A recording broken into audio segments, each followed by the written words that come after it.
I started. Hello, everyone. We just had an enlightening conversation about dick sizes. All right, so let's get on to some real adult stuff and get away from this juvenile garbage. Let's go play Dungeons and Dragons, shall we? Yay. All right, so last week, well, it's actually 3 weeks ago, but in game time, last week our heroes had a lot of time to themselves, a lot of little adventures, very fluffy stuff. Made some friends, made some good impressions. Managed to, off-screen, get themselves set up with some pretty nice stuff. Had a couple of party interactions, some furniture shopping, deciding on their official and unofficial guild name to represent their new tenure on floor 49 in the city of Epton. And now, after a few days of leisure and enjoyment and hunting mangoyles, they wake up the next morning and find there's a note waiting for them at the door.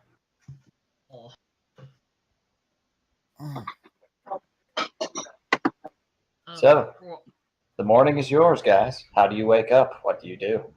So I imagine Imako is sitting at the door with a note in her mouth. Oh yeah, it was handed to her.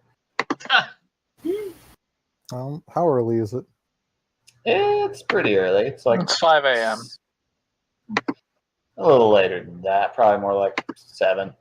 Oh, okay. 5:02 a.m. Got it. Kyra is going to take the letter from the best girl Alrighty then. and giving her a little pat on the head because dog. Gross grabs some ostrich eggs from the fridge and begins swallowing them whole. Very good, very good. Belty, that sounds like hell to pass later, but you know. Alright, so. I imagine Gross swallows some gasoliths to break it up in this. I mean, it's an egg. It's going to be crushed by the throat muscles. It's how a snake do. That's fair. That's fair. Yeah, she'll just vomit up the shells later. It's fine. Or digest them for their sweet, valuable calcium. Alright, well, the note in which you have is actually from Euphrates, Agni's wife, and it is basically congratulating all of you on officially getting everything in order, and it includes a small certificate containing, well, it says on it that you currently have 500 credits to your name. In the note explains also that it's an alternative form of currency for decorations and home establishments and refurbishments, remodeling, getting things in order. If you want to upgrade your new pad. It says that if you have any desires or consultations, you can approach the main office about that. They'll send someone out to talk to you immediately. And then also below in the note, there is a slight addition to that, also saying that you also have been requested out at the Cedar Grove and the surface level of the city. Alright. This is going to be a noise then. Oh. Sarah says that she's rubbing like the gunk out of her eyes because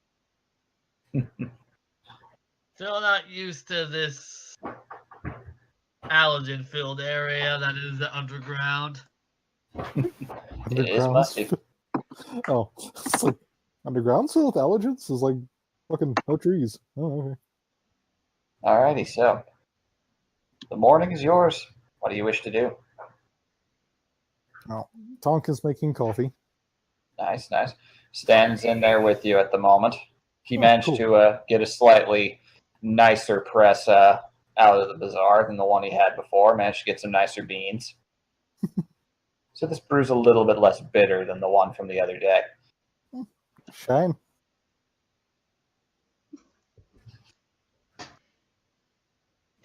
Anyone else? Yeah, Irana is making breakfast. Very nice, very nice. You're all just hanging out in the kitchen then? Yep. All right. Kyra, you walk in with the note. Kyra's still kind of sort of half asleep. Gotcha. All right, then. Let's start with... Yeah, Mako's going to grab you by your sleeve and kind of gently pull you along towards the kitchen. Okay. I cannot see any of the guide dog.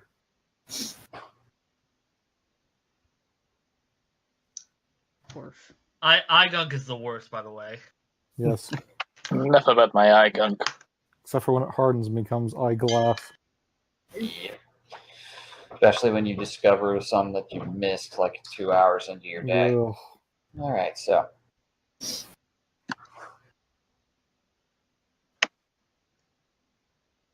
We all gather into the kitchen. Mhm. What do you do? Kyra, do you show them the note to tell them what it's about? Well, obviously.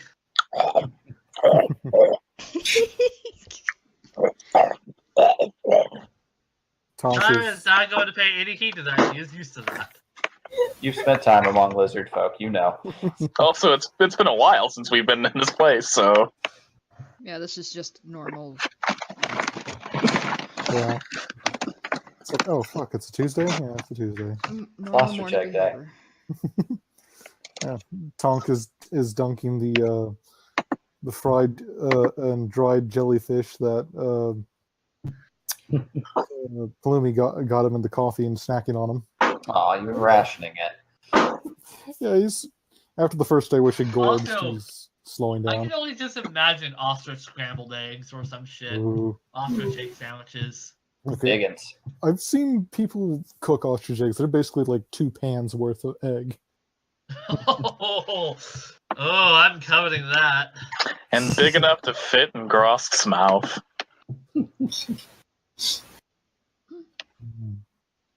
All right, Stan will kind of take the note and flip through it.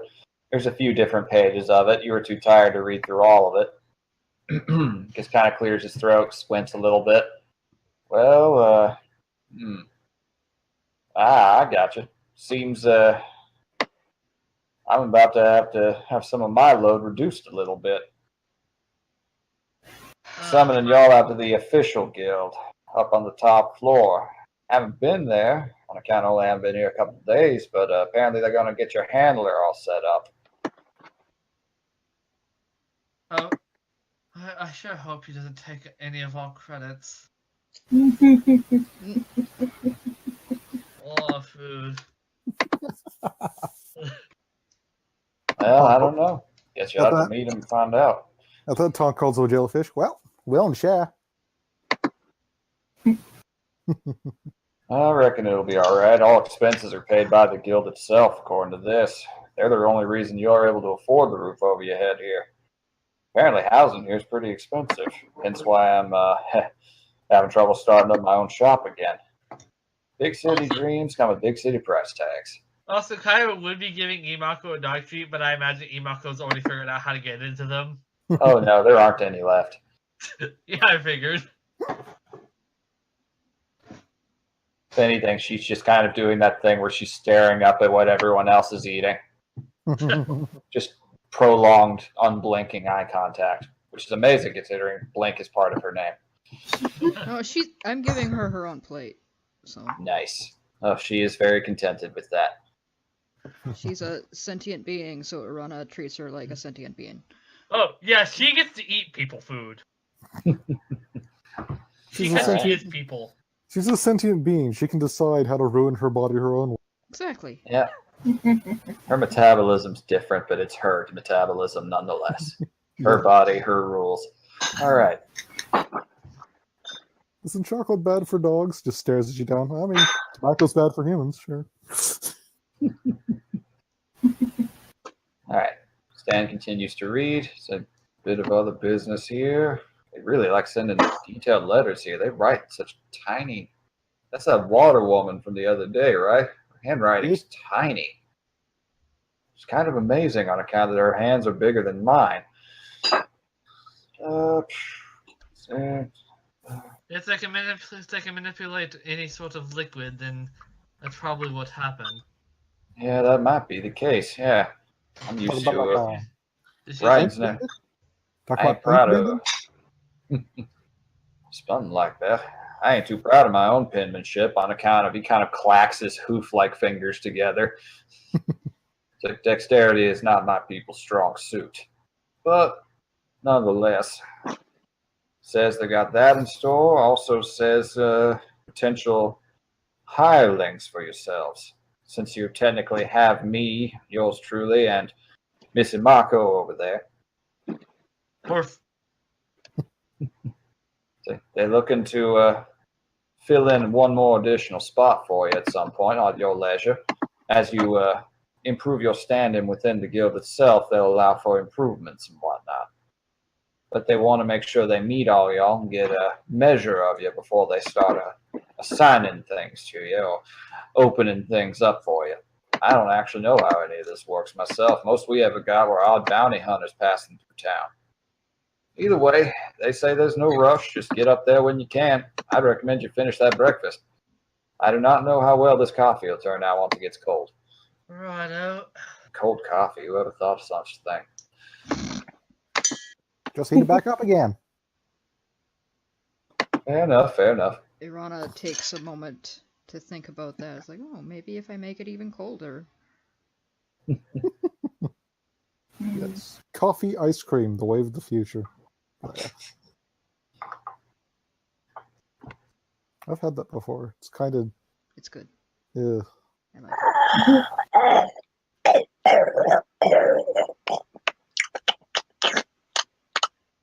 I can never tell if you're choking or not. First time you did that, all frankness, I thought you were dying. Grosk licks her lips.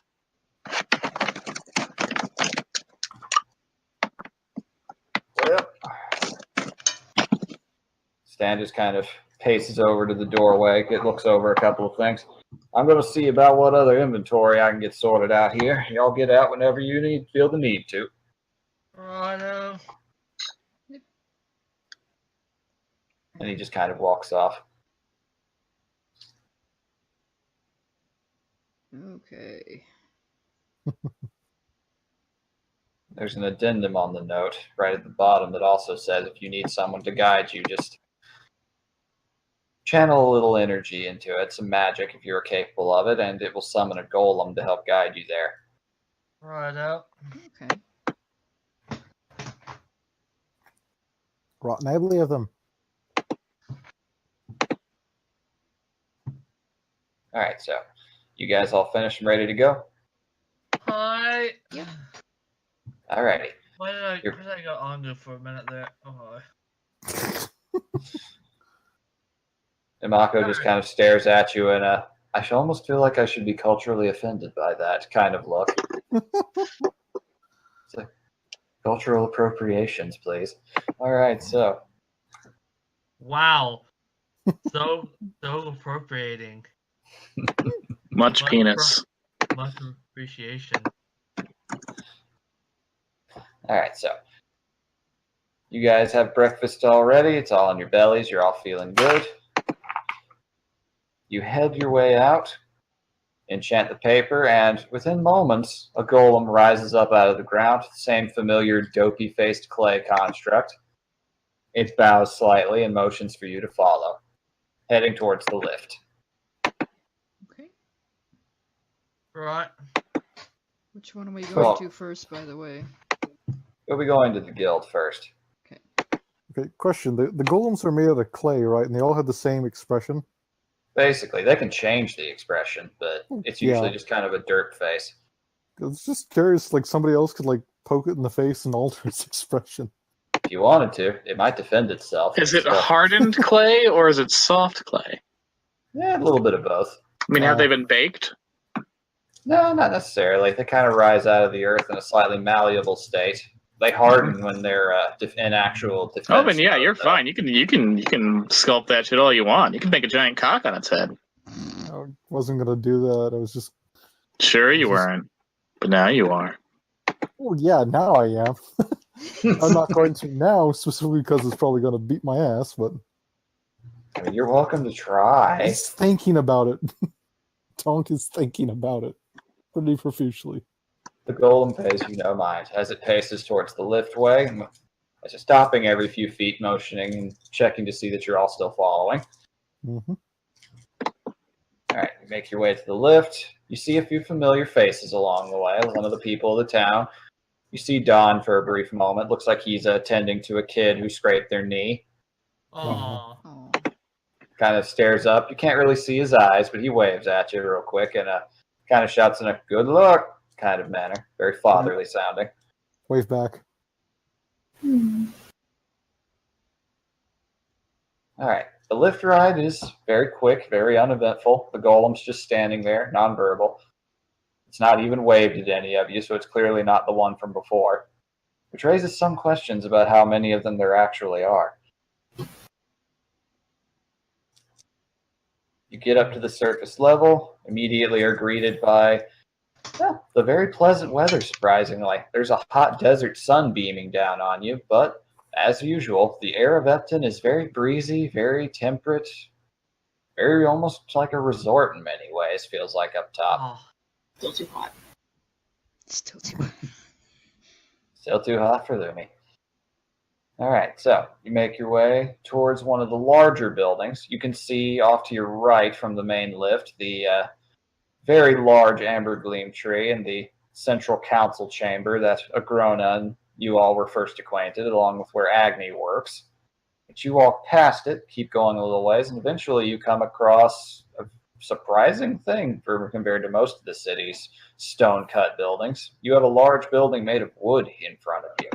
A very large staircase. It's like the wood is very fragrant, very kind of a bit of a spice to it. It's almost cloying how much of it there is.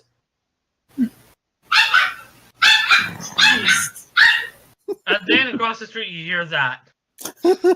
Oh no, the Mangoyle spawn.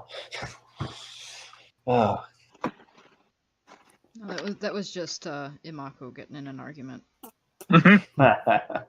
yes, another dog was giving her the stank eye. I imagine she has much deeper borf, though. Oh yeah, she actually maybe even broke out a heck. Such terrible language. Just looks you right in the eye when you say that. I've heard you say this. It's like you've said the C word in front of me, Kyra. You cannot talk. You know what? No, that's fair. All right. You pace up to the front of the building. Fairly large staircase, lots of very open braziers in front of it, which are not burning because it's daylight.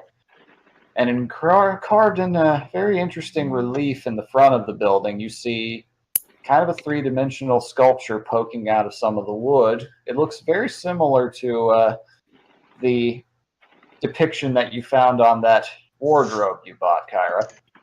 Ooh.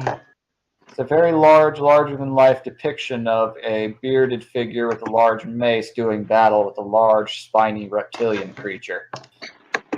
Yes, Renda and the Teleskew.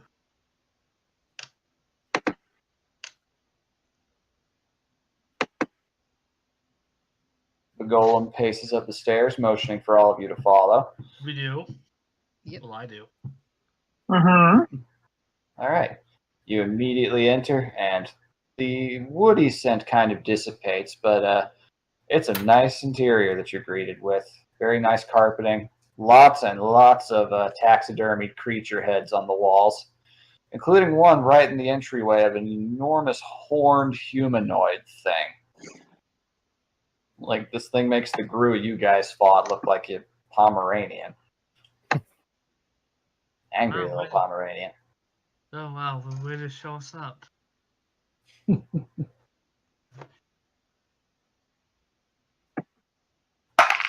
As you enter in, you immediately see roll perceptions. Okay. Perception. Hmm. What do I have for the perp?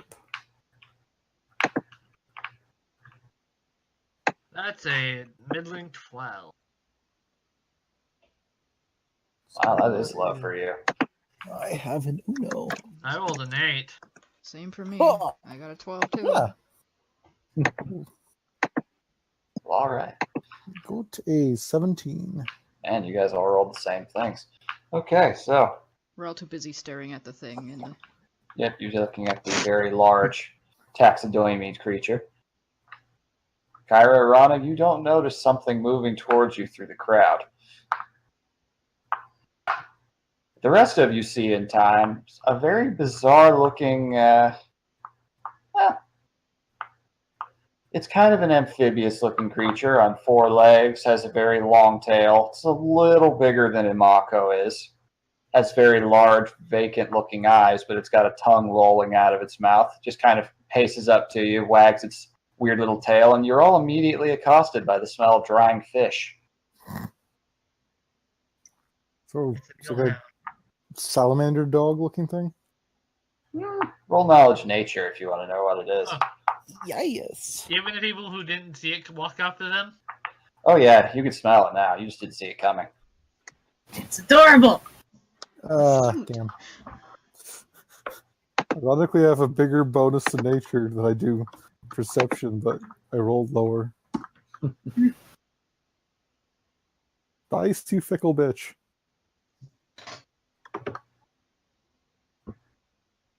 That's a 15 for Kara. Not bad, not bad. Okay, you guys, actually, you have seen one of these before, Kyra, and you as well, Tonk, in a couple of the ports you've been to. They're fairly popular in maritime locations due to their aquatic nature and ability to function on land and sea. They're great retrievers, good hunting pals, good to bring along on a ship. This is an eel hound. Aww. Awesome. Oh, cute. Lumi is going to pet it. Same. Aw. I'm gonna pet it too. Its skin is slightly velvety to the touch, but it does not shy away. It's a very friendly thing. It immediately walks up and starts sniffing at Imako. She starts sniffing back.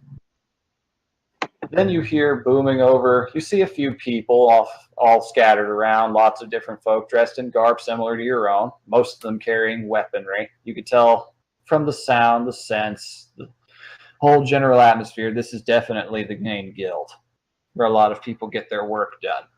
They were doing all sorts of dare and do and heroism. But you see one figure, a whole head and a half and shoulders taller than most of them, looking around, and you can hear just, Nero! Nero! Where'd you... Oh, there you is! And you see one hand come up on the left side, then another hand come up on the left side, then 2 more on the right. And you see a large green-skinned humanoid wearing armor plating, kind of gently pushing aside everyone with the lower sets of arms moving towards them. This is a big dude. He's 10 feet tall, striding right towards him. And the eel hound immediately just kind of makes this weird little croaking noise and trots back over to the thing. It's like, "Made some new friends, I see." It's like, "Well, now, let's take a look at all of you. You must be..." He snaps like all 4 of his hands at once. It's like, "Oh, I know. Like, Reeves, we got new meat." And he paces off back into the crowd. That's just foreboding. I think he plans to eat us. He looks nice. Keep your weapons ready. Don't be silly. You want to eat us? We'd already dead. "That's right, I would," you hear the big guy say. Though to be fair, I don't care much for dry food. "Oi, Reeves, where you at?" He's pacing around looking down at most of the crowd, most of which are giving him a fairly wide berth. So, And event- what are all the other heads around here? Well, you can roll perception for that. And Kyra will with a 17. Not bad at all. Okay, you recognize a good chunk of them. There's pretty typical fantasy fare. You see a manticore over nearby to your right. You see a few distinct things. You see a few wyvern heads of varying types. Some giant insects mounted up on the wall. Some large fish. Very, very large shark with just covered in spines hanging up from the ceiling. Would Kyra recognize that one? You can roll a knowledge nature again. Would Tonk recognize the giant shark? You could as well. All right. Haha! Much better. 21. 21, yeah. And it's actually in character now what the goddamn shark thing is. Oh, yeah. Too. Not bad. You both know. Okay. You both just kind of immediately snap your fingers and go, this is what's known as a diary sonade. Ooh, a diary sonate. large creature native to the southern oceans, occasionally wandering northwards during some migration and mating seasons. It kind of looks like a very ornate, regal-looking shark, but it's got horns and spikes coming out of the back, like extra fins, running down its large, almost 50-foot length. This is a big building. Somebody was very proud of this thing, and you can actually see a little plaque next to it showing the large four-armed humanoid posing next to it with his dog, with his eelhound. Aww. Adorable. It's like he's very proud. So like he walks back up and goes, I haven't seen Reeves around. He's just kind of the one who runs things. But anyway, he extends all four of his hands out to all five of you. It's like, apologize, you can never have too many hands. Name's Thuck. Nice Oh, to cool. meet you. Take one of his hands and Yeah, Irana eagerly shakes. shake it. Irana shakes. For the too. tinier ones, he's just extending fingers. Hey, it's nice to meet such an even-keeled bloke. Yeah, even killed's not something they know about me. You're one of them turtle folk from out east, right? Yeah. Not many Nice, people nice. know me. Well, not many folk know me in kind light, so hey, more the merrier. Yeah, begging your pardon, can I ask what you are? Oh, no problem at all, mate. I'm a Sahagin. Ah. Don't see too many of us out your way. We're more southern seas rather than east. Yeah. But, you know. Heard a few tales, though. Oh, yeah. None of them good, I'm sure. I was tired of that whole weird little provincial life down there. Decided I'd strike my luck up here in the north. Me and Nero came up here. We've been thick as thieves with the local salt ever since. Now, if we could just find Reeves, we can get all you sorted. I assume you're the ones from the new floor? Yeah. Yep. Excellent. Always good. Heard you killed a fucking Gru. That we did. Somehow still alive. It will never fuck again. He just clenches his gut and starts barreling out a laugh to that. It gets quite a few looks. So you're a fun lot. You're gonna fit right in. Now, if only we can just find Reeves. It's like, I'm right here. You turn around, and entering in through the doorway is a pretty gaunt-looking dude, about 5 foot even. Very dark skin, very dry-looking, very beady. No, they're not beady, actually. They're very large red eyes with black pupils. And I mean like the whites of his eyes, where they would be, are red. And seeing his teeth, they're actually very triangular and pointed, and you can see a few gill lines on his neck even. So like, found a new batch, huh, Thuck? There you are, Reeves. Paces up to you. So like, found some new blood. They're pretty eager to sign up, looks like. I like them. Nero likes them too, which is even more important. Well, that's good. So, the strange piscine humanoid paces up to all of you, just kind of gives you all the once-over. Yeah, I like what I see here. I do like what I see. So, I can see especially, he looks over at Tonk and Lumi, and then over at Grosk as well. You're all fairly acquainted with the kind of work done here. Yeah. Not sure how you do it in the city, but it's nice. Tell me, what exactly did you do before this? I don't remember your face. Nothing big. Just kind of roamed about with my mates. Yeah, the Misbegotten. Hounded by Don Levels. Know him? I will roll for that. Oh, that's a 17. Yeah. His red eyes immediately narrow and brighten up a little bit. It's like, oh, yeah. Old Fluflay went independent about a decade back. He used to run out of here. Yeah. So you rolled with him, huh? He was always a very noble sort. I liked his cut. Yeah. So, well, that's a good vote on your part. He's a good judge of character. You've seen him lately. I haven't seen him in a long time. Oh, yeah. Down floor 49. Keeping track of some of the hurt people.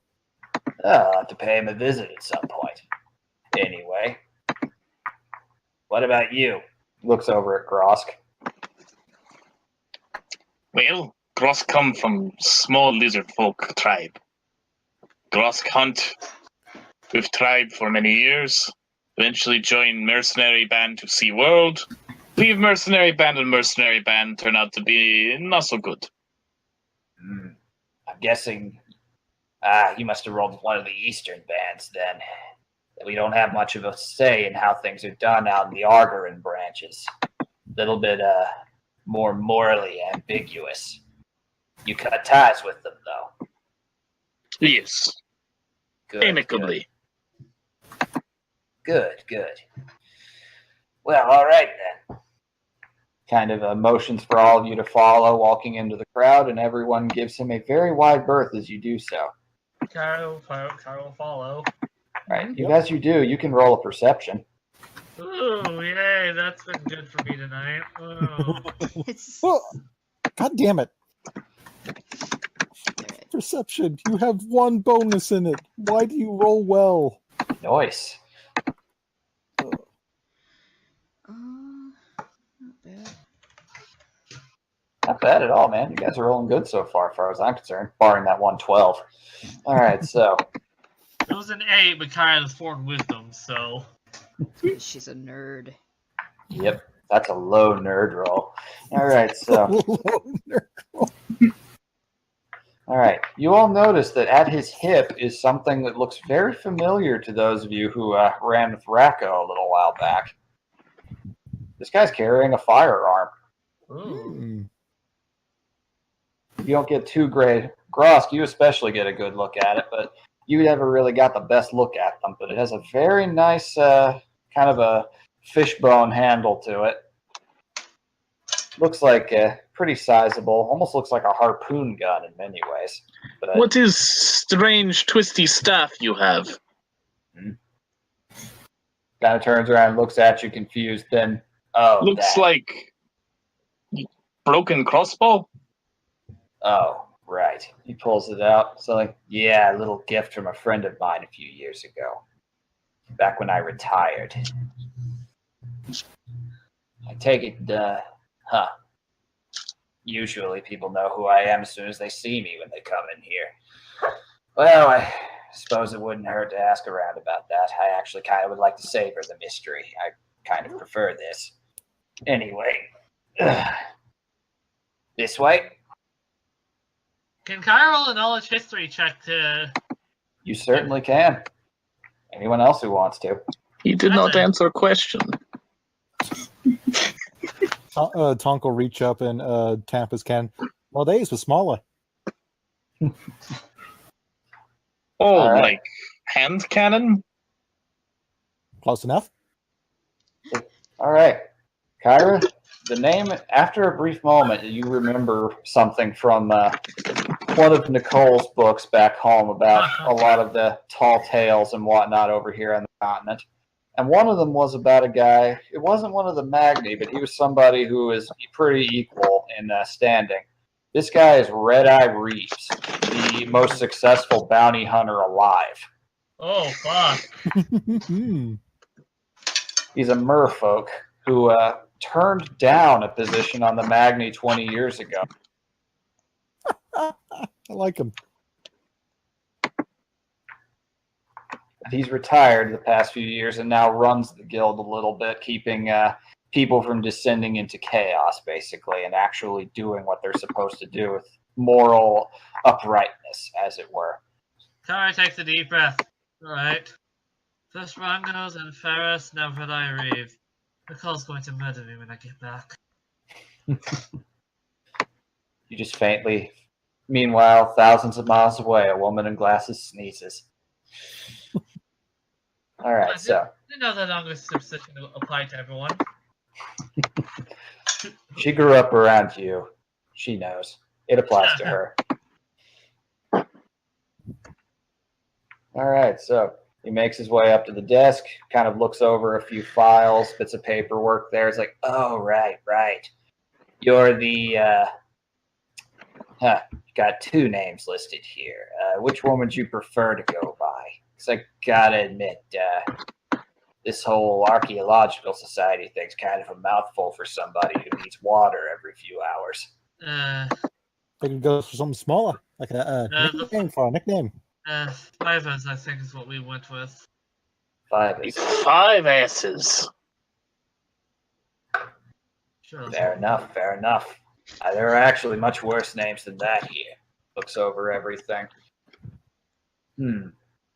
Well, seems like everything's in order. Very good, very good. You were supposed to meet your... right. He kind of paces over to the wall. As he passes by, you notice there's a very large wall with a bunch of wanted posters on it.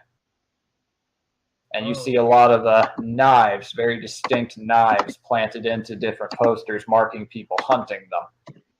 You want to roll perceptions or investigations on that? Oh boy, howdy, I do want to roll an investigation, because Kara has a 9 in that one. Yeah, much rather involve investigation. Sweet. So I have a 4 investigation. Perception is shit. 24, 20, not bad. Okay. The first thing you guys notice, 17, also good. First thing you guys notice, a little ways down the list, it's kind of like almost like a food pyramid, except for people who are wanted for crimes. There's different tiers of wanted levels running up the large board. On one of them, you actually see that Gila monster lizard folk from back in Otzi, the one that was unfortunately unable to escape from the flooding. He's dead now. You see a large knife ending with a claw ending there, which you have to guess says probably Gargus's mark. You also see up towards the top one poster that, with those rolls you'd see this. There's 2 of them up at the very top. One of them has a picture, the other one does not. The one showing a picture shows a very gaunt-looking man with kind of freaky-looking skin, very lavender-tinted, with a tattoo of an eye on his head. And long, kind of bright hair and faint horns kind of sticking up out of the tops of his head. You see wanted Eli Bell for defection and murder. And you see a bounty that honestly looks so astronomical that just about everybody... Like, it's a king's ransom, quite frankly. So those are like 40 knives stuck in his picture? Yep. But you notice there's quite a few knife marks, but quite a few knives have also been taken out.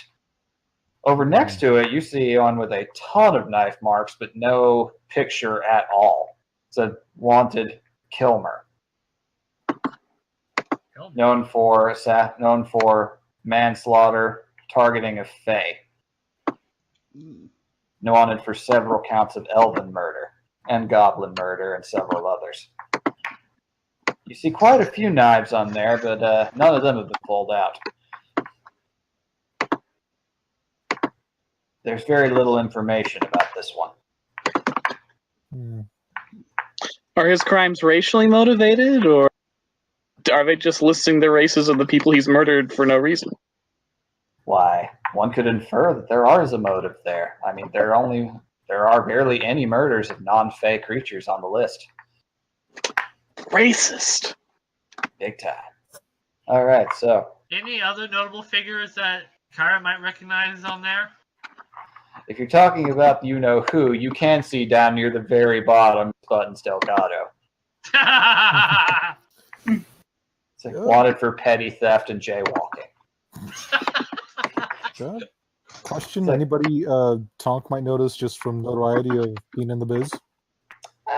There's a few faces here and there, but a good number of... You can tell that the middle tier tends to be the one that swaps out the most. It's kind of the most bare of them, because people tend to actually succeed with those more than the others. Up at the very, very top, Eli and Kilmer have been sitting there untouched, you can tell, for quite some time. Gotcha. There's a few of them around. You see a couple of faces. Let me see from my notes here.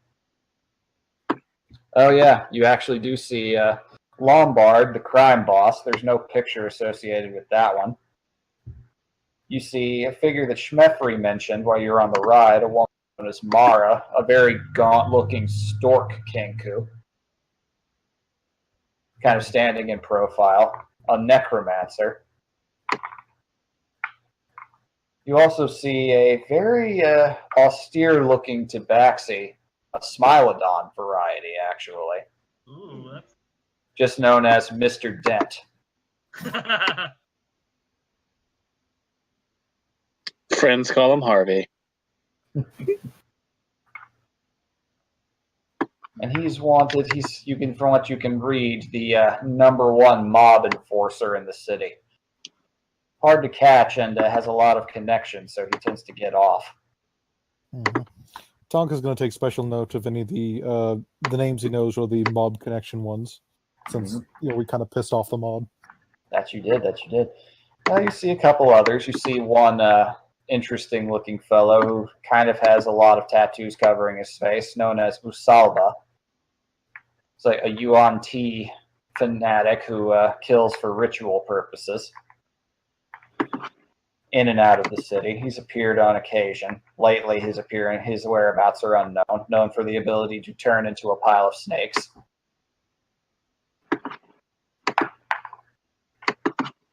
Not too much beyond that. Beyond that, it's largely a lot of no names, a lot of stuff that you can see people walking up and taking off the wall, taking over to the counter. You see a few of them cuffed and in chains being led by other hunters to the counter, where you can see a pretty kind of ruddy-looking blue dragonborn going over everything with the notes there, kind of handing out little pouches of coin and whatnot. As you guys are talking, Thark, the Sahagin, walks back over to all of you, just like, enjoying the view, I see. It's like, hey, any one of these catching your eye? Couple, maybe not right now, but future. You're not opposed to the occasional bit of bounty work, then? Nah. Good. There's a lot of good mates here in the city who do that sort of thing. There's one of them now. Ojo, over here! Waves with one of his hands, and you see very, very faintly between the crowds. Actually, let's roll some perceptions on this one. Ojo, followed by his friends Galco and Odiko. There's a low roll.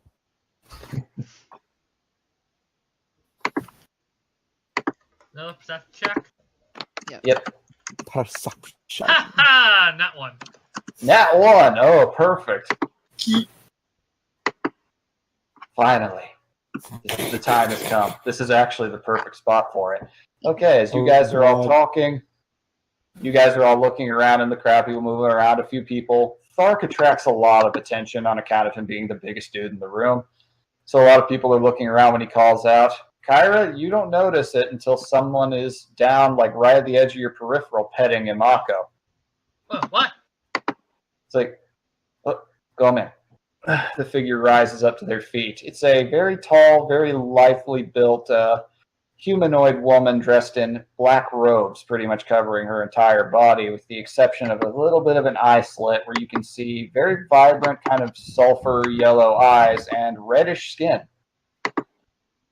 That would be a hobgoblin, I assume. You can roll for it, but yes, it is. You would know. You would know. You recognize hobgoblin complexion well enough, and she just spoke the language as she rose up. Kyra will also do so in appropriate manner. So, like, this is Ojo. Looks over at her. Don't talk all that much, but he just kind of pats her really, really hard on the back. She barely flinches. So, like, she often does a little bit of wet work tracking down undesirables. These are the folks what took down a few of Lombard's men a few days ago at some of the Delvers. The ones who cleared out floor 49. So, like, she looks down at, the hobgoblin looks down at Imako, then looks back up at all of you. And you can faintly see her eyes kind of folding inward a little bit. Looks like a smile. Kind of bows very silently at all of you. Then goes back to scritching on Imako behind the ears. So, like, yeah, she don't talk all that much. She really likes that dog, though. She never gives Nero that kind of attention. You can see the eelhound just kind of tilting its wall-eyed, staring head a little bit in its slight disappointment. Dog jealousy. Kyra's gonna try to speak in Hob to see if it's more of a language barrier that's holding her back with speaking, or if it's just that she's quiet. All right, what do you say? Kyra just does the regular introductions and the like. Just introducing yourself. Yeah. She just nods. Quite then. So she's a hobgoblin in a territory that isn't probably not that friendly to hobgoblins. Maybe self-preservation. Well, you don't know that. She's not telling you right this second, though. Yeah, she's not even reciprocating in Hob, so it's probably more quiet. Kyra's gonna accept that since quiet nerds stick together. Quiet nerds understand each other. So, yeah, she's a fun one to hang around. She doesn't say all that much, but boy, can she get work done. Heck, I got a few of my other mates around here. Let me see here. Like, I'll go find them and bring him back. It's like, oi, where are you lot at? And he just kind of walks off. He's parting the crowd like a wave. Yeah, basically. This guy crests the crowd in a very kaiju-esque manner, funny enough, kind of pushing his arms aside, moving everyone. This is a very interesting crowd. They're used to just being pushed around by 10-foot-tall fishmen occasionally. Yep. With a large eel dog following behind him. It's like after a few minutes of that, Reeves paces back out. He's kind of okay, everything is in order. Here you all are. He hands you a small star, actually. Looks to be gold-plated. Oh. So I've got one for each of you. You don't have to actually wear it. You just need to have it on your person. This certifies you as members of the Cedar Grove and all the privileges therein. Oh shit, we got deputized. Tonk will slip it into a breast pocket. Kyra will do so too, because she has one of those. You have so many pockets. I'm just gonna pin mine right to my headband with my Nice. goggles. Right next to your goggles, you nerd. Peak At the end of anime the campaign- protagonist. Yeah, by the end of the campaign, Arana's goggles is going to be covered in pens. How 80s of you. All right, so Oh god. Well, I'm not surprised, all frankness. Just hope they don't weigh you down. All right, all those privileges are in order. If you'll step through right behind me here through this door, we'll introduce you to your liaison for any work through here. Kyra follows. Yep. All right. All right, you all enter into the room. It's fairly dark, just one table in the middle there. And sitting on it, you see you're not entirely sure what you're looking at first. You just see this massive mound of very thick, earthy hair. Scribbling away at something. Then, Mitzi, they're here. It's like, oh, right. And you look up and are greeted by very large green eyes and a pretty warm-looking smile. This is a Tabaxi woman, but she's got quite possibly the thickest coat of fur you've ever seen on one in your life. This is like Wookiee proportions times 2. Oh god, she's one of those cats. How big is she? She's about 4.5 feet tall. So she's one of those cats that's 90% hair. Yep. it's a floof. Oh. Oh god, we just got a Palico. She's wearing a pretty nice leather jerkin, kind of with shoulder straps, kind of has a bit of an armored tank top look to it. She extends out a hand and says, Mitzi Lockpaw, at y'all's service. I will shake a paw. I will Very shake as well. That is a nice grip you got there.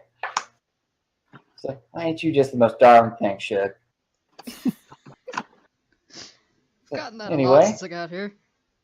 Well, I hadn't seen much of your folk around these parts. We don't like to come inland, I guess. Well, that's fair. It is mighty hot around. So, as I said, my name's Mitzi, and I've been assigned to oversee all y'all's operations. My job's basically so y'all can have all the fun they're doing all your daring do and whatnot. Well, I handle all of the tedious business, making sure all the papers are in order, all the transits, all the contract fees. Just wanted to make sure I met all y'all before all y'all got properly acquainted. Heard all y'all live down in floor 49 on that new building they opened up down there. Museum, I heard. My Yeah. brothers were talking about heading that way soon. Well, happy to have you. Very good. I'll be heading down there later anyhow. Probably setting up a little office down there. Could always use the traffic down there. That it does. That it does. I make Well, I my do- Southern Belle horrible on purpose. I do declare. I do declare, Mr. Beauregard. No! I do declare. For context, Newt replied in the chat, "Thank God, BB Southern Belle accents, better than raves." I purposely do it bad because bad Southern Belle's more entertaining than good Southern Belle. I'm not going to argue that, but I get tired of doing bad Southern Belle over and over No, that's fair. That's completely fair. again. It's doing to do for long stretches of time. Yeah, imagine having to actually roleplay one for like a committed purpose. Anyway, Mitzi looks up at all of you and says, "Y'all a colorful bunch, I gotta say. I mean, I was warned that all y'all were a rather diverse group, but, you know, diversity is what this here city's all about." So, she kind of Gendo Hikaris her paws together a little bit, but in a very gentle-looking way. Tell me about yourselves. What all do y'all like to do? What sort of work you looking for? Well, I'm up for anything, basically. Ah, very good, very good. Whatever the group wants to do, I'll just go along with it. Yeah, much the same. As long as it's not, causing more trouble than we're worth. Yeah, Okay. I'd like She to kind avoid of that too. scribbles down a few notes. Yeah, I heard about y'all already gotten into a bit of a scrape earlier this week. Bit of a business down there with the Delvers. Yeah, weird folk. I prefer more of a scholarly or archaeological pursuit, but Well, we do get jobs like that. Usually it's more along the lines of serving as bodyguards for expeditions of the sort. But if you show such inclination towards that, I can put that in on the recommendation letters. Tonk's going to consider that and then go, well, might take a little bit of, grafting jobs they ever come across. Oh, very good, very good. Y'all a talented bunch. She scribbles that down real quick on her notepad. He's going to tap his can and go, got a little bit of hand for it myself. I can see that. That is quite the apparatus you got there. Thank you. God damn it, going Southern again instead of going Aussie. The two are very close. It happens. They are. Well, Australia is basically South England, so You're not wrong. deep South England. Holy shit! It is. People in the fucking Does that make boondocks. New Zealand, New English Zealand's like New Zealand's like New Orleans, England. Not wrong. Shit. You're all welcome for that. The more you know. All right, This is amazing. All right, so, and what about you, miss? Looking up at Grosk. So, you remind me of someone else I know. Tell me, do you know a fellow named Gargus comes in and out on occasion? Yes. Oh, yeah, thought so. Not that I'm making any assumptions about y'all's people, but lizard folk don't tend to come out this far west. Anyway, what sort of work are you looking to do?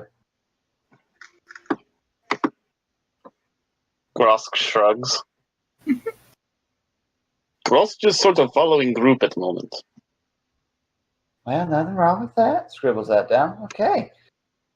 Not the most discriminating group. This ought to be just fine. Okay. Looks over everything. Very good, very good.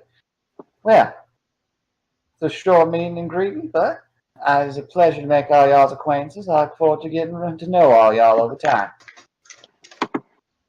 Yeah. Nice to meet you as well.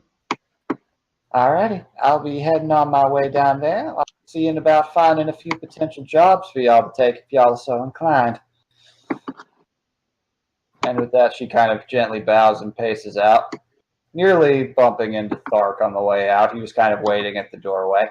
It's like, oh, hello there, Miss Thark. Morning. It's like, hey there, Mitzi. So they assigned you to him, eh? You can overhear him talking. So they seems like a good lot. He leans down and whispers something in her ear, and she just kind of does that southern wave and giggle, putting her hand over her mouth. So, That one? Kara Kinda. instantly has a Vietnam flashback. All around me are familiar faces. Worn out paces, things like maces. Adagia from Strings from Platoon is playing in her head right now. Yep. Oh, that's sad now. Okay. Okay. And with that, she kind of vanishes off into the crowd. Thark just kind of waves for all y'all to come out. I've got some more blokes. Mate. Yeah, that's a bunch of people here. So you got to pace out, and just about everybody in the crowd is holding up mugs and clapping at all of you as you step out. You hear a few whistles, a few more raucous than others. You see standing next to Thark, Ojo's kind of over there next to him. She's not really clapping. She's actually still scritching on Imako, who you now notice I never even walked into the room with you. This girl really, really likes Blink Dogs. Oh, this is giant meet and greet. Tonks waving both hands, just smiling and just having the time of his life. It's like full-on ticker tape. Does not like the attention. Not Everyone exactly is ticker waving. tape. It's like, hey, friendly people. I like friendly people. Oh no. Massive social interaction. I want to take this. And immediately you, actually, Tonk, roll perception for me. Sod it. That's a 12. Not bad. You would notice this. Okay, you hear, you actually kind of feel some slight weight shifting on the cannon behind you. You turn around and there's a black-feathered kinku with some very brilliant orange spots around his neck and chest, kind of poking around and looking at it very closely. He's not like pulling anything apart, but he's just kind of taking a closer look and scrutinizing it. Like, So he's just like poking with his finger and whatnot? not even that really. It's more just kind of studying like the shape of it. It almost looks like he's studying the dimensions of it. Oh, I'm curious because you said the weight shifted, so he's touching it somehow. A little bit. So I'm sure you hear this a lot, but that is a very impressive rig you got there. Occasionally. But, friend, I don't mind people looking at it, but, ask first. Oh, apologies. Yeah, I just have a bit of a passion for this sort of thing. Extends out a talent hand. Name's Balter. Take his hand. Hey, Stonk. So good to meet you. So you build that yourself, I can tell. A little bit, yeah. Some scrap old busted ships. So you fancy yourself a bit of a mechanist, I see. So, very nice, very nice. Want to see mine? Sure.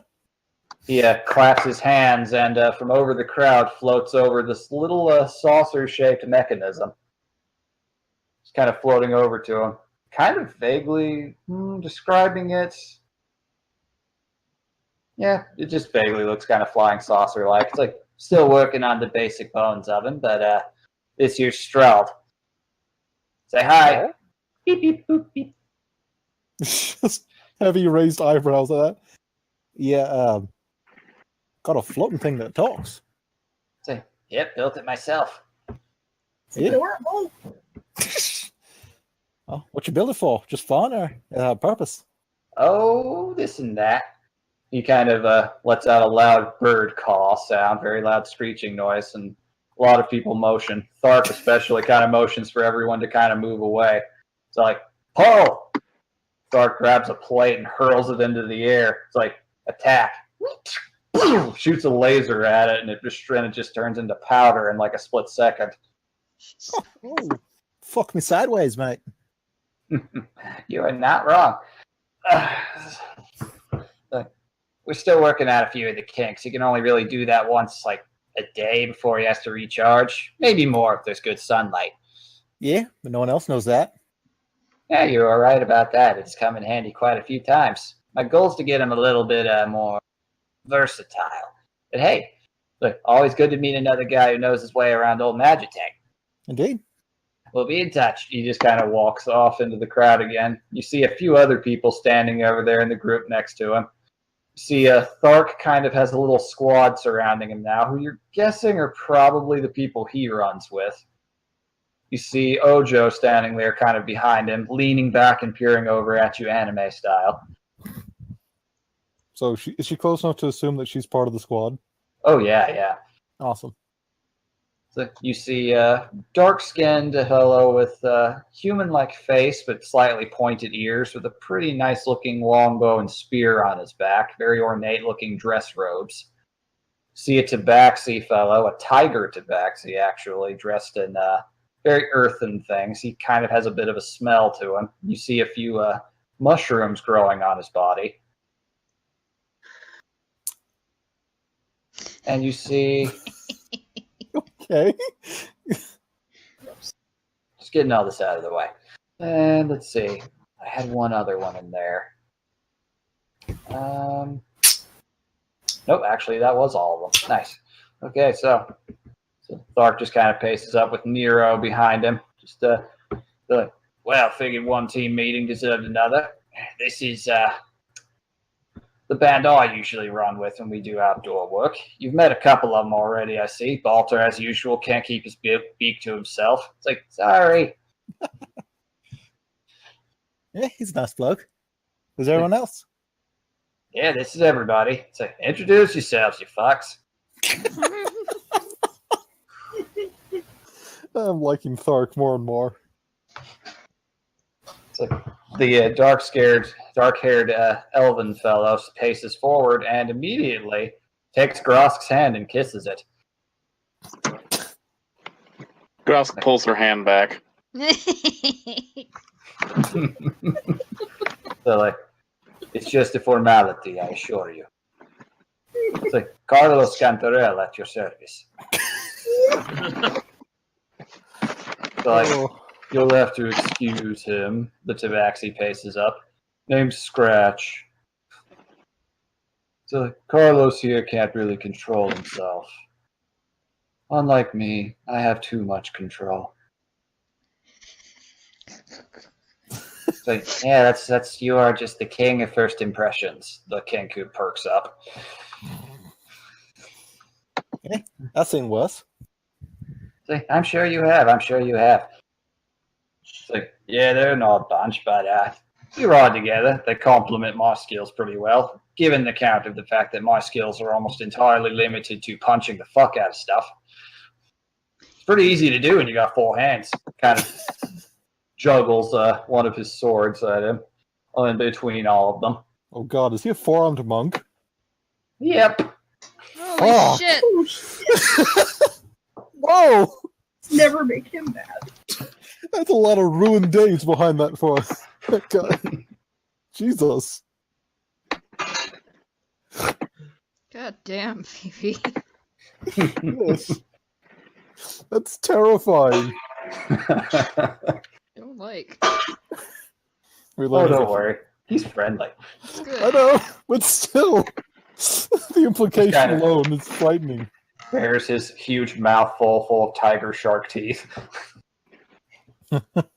So, like, well, I don't want to get in your way now. You can hang around here if you so like, or any other business you so choose. So, like, we're happy to have you. Welcome to the Epton Guild family. Like, here's a round for you. Everybody claps some more. Huh? Got a built-in bar? It's like, more or less. It's more of a take what you get. Nice. You'll pay for it later. Fair warning, though. Roughhousing here tends to end pretty violently. Anywhere else in the old Orc bar?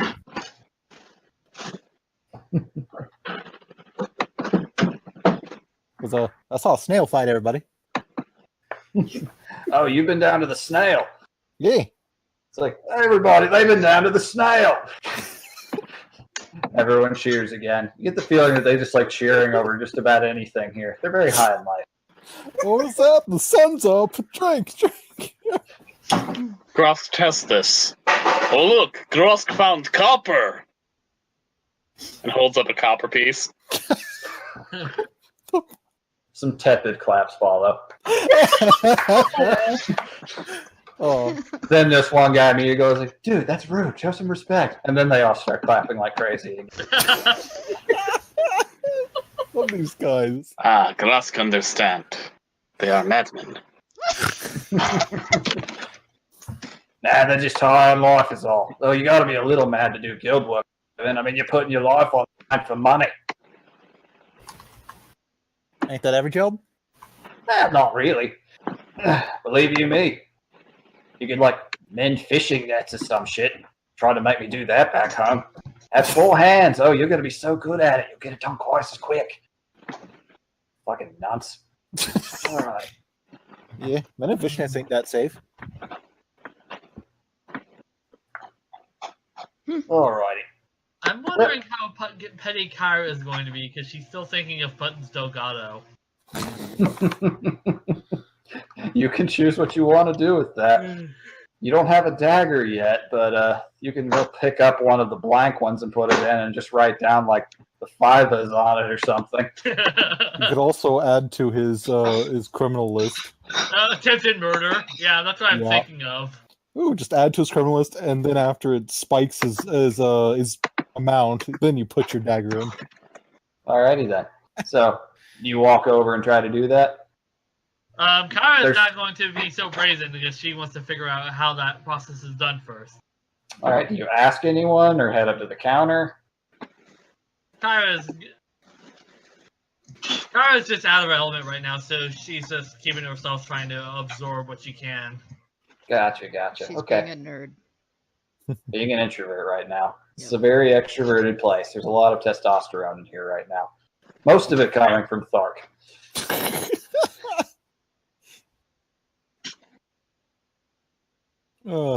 It's a great Kyra's just place. gotta hang back and absorb everything and figure out through observation how things are happen or go Alright. down. You can roll a perception for that. If you want to kind of infer through observation. Ooh, that's a 21. 21, okay. Yeah, you see someone walking up to the counter and kind of saying something to the blue dragonborn there. They nod and kind of gently exit the counter, walk over there, and pull one knife out of the list and scribble a few things down onto the knife and then plant it back down in there.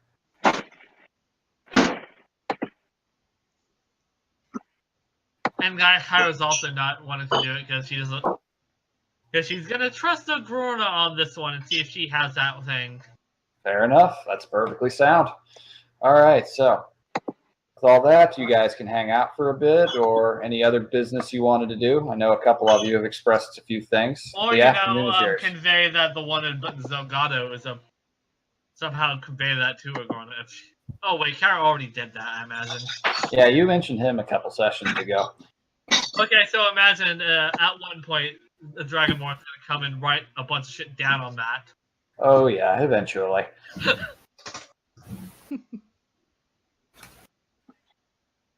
All right, so the rest of the day is yours, however you so choose to do it. Alright, also, so basically our guild reward was the credits. Yep, you received 500 of those. So 100 for each of us. Yep. Nice. If you chip, it's like 100 by itself won't get you much. Usually just like a slight alteration, like maybe changing the lighting or a small enchantment on the window or something. If you pulled all 5 of them together, you could get a small alteration to the building itself. So like a shared aquarium or some shit. That would be a little more than that. Because that requires glass work, enchantments, a lot of other various things. But if you, like, say, wanted a small building and attached to it or something like that done, that could be done. I'll get a full list for you guys in a bit. All right. Other than that, there is the antique store that Kyra All right. wanted to properly There was that, and Scatha, you wanted to go and see Violet? Yeah. But All right. I'll wait Although until Kyra's everybody not else is going to done. break from but Kyra's not going to break from the group, so Oh wait, she's gonna wait until everybody else is done for that. Fair enough, fair enough. All right. also figure out how to get Imako some sort of harness or neck thing so she can attach the Omamori to. Sure thing, sure thing. All right, so fortunately, Rowan's shop is not too far away from the guild. It's just a short walk down to surface level. Do you guys head there? That's Kyra's goal. Grosk have nothing better to do. So if you let him, Tonk's just gonna sit around and schmoosh and booze. And if you guys have a goal, he'll follow you though. If Talk wants to stay, he can stay. It's fine. That's nothing really huge planned after this. He doesn't need to run a tab. That's very sound decision making on his player's part. All right, so No, it's his part. He doesn't always drink, but he'd like to. all right, so you make your way down to the antique shop. You've been to it before, but this time it actually is open. You can see over to the side in a little paddock. You can see the still quite eerie-looking, pale blue-skinned horse that he's had pulling his cart. And the cart itself, you can faintly see poking out from behind the building. The horse just kind of gives you all tired, judgmental glance as you all walk by. Hmm. Nerds. Irana waves, still trying to make friends with the cranky horse. The horse visibly rolls its eyes and snorts and turns away. Irana is not fazed by this and keeps walking. A never-ending battle. All right, so you all get your way into the shop. It's pretty much what you'd expect from a magical antique place. It's got a nice earthy interior, much like your own building. There's wood paneling instead of more of the same stonework you usually see. It's got a bit of a musty scent to it. And you can see curios of all kinds and all manner, shape, and size. Just all over the place. Suits of armor, paintings, sarcophagi. It's like animal bones, pretty much anything you can imagine. So imagine Guillermo del Toro's house, I'm imagining. It kind of does have a bleak house thing going to it, yeah. Nice. All right, so you all enter in. Yes. Yep. There's a slight crowd there, and you can see the very dried up looking shopkeep standing over there, and you see someone talking to him, someone actually a little bit familiar. You all want to roll perceptions for it to overhear what they might be saying. He's actually talking with Tessa, of all people, right now. Oh, Neat. Oh, perception. Your +1 is actually working out for you. Weird. +1, roll high. +5, roll shit. Not bad, not bad.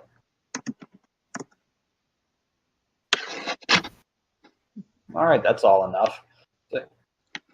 Grosk, you don't quite pick up everything. You're kind of distracted by a skull over on the wall that resembles an old friend of yours. It's a dinosaur skull, but not exactly the same. The horn size is wrong, but it does kind of remind you of home a little bit. The rest of you can faintly make out, Kyra especially, you hear her kind of awkwardly attempting to describe something to the shopkeep.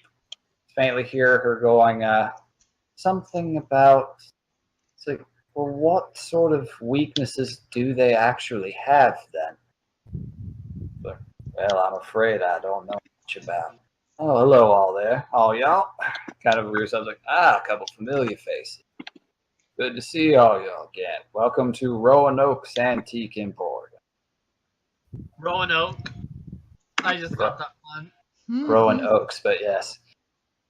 Why did I get that before? I'm just pleased that I got a delayed reaction. So, hey, just hold on one moment and I'll be right with you. Now, where were we, miss? She turns around and is like, oh, it's all of you. Hello. Hello. Hello. Uncle I'm Wife. getting Mako's there too, so that's gonna get awkward. Yep, a little bit. So like, oh, wow, all of you are here. Wasn't expecting to see. So, you all have a new place to live, I hear. Yeah. What? Very, very nice, very nice. I'm largely on house arrest, but they let me wander around the surface level some days. Currently, trying to find some. She's looking for vampire repellent. Rowan kind of perks up. But y'all frankness is much harder to do than you might think, especially if you're dealing with anything older. Their weaknesses vary quite a bit. Some take to with other things harder than others. Do you have any knowledge about what this one was into or afraid of? Anything they avoid? Because it can range from anything to doorways to impalement and cutting off all of their fingers. Isn't that like a universal weakness? It's like, you one would think, but you'd be surprised. I've known some people who could grow them back. Tonko raised an eyebrow. Kyra's only experience is the shit she's heard in the Angus. Weird. Apparently, they have to. The only ones I know of is that they count every patch of rice they encounter one by one. Mother Don't. told me they feared lemons. Yep, that's what I tell you. Rowan leans down and talks to Tess again. Just kind of, it's like, varies from every culture to culture. You know where he was from by any chance? His accent was Madrian, I think. He kind of kept his past hidden, to be honest.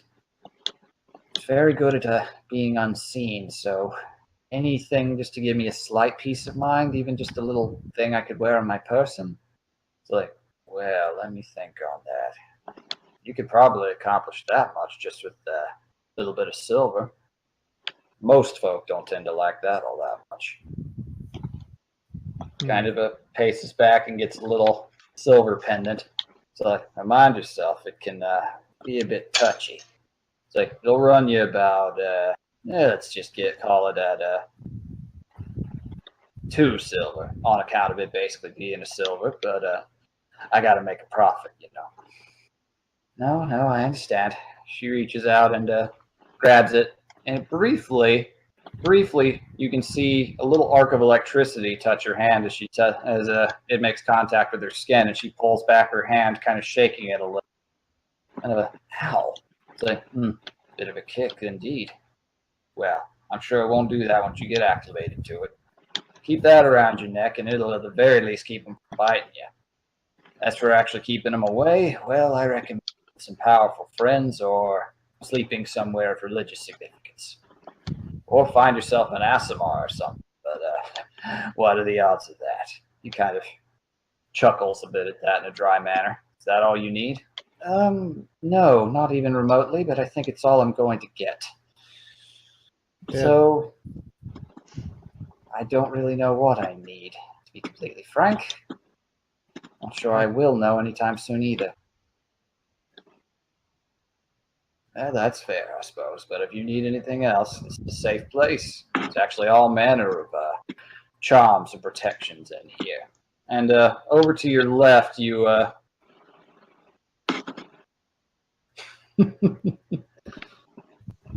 All right, so you hear faintly off behind the counter the sound of fists banging on metal and a muffled scream.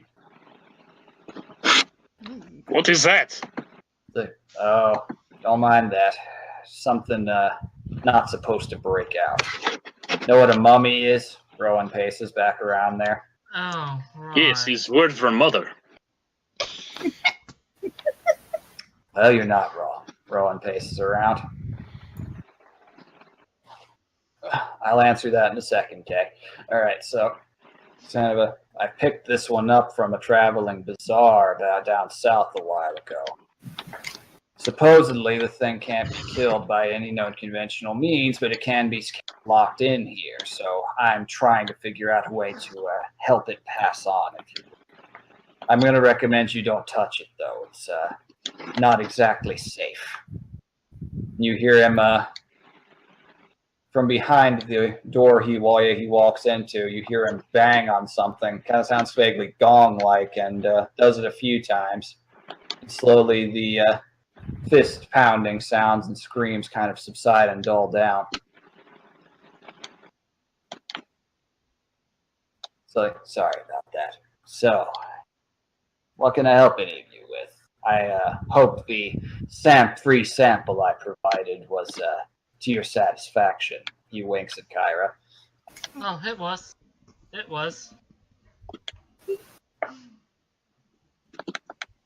So I enjoy handing out little things to surprise good customers, the ones who actually are interested in my sort of work. Is there anything you're looking for?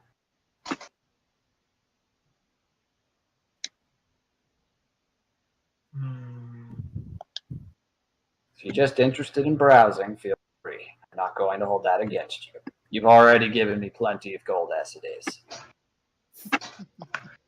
Ideally, something of draconic or Ongu nature, but I'll see what else is available.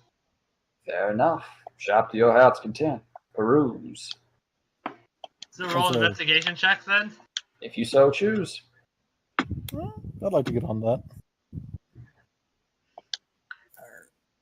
All right, let me pull up what I had for his stock here. Nope. +4, you roll low. +1, you roll high. Fuck you. Oh. I rolled a 20. That's I rolled a hilarious. 19. All right. It has to be 28. Oh, why do I roll these when I don't need them for anything? I mean, you didn't have to roll.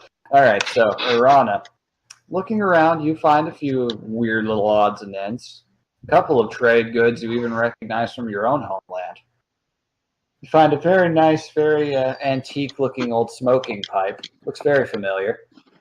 It's definitely made in the style of your people.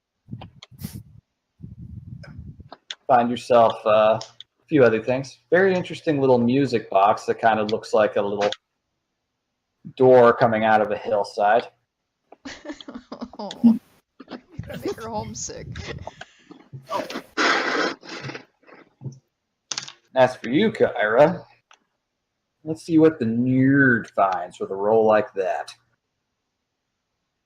Talk, you basically turn around and you find a very interesting looking driftwood carving, and it's fascinating. What's Where depicted? does it begin and where does it end? What's depicted on it? Nothing. Penis. It's just a gnarled up bit of wood. Depending on the angle you look, it's like something different. God damn it.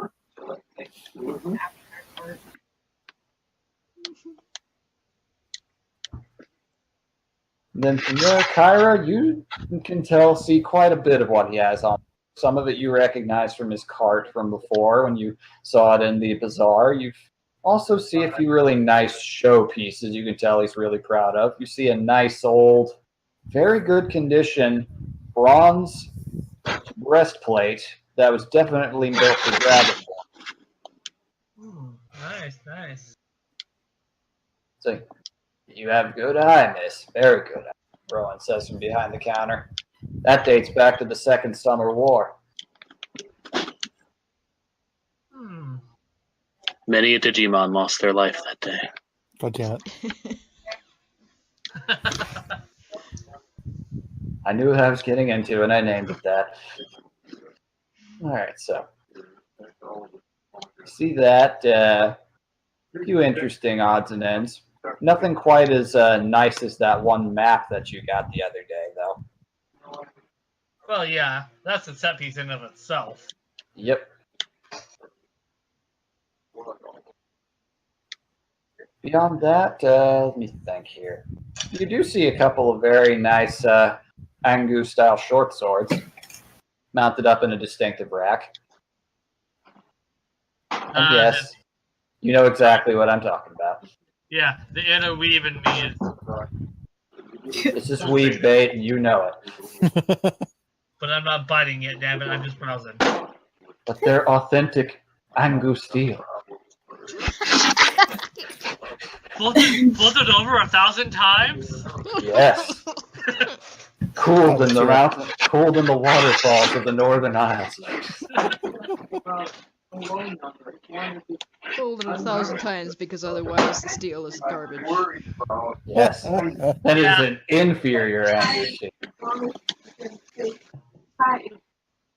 I'm actually getting the sounds of commerce right now. This is fun. Yeah, my parents are chatting outside for some reason.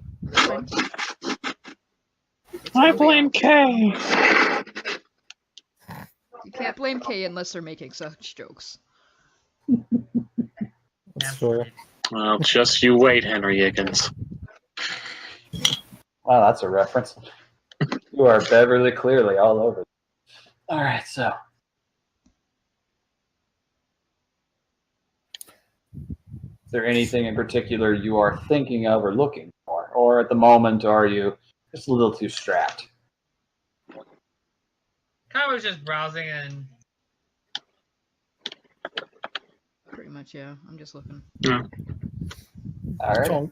Tonk will look at the weird driftwood and goes, "Hey, how much is the hypno wood?" It's like, oh, you have a good eye. I tell you what, I have looked at that thing for like 5 days straight before, and I still can't figure it out. It's fascinating. That it is. It'll run you.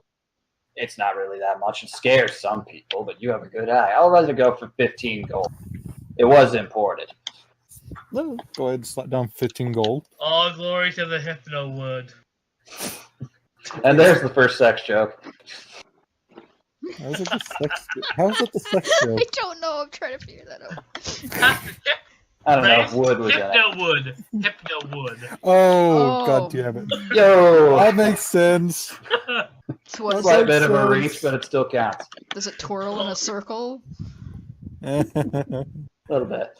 There's one little section of it that does. It's just Only it's when so it's fast. turned on. All right, you now have Hypno Wood. It's great for parties. I'll take that. And is Tessa still here, or did she bop She's out? still there. She's kind of just awkwardly hanging around, browsing herself, All right. looking to see if she can find anything else of a classical, vampirically repellent nature. You see her like looking at a couple of flasks of clear liquid and shaking them a little. All right. Tonk will he'll try to make it seem natural to mosey on over to her, but yeah, he's not terribly good at being subtle. That's fair. But Hey she there, doesn't- little Sheila. Oh, hello. Just friendly and smiling all good. Yeah, I couldn't help but hear what you said. It's trying to remember what the old stories say, but the undead, vampires. I mean, Yeah, I mentioned before that a old friend of mine was keeping the fact that he was one a secret from me. Now that I know and we've got ties, I'm just trying to look out for myself as best as I can. Don't get me wrong, I know this city is supposed to be very well defended, but between you and me, we've broken into places just as secure as this in the past. He's gonna snap his fingers, but essentially claws together. He goes, well, you ever find a good priest who can do some enchanting? The stuff like detect undead or impulse undead. Well, that is true. I don't exactly have the money for an enchantment of that level, but you might want to check that pendant, Rowan says with a wink. Like, oh, you let this go for 2 silver. It's like, I make plenty of money, miss. Your life's important. He's a Oh, cheeky that's bugger. sweet. He goes, well, maybe I'll just get a scroll of detect undead. It's like, I don't sell any of those, but I can point you to a few places that do. Thank you for that. What does this do? Just detect? Yeah, that's the extent of it. I'd have had to charge you another silver for a bigger enchantment than that. You enchanted this yourself? No, I'm afraid I lack the talent. Tonka's gonna look a little concerned and go, hey, you little strapped for cash? It's like, I've never really had all that much. Most of whatever we kind of looks over at Rowan and said, most of it didn't stay put for very long. It got fenced off. Like, if you mean the fact that you're a thief, I know. Believe you me, I know the look, Rowan says. I also know the look of a convert. I see one. Well, Tonk is going to pull out essentially a bag of 50 gold and offer to her. Well, I'm a little invested in your health. She is just completely dumbfounded at that. This is just like a big jump for her. I'm going to roll something for her here. She just kind of awkwardly steps back, and at first you can definitely see the I don't want to do this, I can't take that. Then she looks up at the cannon on your back again, then she looks away from it again. I passively intimidate her again. It's like she takes a deep breath, and she's like, okay, thank you very much. He's going to just gently like put a hand on her forearm, kind of like as a, not exactly a like a warrior's clasp, but like a light, reassuring grip. Goes, hey, good people, look out for good people, and I know good people. I'm not sure you do, she says to herself, but Someone you can see a smile there. For a brief moment, you sounded like Paul McCartney. God damn it. I'm all over the place with this goddamn accent. I've given up trying. Hey, it's okay. My characters, the NPCs I'm doing changeable every 3 lines. Nice. All right, so That She wasn't an takes insult.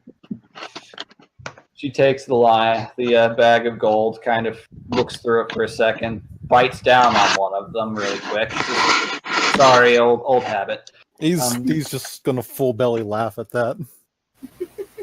Old habit. You'd be surprised how many times I've had a counterfeit product handed to me. But thank you very much. Where could I potentially find one of those scrolls? Like down the way a little bit. There's you can come across it pretty much anywhere. Actually, I'm gonna recommend McBeadle's. Rowan says it's a real good place. Just if you don't see anyone at the counter, do what the sign says. Open the flask. She just WTFs that one really hard and kind of casually paces out, kind of giving you all a 2-fingered salute wave as she does. Just, see you around. Tonk waves back.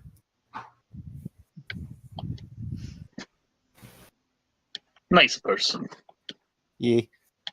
Shane, what happened? Hope she gets better. Yeah, she's definitely got a story, Rowan says, suddenly appearing behind you. So, but everyone does. Everyone does. Got a little light in your feet. Well, so I've been told. I have to often acquire my collection myself. Well, with Magda's help, of course. Kind of gestures out to where the horse was, out in that side of shop. I'm gonna have Kyle roll a history check Sure to see thing. if there's anything that is significant to the continent at all besides the breastplate in here. Sure thing. No. That five. Oh yeah, that's a 9. She's Just- fine. Just out of curiosity, what does that music box that I'm looking at play? That is a 21. Well, what Howard Shore track do you want it to play? It's from the distant land of your homeland, for sure. Boy. It sadly there. exclusively plays the shitty version of Goblin Town Oh, from the no. cutscenes. No. I'm not that cruel. You rolled too high for that. If you rolled low, sure. Why would anybody make that a music box? I mean, unless it's a gag gift, I can see that. When you open it up, it's actually the scrotal sack on the Barry Humphries goblin's face. No. The scrotal sack. It's funny because that's what he had on his face. He really did. Okay, so 21. You do see some very nice things along the wall. One thing of somewhat historical note you do see You see a couple of nice-looking swords, very much made for that. You see one thing that really catches your eye. Ooh. You see a very, very nice-looking little Magitech sphere, kind of trapped inside of a little cage. It's like, you have a good eye. He looks over at it. He's behind you again. Jesus Christ. So like, even I don't know what that thing does, but I only acquired it recently. A gnome friend of mine's coming to look at it in a couple days, see if he can't put anything together. So I see that you're looking for things of significance, I take it? I saw your eyes glow when I showed you that map. Yes, I am. It's like, well, what sort of budget are you looking at? I have 200 left over from a few days ago.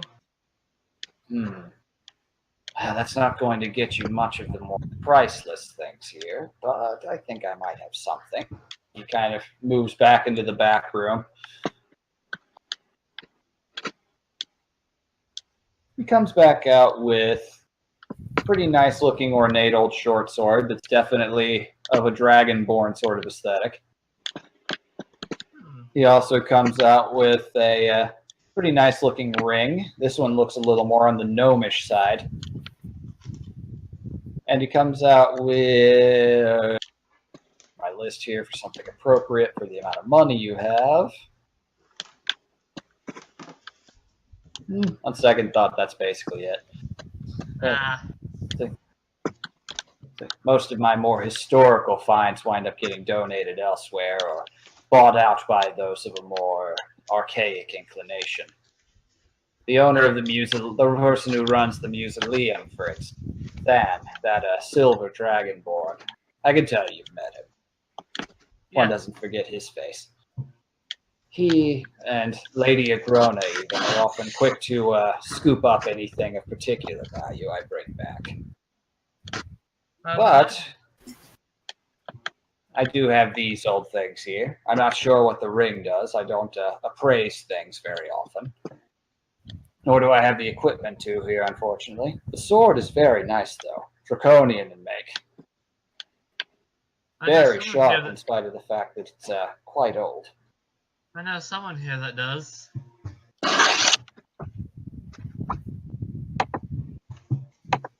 Tonk. Yeah, I'm kind of on the other side of the shop, man. He's too busy looking at his hypno wood. Let me tell you, it is not a misnomer. That is wood that you can be hypnotized by. Oh, yeah! Imagine if he and Grosk are mesmerized by it. Where does it go? Just staring at it. Where does it begin? It's turning into a spiral. I can see the Infinite Man. Hi, I'm the Infinite Man. God damn it. It's like, and Rowan immediately runs over with a broom and goes, "Get back in the garbage."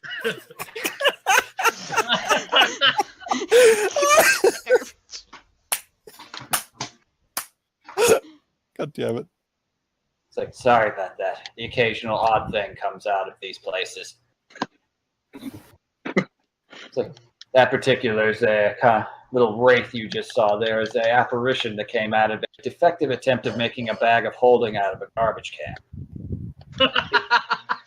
It did not work. Wound up opening a plane to wherever the fuck he came from.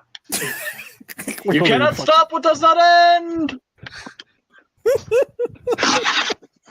put your ear up faintly to it, you hear a strange tune about something about how that's the sound of the police.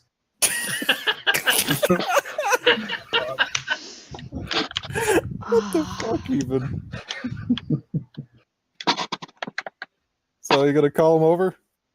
I'm hearing. Why am I hearing a sound of a bowl being smacked from there? I hear two men in utter despair, and I don't want to know more.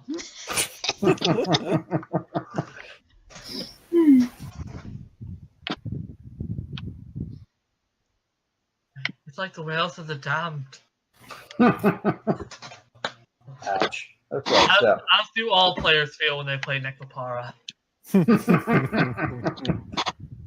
Ugh.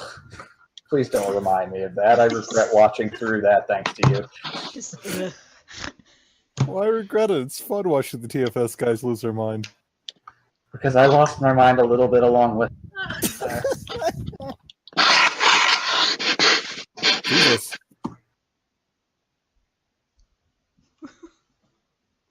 Yeah, Alright, I was just going to explain that. Oh, I recently established a establishment on the 49th floor. Ah, I'm you're trying the to new ones. I'm trying to sprucing up the building with items of Aquarian historical note. Try to get some sort of establishment going there. Well, I certainly can't fault you for that. That's a noble goal, not too far away from my own. Although, all frankness, he kind of leans down very close. It's like, most of this I keep because no one else should have it. Understandable. That sounds- And I don't mean that out of self. On the 49th floor, we found a gem that connects to the fire plane. Ah, you found one of those. Be very careful with that. They can be very, I plan to never overpowering. use it. Yeah, I It's like walk very- I walk by it every day, and it keeps yelling, "Let it rip." Damn it! Hmm. That's a dark, dark place that leads to. Also, we found a statuette of a crab. Now that one gets his attention a little bit. So describe it, please. Kara does so. It's like, Describe It is ah, a crustacean with claws. very good. Oh, I see. Well, you found something actually rather valuable there. That's a very powerful enchanted item you have there. It's an avatar of protection, actually, of sorts. Oh, But unfortunately, you have to actually know its intended name to be able to do that. And unfortunately, that is where my knowledge ends. If you should ever come across it and you write it down, you should be able to summon it by calling that name, and it will be a very powerful defender that you will not regret having. intriguing. Cool. Sounds like ultimate home defense. But unfortunately, even if you brought it here to me, I doubt I know the name. Maybe someone. It's like maybe you could have some luck at the Mausoleum or something. They know a lot, but that's hard to say for sure. Your attractions journal has been updated.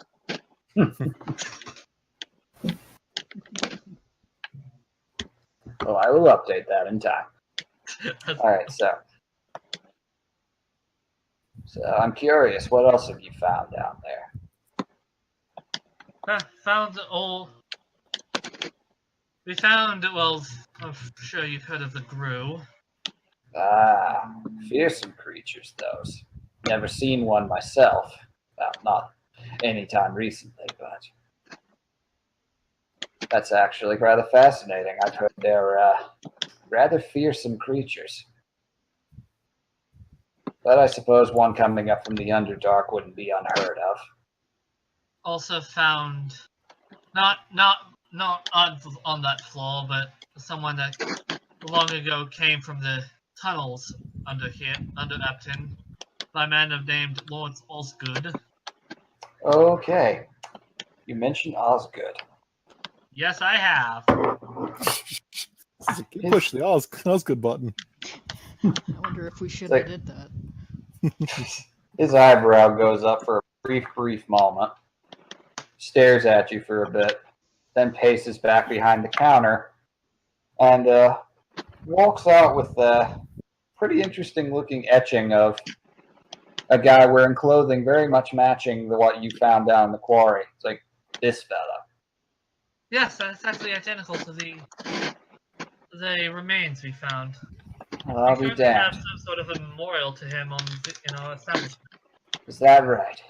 Well, I'll be damned, he says, just kind of shaking his head and looking at the picture. Kind of well, some very interesting information you got there.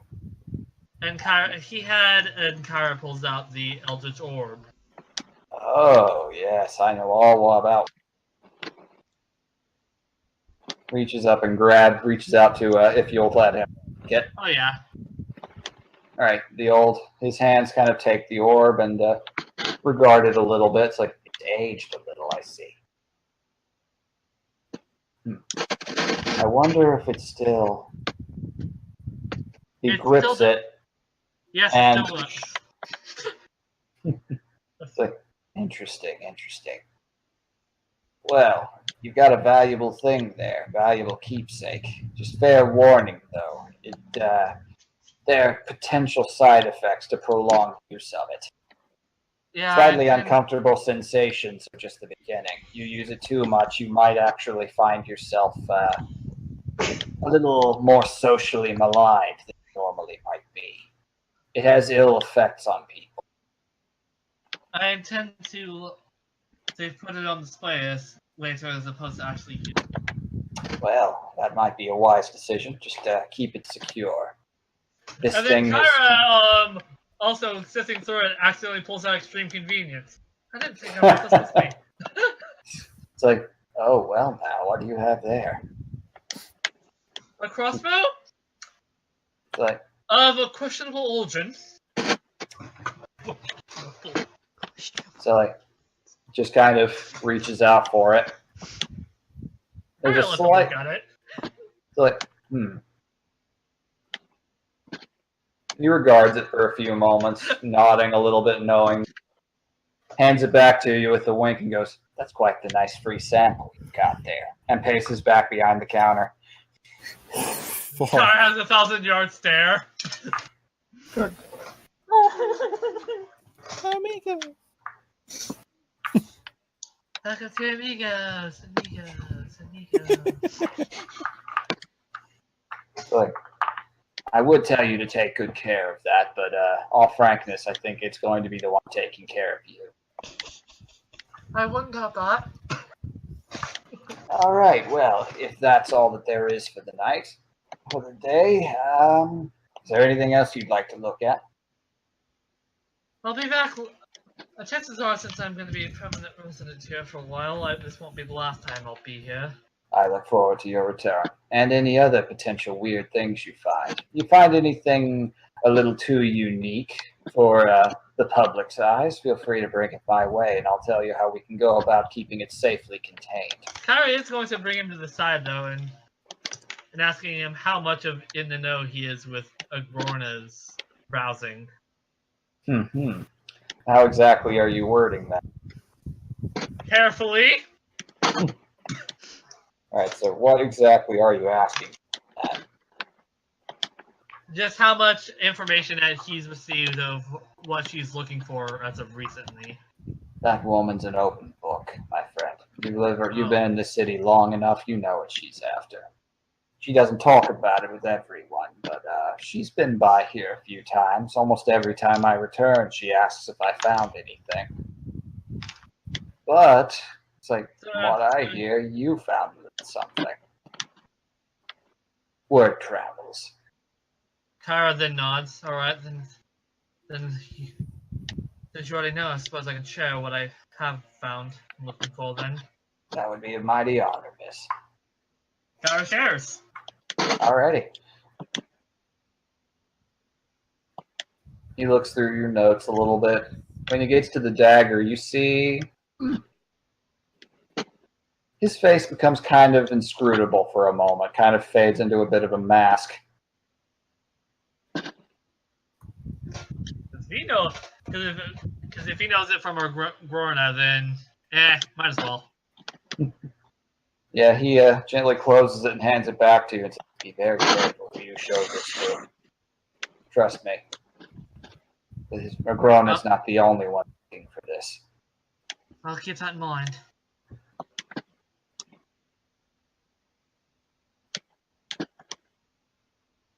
Kyra puts the journal back. Alrighty. It's like, I get the feeling you and I are going to be seeing more of each other.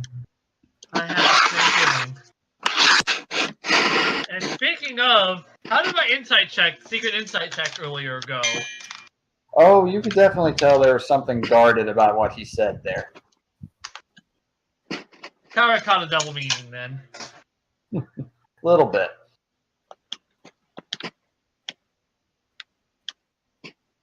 All right, I so assume we will.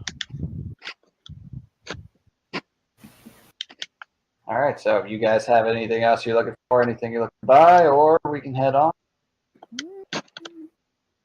I could be keeping an eye out for anything that related to the home island. Grosk has almost no money.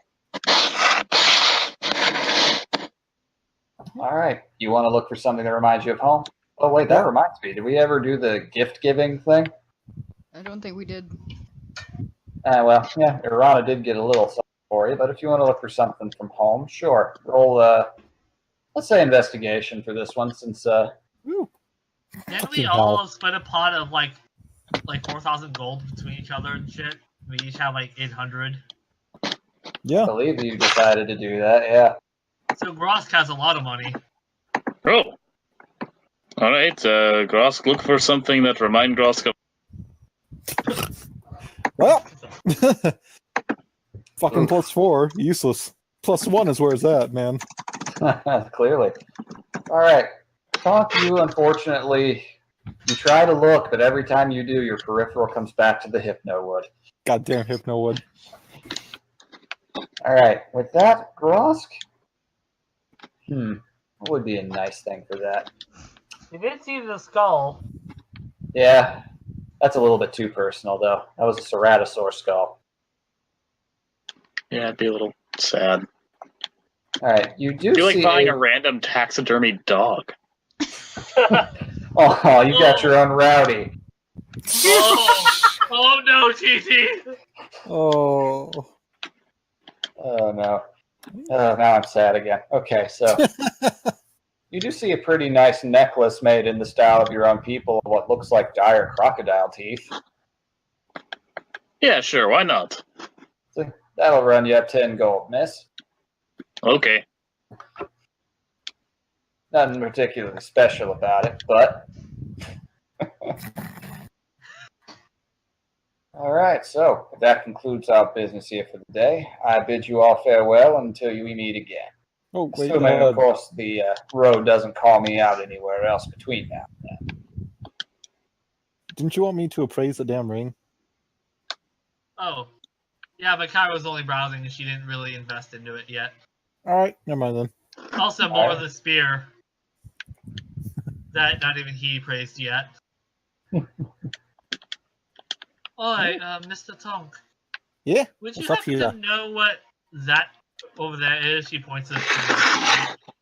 That's a little bit of damn magic. I can tell that from a look, but I'll look into it now. Investigation or Or just- praise, I think, since you have the spell. Identify, although yeah, I don't know how well that works with Magitech. it's iffy. It's very iffy.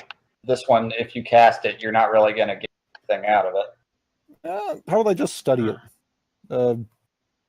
It Yeah. appears to be somewhat similar with the runic components and whatnot to the storm orb you found before. But this one is Oh. caged up in something, and it's kind of rotating in place a little bit. It appears to be a power source of some kind, by your knowledge. But 2 watt and 4 watts, no way of actually knowing.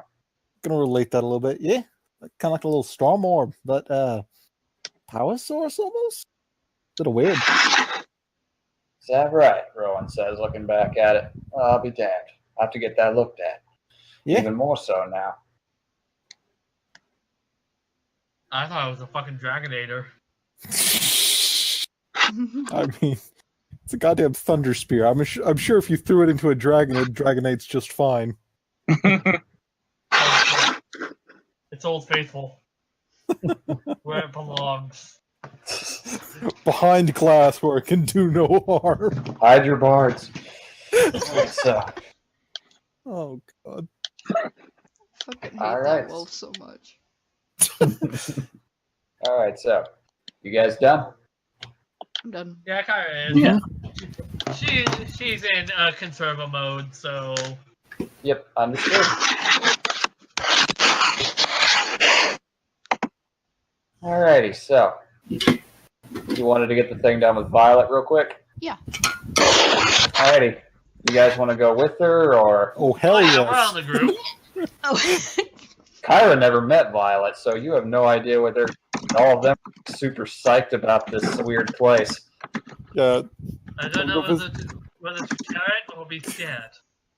Ah, a little bit of no both. time to be scared. She's a nice lady. Right old sweetheart, I think. Alright, so you guys make your way down, following the instructions on the card Violet left you. You find your way down to, this time, to the Undercity. Very large, sprawling location. Lots of large buildings, very well lit. Magitech galore all over the place. Looks a bit more urban than the more austere upper surface floor. You find your way, you find a nice, down a few streets, you get into a neighborhood that primarily is populated with orcs, many of whom actually recognize all of you and wave very heartily as you pass by. Hey, wait a Oh, minute. that's sweet. It's like, you coming Same. back to the snail? One of them asks Arana. Eventually, yeah. It's like, sweet. And he keeps walking by. Sweet. Killer. Choice, dude. Very choice. Essentially canonized are just a bunch of jocks. Except for those two nerds you found, but they might be dead now. The nerd orcs. Those were some pretty powerful wedgies. Aw. The Norks. You don't mess with the Norks. Norks. Alright. You eventually come up to what you assume is Violet's place. It's a massive looking glass building.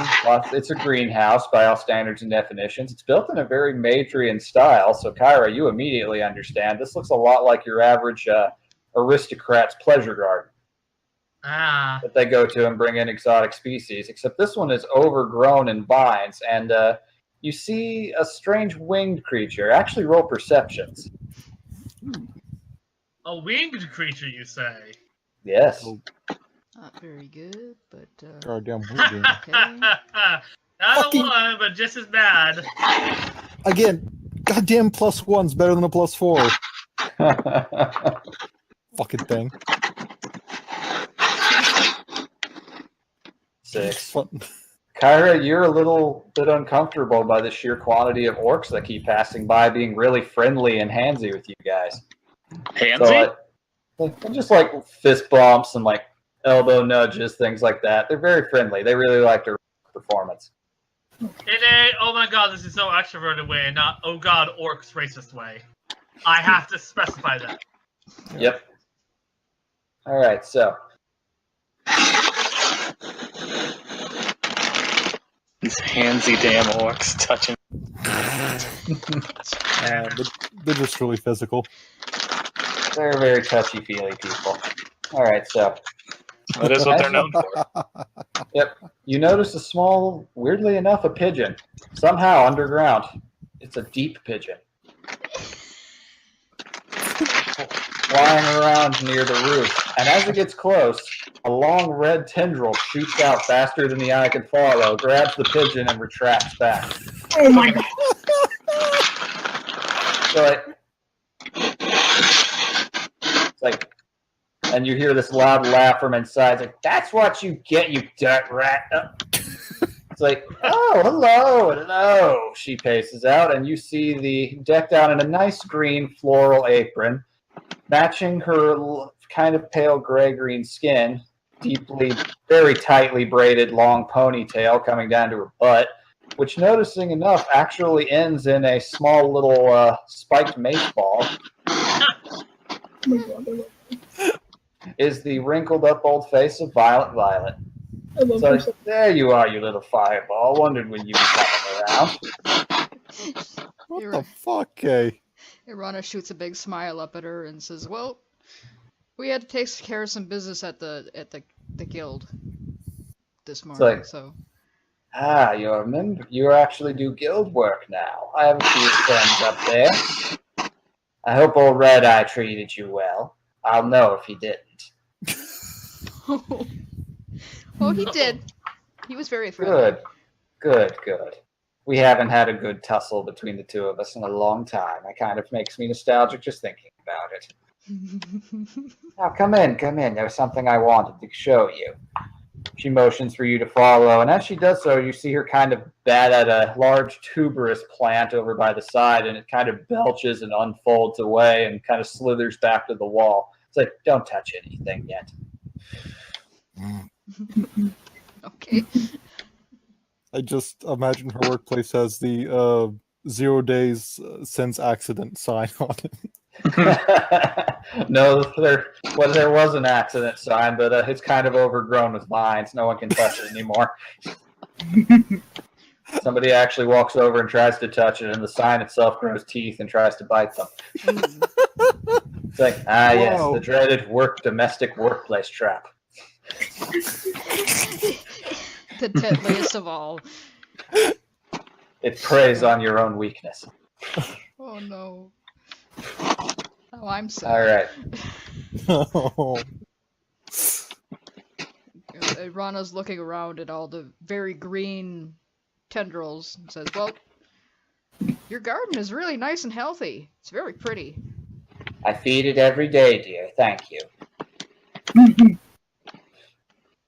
So, I just wanted to run a little proposition by you real quick, she says as she walks through this virtual hedge maze of carnivorous plants of all shapes and sizes and quite a few bright colors. See a few name tags and whatnot next to them and a few bones. Yeah, seems legit. Seems legit. Oh, what was that? What was what now? She said she was. You wanted to run a few things by us. Yeah. You wanted to run a few things by us. Had a That is proposition. Yes, of a sort. I used to be a bit of a battle maiden, you see. I'm more of a fighter than a lover, as you could probably tell. I took part in the Great Raids 35 years ago and retired to the city afterwards, decided to take up gardening. But unfortunately, I bit off more than I could chew with a few of them. I heard your performance at the Snail the other night, and I realized there is something you might actually be able to help me with. Well, if I can, I will. Perfect. This way. You, as you go, you see a few of her employees, very large orcish men, all each of them donned in like full body armor that almost looks more like a hazmat suit. One of them's carrying a giant toothbrush. God.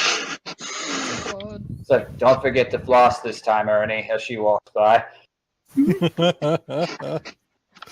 like the plaque builds up and it gets really nasty. And don't forget to wash out the keg plaque. It's like, yes, ma'am, as he walks by.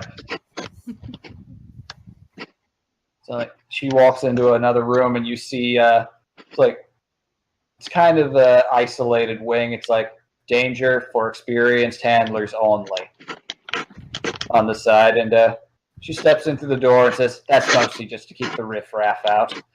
Come along, it won't bite. I have a feeling you're actually going to be exactly what it needs. Okay.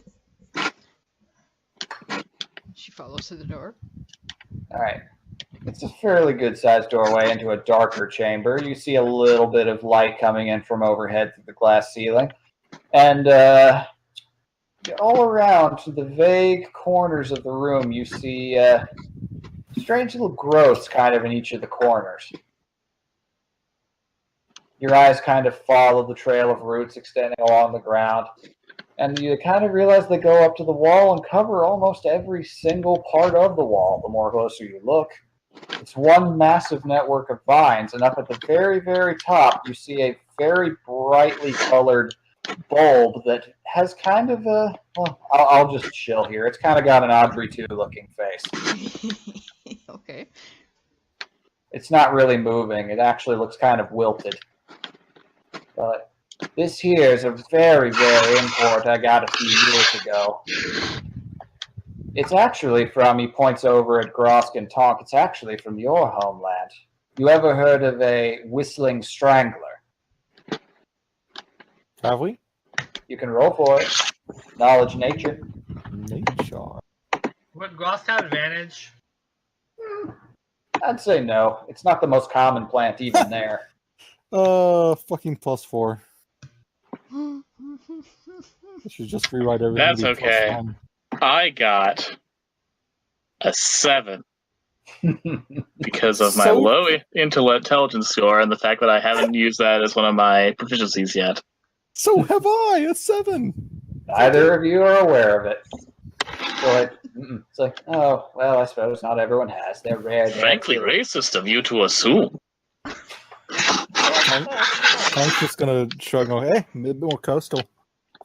So that's understandable. I forget. I don't know much about your islands, to be honest. I bought it because it looked pretty. She says, looking up at its fangly maw. I love So- her. Seems legit. It's like, this is a very special plant, it turns out, that has some needs I can't really give it. It's like, this plant, from what I've read, is an arboreal species, likes to nest in high places. It mimics noises it hears, usually to lure birds and to be eaten, or various other fauna. But I hear they're actually somewhat popular in some circles because they can harmonize. So if you could play music like what you did before, I want to see what happens. It's been very unhealthy lately.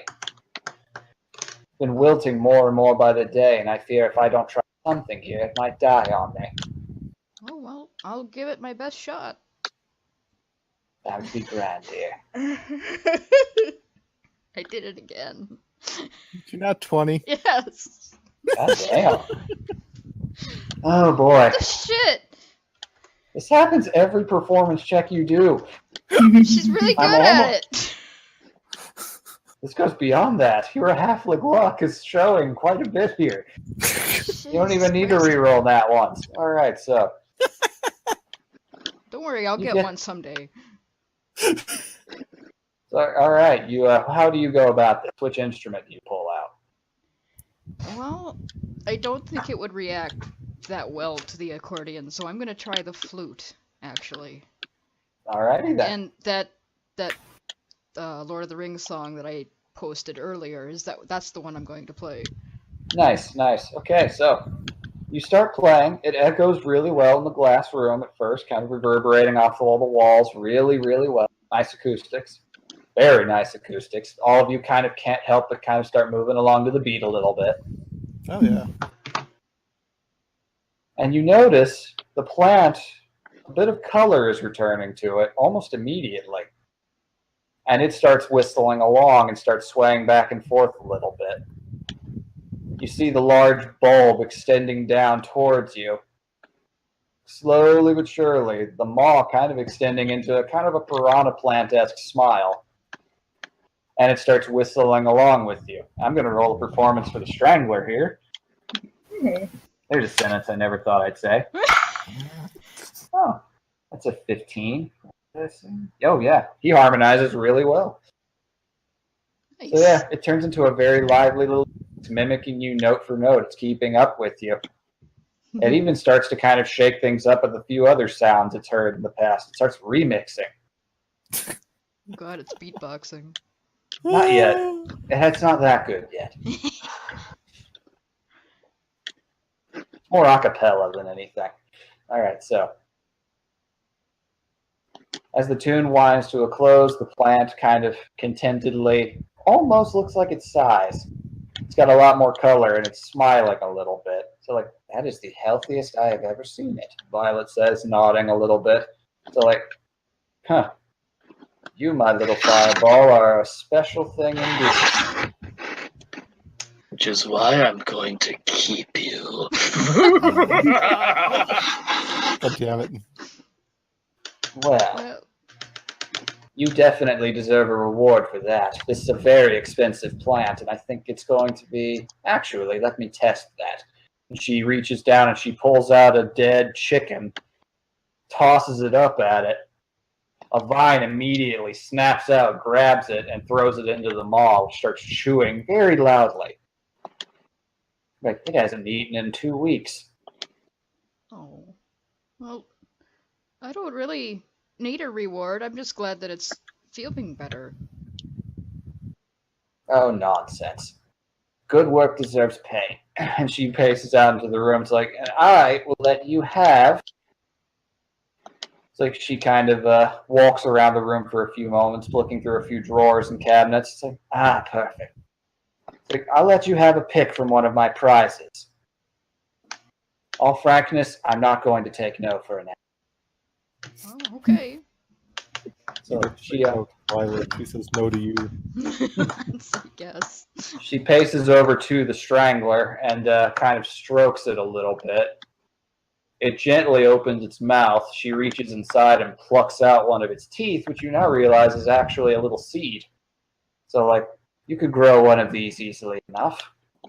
So if you so choose, you can grow one yourself. Good for musical practice and listening to yourself play back.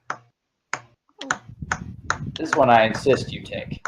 Okay. She holds out her hands and takes what I You were handed this slightly sharp-looking, it kind of looks like a bamboo shoot, except more serrated. Has a bit more color to it. Oh fuck! It has bamboo shoot or bamboo spear teeth. That's nasty. Ooh, that's nasty. That's a lot of damage. Alright, so you now have a whistling strangler seed. It comes with instructions on how to grow it. Okay. Alright, so next up she walks out into another room, goes, I've got a few different prizes from my collection over the years. Not exactly quite as impressive or as expensive as that one, but let me see here. She whistles a little bit and a little bush comes moving towards her. Just, you don't even see the legs move or anything. It just kind of skates across the ground. She's got a fry kid. So, like, this here is a budding shrub. A They're a budding shrub, yes. It's a vaguely alive little thing. I think it's related to, like, mandrakes and the like. They have a bit of mobility. They can sense things around them. And she reaches down and plucks out a little sprig of its leaves. It doesn't seem particularly offended by it. You can see they are covered in little thorns. It's like they can shoot these at insects. Quite good at pest control. It's like they bond very easily with one person, usually. Oh. So it might take a bit of work to get it to imprint on you, but I think you could do it. I also have, she pulls out a little, looks like a small ficus. So this here is a fisting fig.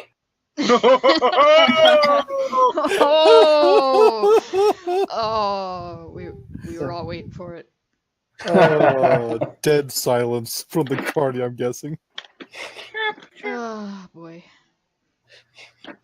So like, I know the name is fascinating, but it comes in quite a bit of handy. Works well as a coat rack, and she reaches down. It's like, Ernie, come here. So like, what is it, boss? Can you tickle the fig again? No. Wait. It's a fig. So like, do all get, yes, Ernie, you'll get paid for it. Righto then. He reaches down with his gloved hand and makes little Gucci Gucci Goo sounds on it.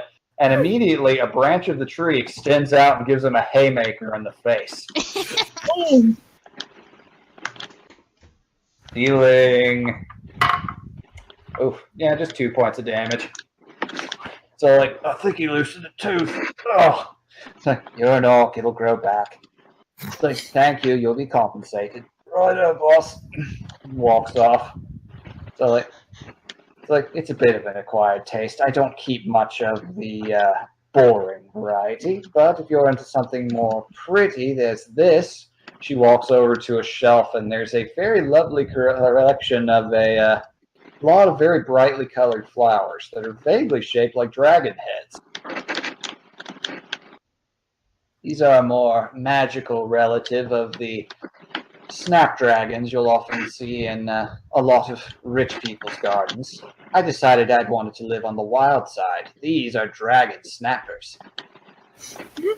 They attune to different sorts of elemental energy, actually. They grow in places tied to the elemental planes, so they do quite well here in this city. Quite easy to grow on yourself. For instance, she pours a little water down on top of them, and one of the heads shoots out a little spray of like icy mist. It's like surprisingly good at home and defense. Oh.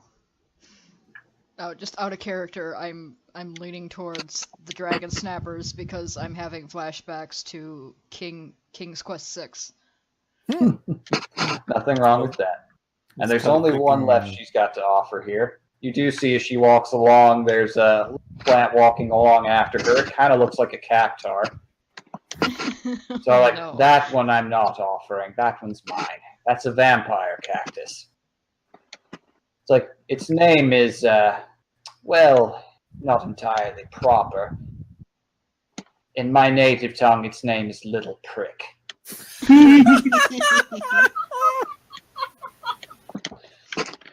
Perfect. But for you, I think I'd like to offer something a little bit more festive. He walks over to this really good-sized, corpulent-looking, kind of like giant pitcher plant. It's like, this here is one my people are very proud of their breeding. This is a You cut off much there. like normal pitcher plants. Anything you drop into it gets digested, but this one gets fermented into rather sweet spirits. Oh. It's a fair warning, though. It's not very discriminating. No, it'll eat Good. anything? Just about. I've never tested the exact limits of what it can take, but it does affect the taste a bit. That said, I'm not sure how one of your constitution might handle it. Us orcs can handle just about anything. I drank poison once on a dare. Worked out just fine, didn't feel a thing. Humans drink poison all time. Call it alcohol. That's just piss water.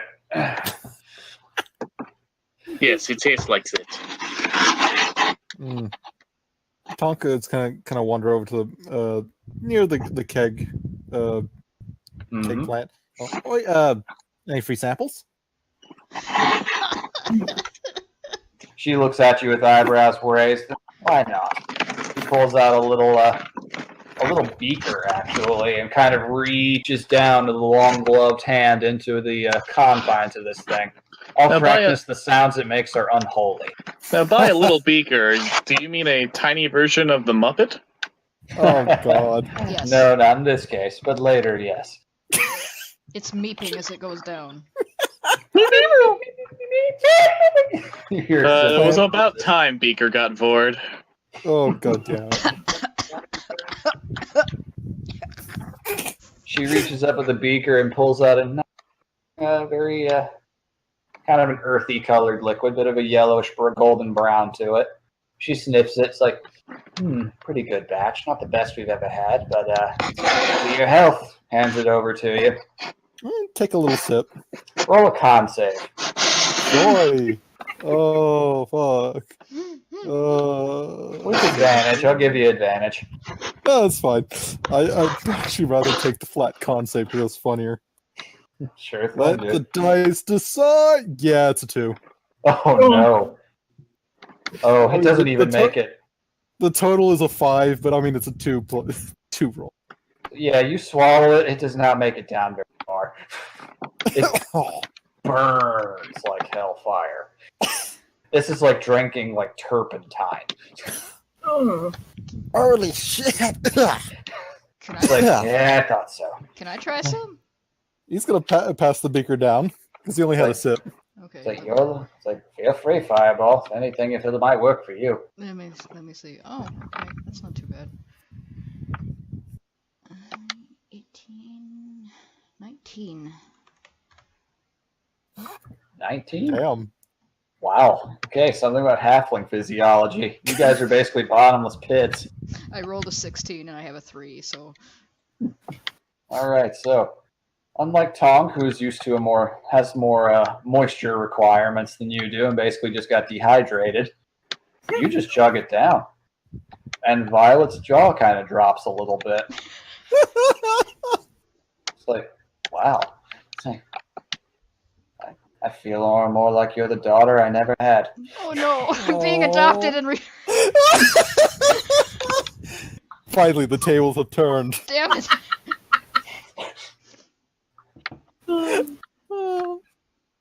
Well, you're welcome here anytime you so choose, but you can have your pick of any of these. I'll have them sent down to your home. Oh well.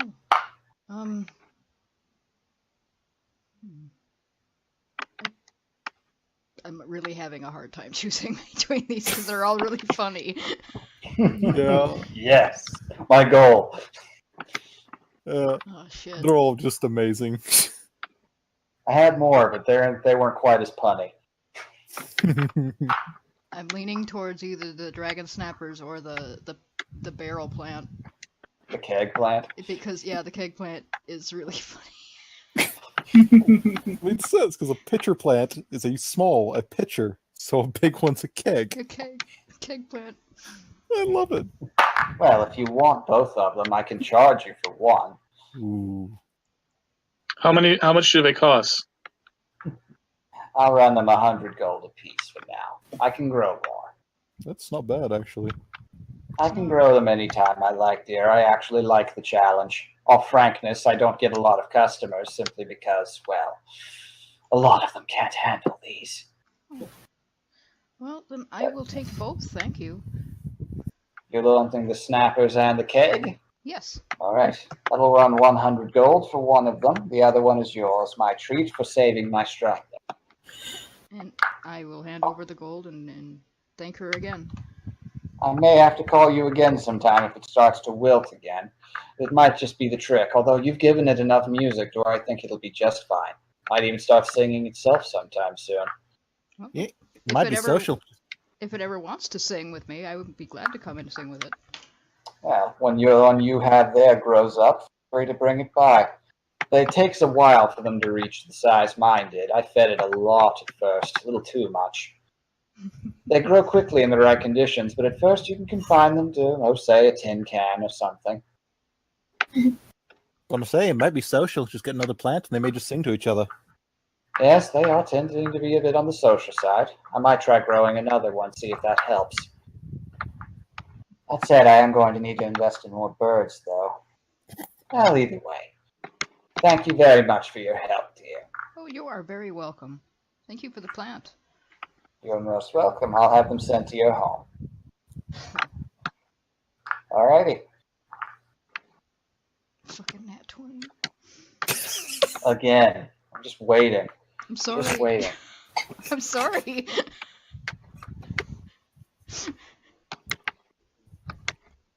She's just really good at this, I guess. You're a good performer. You're a good bard. Okay, so, Halfling luck. yeah. Funny, that's not even usually how it works. Alright, so, you guys all exit Violet shop, and as you do, Mako immediately, her ears perk up as you guys make your way down the street, Oh. Mm-mm. and she darts down an alleyway. Oh, Uh-oh. Uh-oh. Right, follow the good girl. Following. Try to follow too. Alrighty, you guys run down this alleyway, and you immediately notice that the walls start to get a little bit more labyrinthine as you go. Everyone start rolling dex saves. Oh, fuck it up. oh boy. What do you mean, oh boy? You're fine. Aha, rogue! You're fine, dude. You have high dex. But- 22. I on the other hand, Nice. I'm rolling a +1. Thus, I'm rolling good. Pet owner concern, go. Fuck. Not bad, not bad. Okay, yeah. All of you were able to make this first thing. 15. Oh, you just passed. Alright, so as you run, all of a sudden, the wall moves on its own and closes in behind you. And you find yourselves kind of in a weird sort of, it's almost like Inception with earth bending. The walls all around you kind of all mold together into one simple little cube with no entries or exits. Uh-oh. fuck. Yay. And you see one other figure there with the Mako. And it's actually Tessa, and she looks just as confused as you guys do. And Oh, holding her by the scruff of her hair is a very strange-looking fellow. He's a tall, gaunt-looking humanoid, has very pale skin and very dark eyes. oh. So, like, oh good. I see the trap worked. The Mako's barking and growling at the guy like nobody's business, and Tess is all like, run, just screaming that over and over again. So, like, oh, relax. You did what good bait should. He throws her to the ground. So, you're the ones I've been tasked to go after. Can't say as I'm super intrigued by most of you. Oi, who are you? Now, why would I go telling you that? Because That's we right. asked. Gus man know a dead man's name. Oh, hardcore.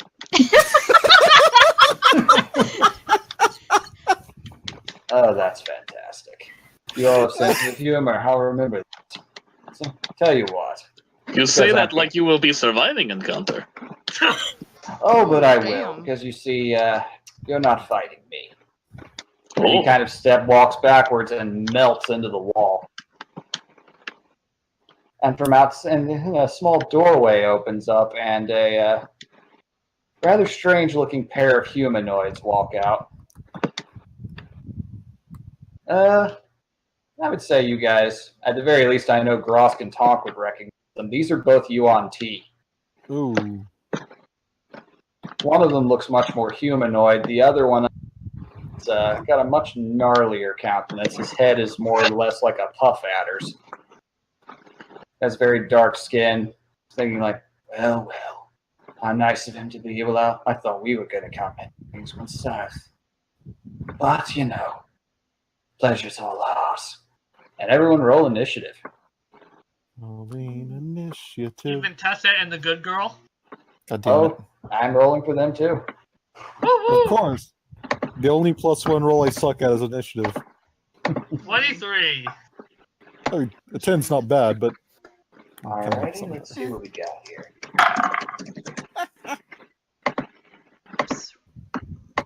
Oh, not bad. Oh, okay. all right. You guys are rolling high. I'm going to go ahead and put up the chickens and whatnot. Okay. Good thing. Maybe. Okay. Oh shit. Nat 20 from Amako. Nice. Oh, is she mad? Yeah, she is mad. She's heckin' Also, nettled. does she have her Omamori on her? She does. It's in her mouth. She's heckin' nettled like her role model.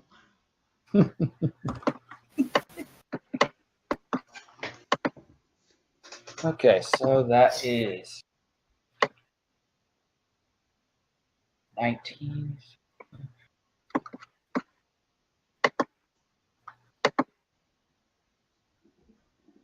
And 13. So first up is Mako. Alright, I'll be right back too. Good thing.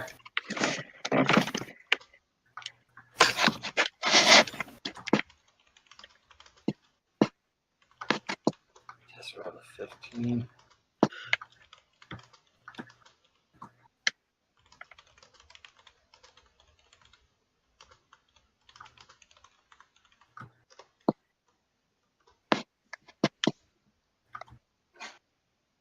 I'm assuming, actually, let me check and see which one of you two has the higher dex here.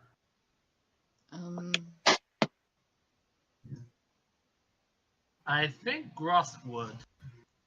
Grosk has +2 dex. Oh.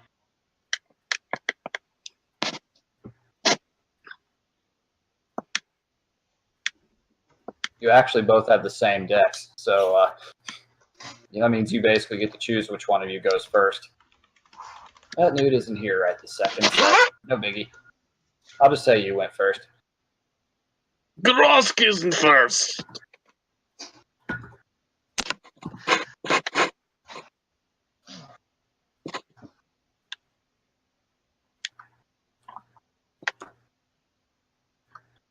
Alright. Alrighty, that is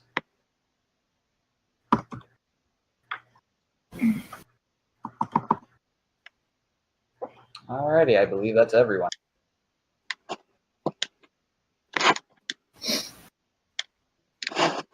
Nick. Snick. Nice, okay. Alright, it is Imako's turn, first and foremost. And the first thing she does is bolt towards the wall and teleport out of sight. Oh, is there an electrical burst? No, you hear one faintly on the other side of the wall. And you hear faint barking as she runs off. So, like, it's like the snake people kind of chuckle a little and their tongues flick out. It's like, good. They'll find the bodies faster this way. One of them brandishes a very nasty looking blade. The other one has only a dagger, but you see the hand kind of with arcane energy. Alright, write down a couple of things here to get this all set up. I lack the technologers to do this the way that they do in the fancy streams.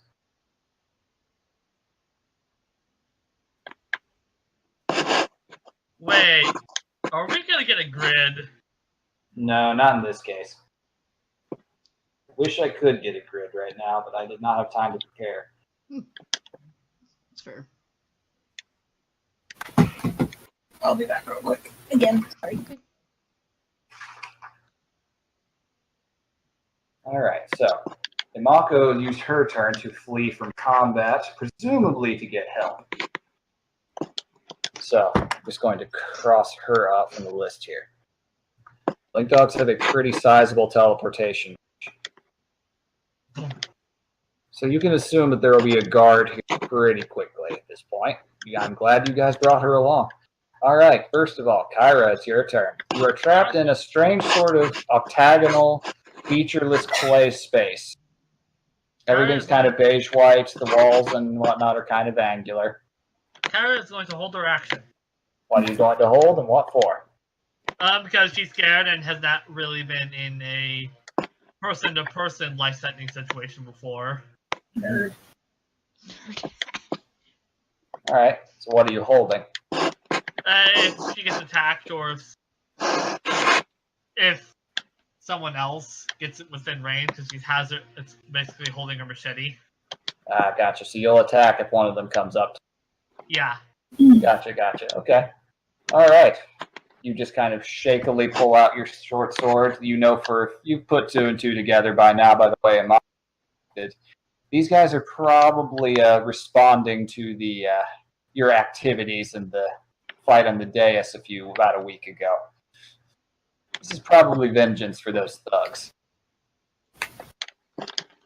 Alright, it is now the Snack Boy's turn. He is going...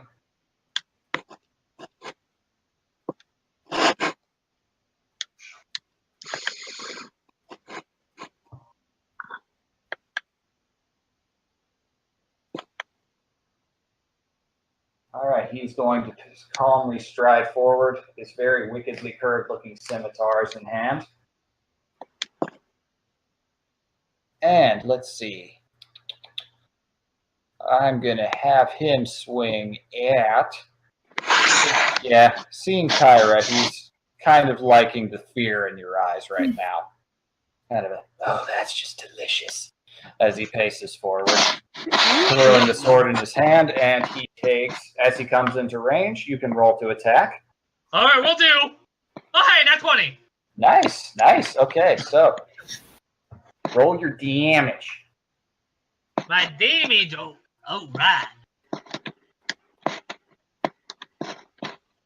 Alright,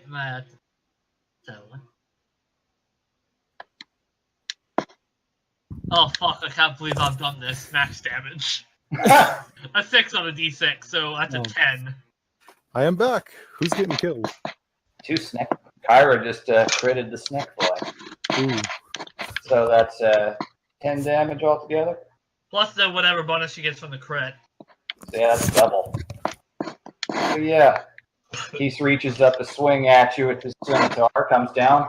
You reflexively and out of fear hold up your own sword, and it catches him on the arm and cuts it off. Oh!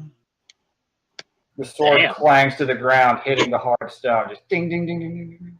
It's So like, oh, you've got some tricks up your sleeve, eh? The arm kind of vibrates, and in its place bursts out a 9-foot-long python body. So like, Oh my right. And now he's going to attack. All right, nail. Evil Nail. nail. I do not like his trick. I'm not a fan of it either. All right, that he is down. Why is Imiko crossed off? She Because- fled. She poofed out of the combat immediately to go get. Smart. All right. Just making sure because crossed off characters is a worrying thing. I forgot you were away when I did that. Okay, so Yeah. the snake head, he actually gets. Oh, nice. Okay, that is a 17 to hit you. By 1. Oh boy. Okay. The snakehead lashes out with blinding speed, the teeth sinking into your shoulder and dealing. Not the worst attack in the world. That is 6 damage. Ooh. And then I got to. Oh shit! No, I forgot to.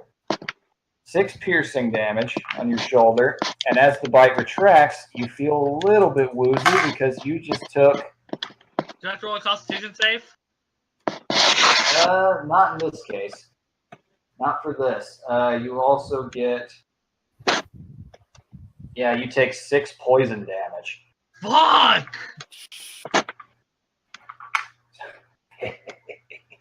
Oh, One more hit and I'm dead. That's One okay. time I'm out. You really hit him. You really hit him hard. Looks down at you and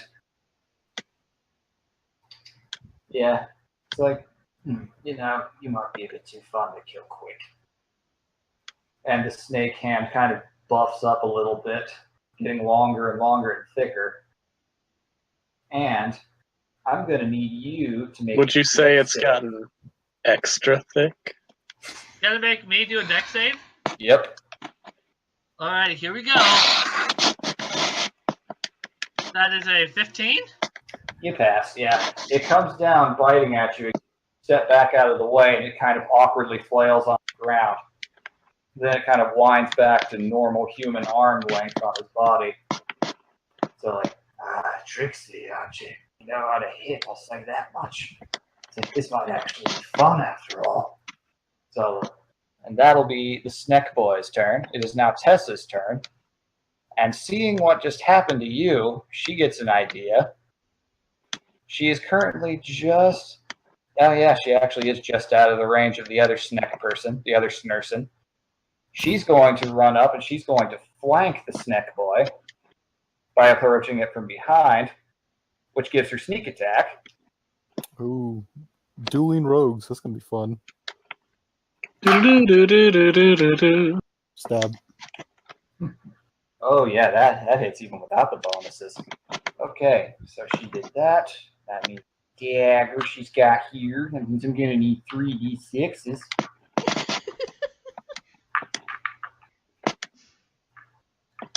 Actually, no, it's just 2d6s. Plus her normal damage.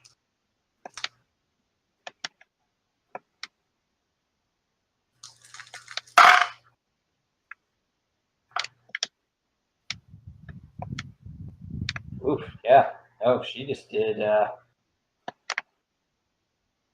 13 damage to it. As he's slowly moving towards you, both snakeheads hissing. All of a sudden, he lurches back and screeches, and you see a dagger and a flaming red head of hair on his back with a knife plunging in multiple times. Kind of just shouts, "Get back!"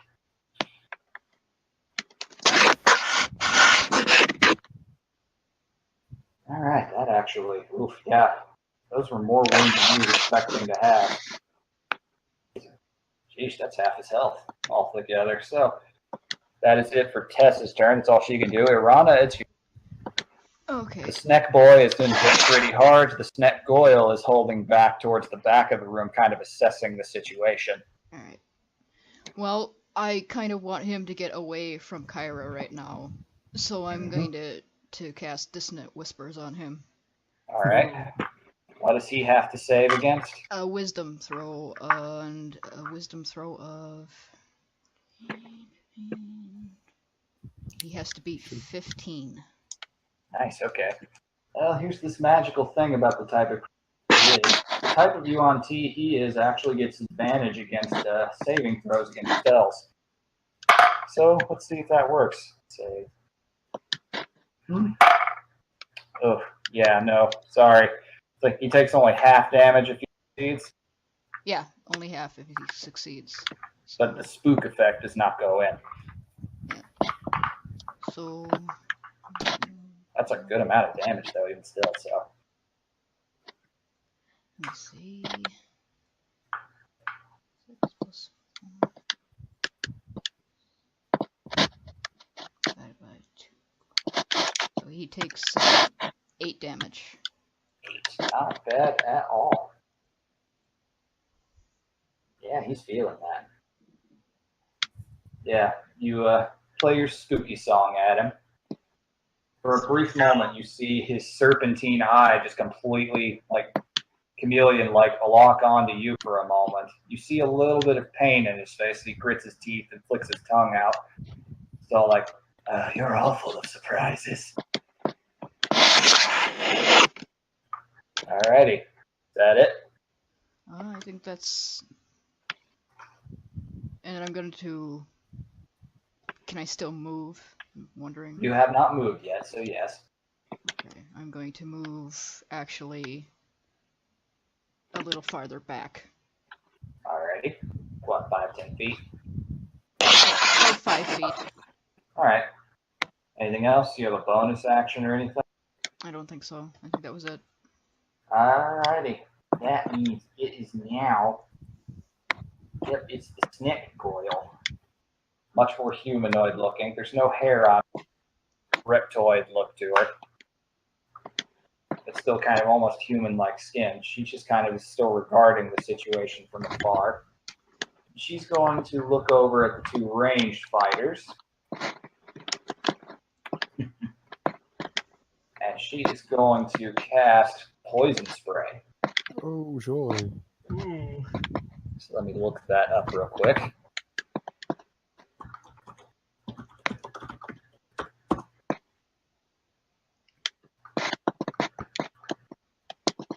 All right, yeah.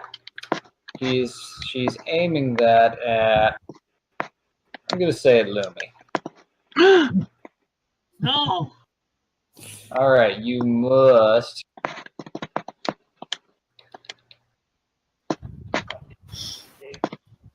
Yep. You have to make a con save for me. Cool.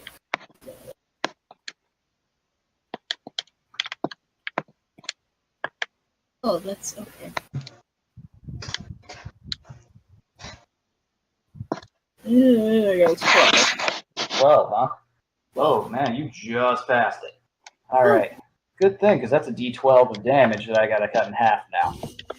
Plus. And lucky for you, because she rolled an 11. Okay, so you take 5 points of poison damage. You just kind of flat back suddenly as this spray of really caustic-looking fluid just shoots out of her hand right towards you. It's like, that's right, fly away. You'll be delicious later when they're a little bit easy. You're getting She's going to move a little bit further. Say what now? Rock to the face. All right, so she just kind of moves away, sidling the edge of the wall a little bit. And you can see she's got a short bow in her hands. And that's all she can do because she chose to use a spell. Okay, next up is Grosk. All right. Which one's closest to Grosk? I would definitely say the one that is currently getting shivved by Tessa that attacked Kyra a minute ago. All right. I'm going to stab it. Go for it. You stab it. Oh boy. Oh boy. That's probably not great. Oh no. Well, we'll see what happens. Does 15 hit? It does, actually. Oh boy. Well, time to do my damage then. Yes, you do. Mm-hmm. And that would be 15 damage. 15. Nice. Okay, so as this guy's enjoying toying with these two smaller human women, you can definitely see there's a power trip. All of a sudden, a much taller girl comes running up with a sword and fucking stabs him. A much bigger reptile than he, of a much superior, more noble sort. Groskois like eating snakes. Oh shit. So like, he just looks at you. He's bleeding pretty bad. He goes, "Feelings mutual." All right, so now it is Lumi's turn. Yay. Are you feeling vengeful? Yeah, like I said, she's getting a rock to the face. All right, catapult. Very good. Remind me what I have to roll.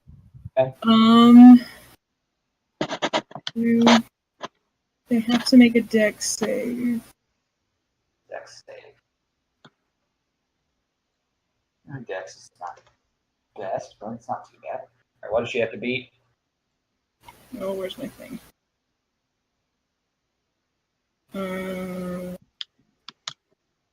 12? 12. 12. Has to be 12. Okay. Oof, that's a 15 even without her stuff. That's half damage then. And I'm casting as a level 2. So That thing is level 2. Damn, you're going all out. You really want this one to get rocked. why not? 15 total. 15 total cut in half. That's 7 for this. So, oh yeah. She sees it coming from a mile away. You kind of broadcast. So she just kind of tilts her head to the side, but she does not remember the fact that the wall is rock, and it just got hit with the rocket going at rocket speed, which means there are shrapnel rocks. And a couple of those really bang her up good. One of her eyes is swollen shut now. And you can see now she is seething a little bit. You can see the fangs. You can see claws extending. She will remember this. Cool. And for my movement, I'm gonna get up in the air as far as I can away from that. Alrighty then. That's your full movement speed. All right. You're there's not really you kind of see as you go up a few feet. Once you get up about 30 feet into the air, all of a sudden you notice a layer of stone actually kind of covers above you as well. And you see that same kind of dark, chalky face emerge out of it. It's going, They don't want you going away before the party's done. And then it vanishes again. But you're still You didn't say the magic word. God damn it, Newman! I was killed thinking you. that. Alrighty. That is now Tonk's Oh turn. no. All right. No. We're bait for Indominum Rex. God damn it. Kyra, you didn't get healed, did you? No, I have not. Okay. Also, you're a little ways away from Snack Boy. No, she's right up in front of Snack Boy. Yeah, she's right there. And Tessa's they're kind of in a bit of a murder sandwich with them. And Gross has kind of made this a murder threesome. He's kind of got a triangle on him right now. Not the kind of foursome he was hoping for. All right. Tonk's gonna move up behind Kyra and just pat her on the shoulder and go, "Yeah, fuck him up real good." And that's a cure wounds. Oh. Good. I did pick up a heal spell. I don't have many uses, but I have a heal spell. Okay, so 1d8 plus your casting modifier. Okay. Fuck, where are my numbers? Where are my numbers at? In hell with all the rest of the math. You heal 8 points damage. We wish, Ooh. GT. Kyra. And That feels better. then I'm going to save my other spell slot in case somebody else needs a heal, actually. And is it a bonus action to like intimidate somebody, or is it a full action? Isn't healing word a bonus action or cure wounds? Cure wounds is a full action. Cure wounds Gotcha. is kind of not as good. You know what? I'll allow it this time. All right. I'll try for it. It's gonna be like a heavy click, click, click as the cannon aims directly at the snake boy's face. Tonk's just gonna smile. Intimidation.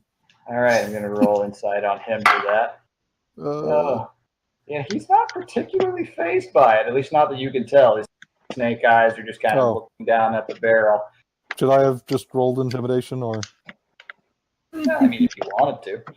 Well, once you rolled a nat 20, I have a chance at least. Huh! No, that's a 12 because it's a +4. It has a shitty roll. Yeah, no, he's okay. Like, All right. he looks at it. You can definitely see that he's kind of gauging the threat that you are going to shoot him in a moment, but you didn't yet, so he's got a chance to get out of the way and maybe even hold one of them up as a shield first. Then he shoots your foot. Anyways, it's my turn. Alrighty, we are back up the list. Meanwhile, Imako is currently pacing down the alleyways of the Undercity, barking like a mad dog, trying to get anybody's attention. And that's all you've got from her right now. Kyra, it's your turn. So with Tessa behind him, do I have flanking for sneak attack? You do. Flanking Okay, works so long as you're on a murder scene. He's currently Tessa's still kind of trying to stab into him, getting in between the scales, so you get a +2 to your attack roll. All right, here we go. Oh my god, that's 20 again. Jesus What? fucking Christ. What? Uh, All right, roll your sneak attack plus your Oh double my- damage. so Snickboy That's not a doesn't 6, exist that's a anymore. 5, so that's for my first. All right, so that's a 5 for the main damage roll, so that's 10. Yeah. Now the No. 2d6. No, plus my dex, which is 9. Oof, yeah. Okay, now roll your And for my 2d6. 2d6, a 2 and a 3, so that's another 5 plus 10. Okay, let me do the So that's a math 19. So that's a 28? here. Jeez, rogues, man. Jeez. All right, let me do a little math here. Okay, this is going to be fun. Okay. Kyra's still rather spooked. She just got some morale. She's got her friends on her on all sides. Tessa is currently... Kara just swings wildly and accidentally get somewhere. I've got a flavor thing here, if you don't mind. Oh, go for it. You know what I'm getting at.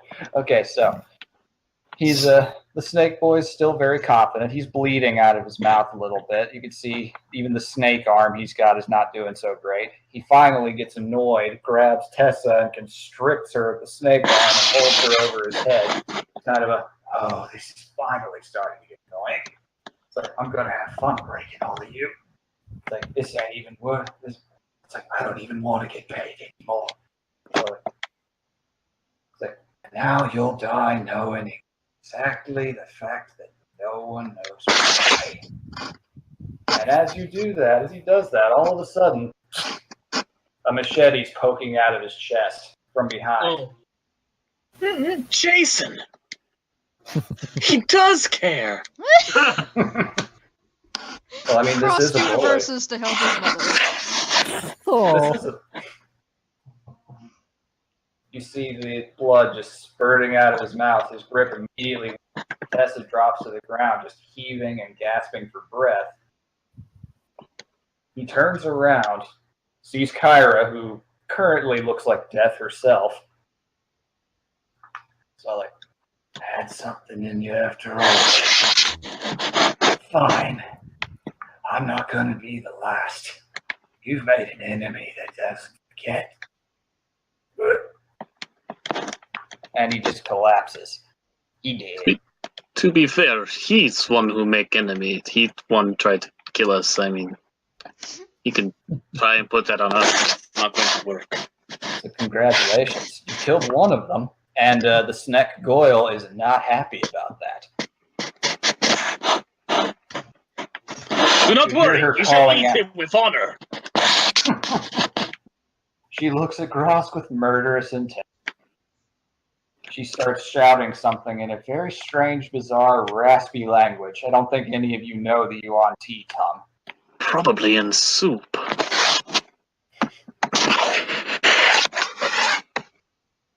And Grosk briefly thinks about the various ways they can cook their recently slain enemy. And yeah, she doesn't have Wanti as a language. I didn't think so. But yeah, you can definitely tell the fact that she's very upset about it. Okay, so that removes Sneck Boy from the tally, which brings it back to Tessa's turn. But considering she just got constricted by that, I'm going to say she's been knocked prone and needs a moment to get back up. So that's half her movement. She's been knocked down, but she'll get back up again. Yes, ain't nothing ever going to keep her down.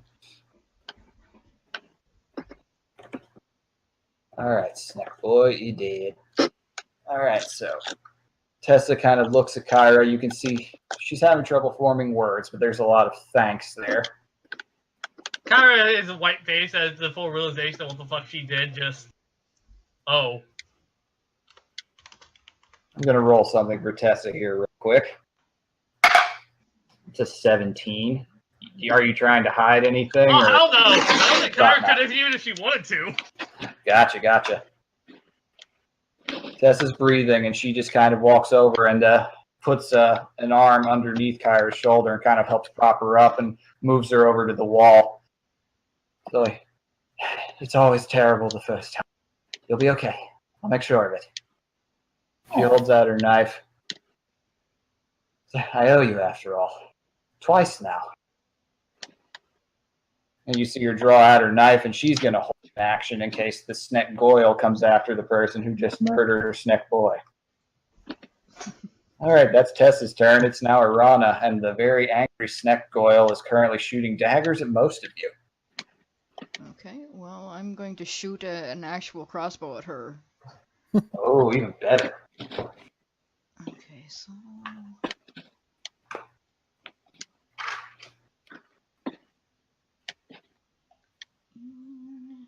19 hitter? It does. Alright. What does this motherfucker do?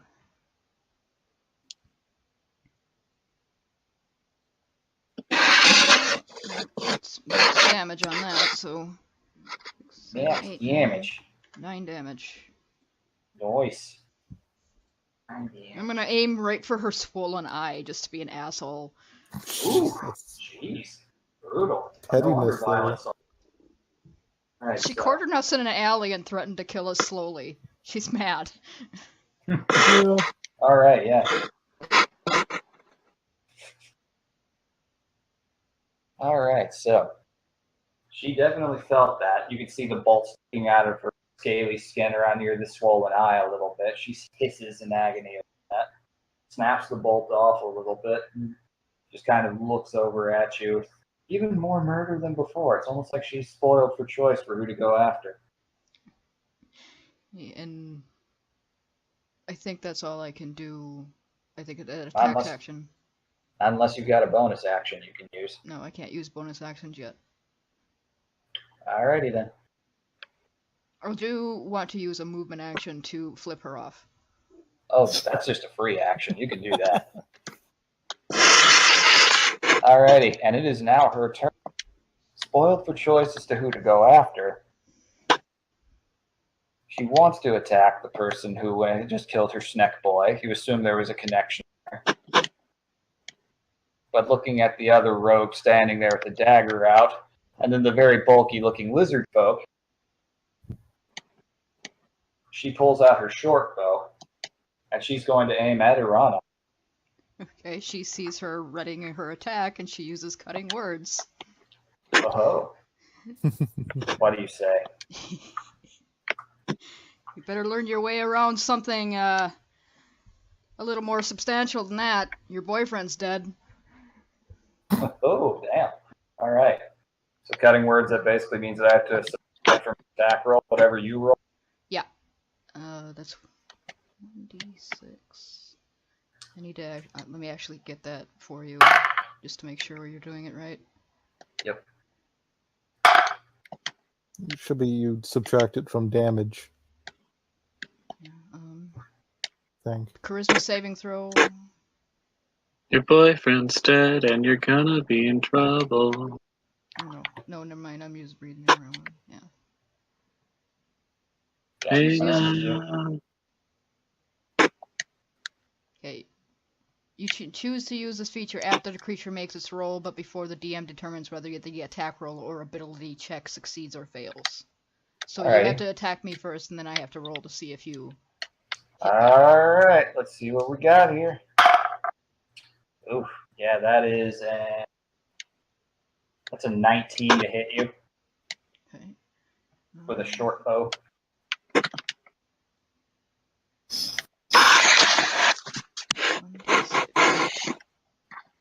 Okay, so subtract 6 from that. Alright, so it's 19, so now it's a 13 to hit.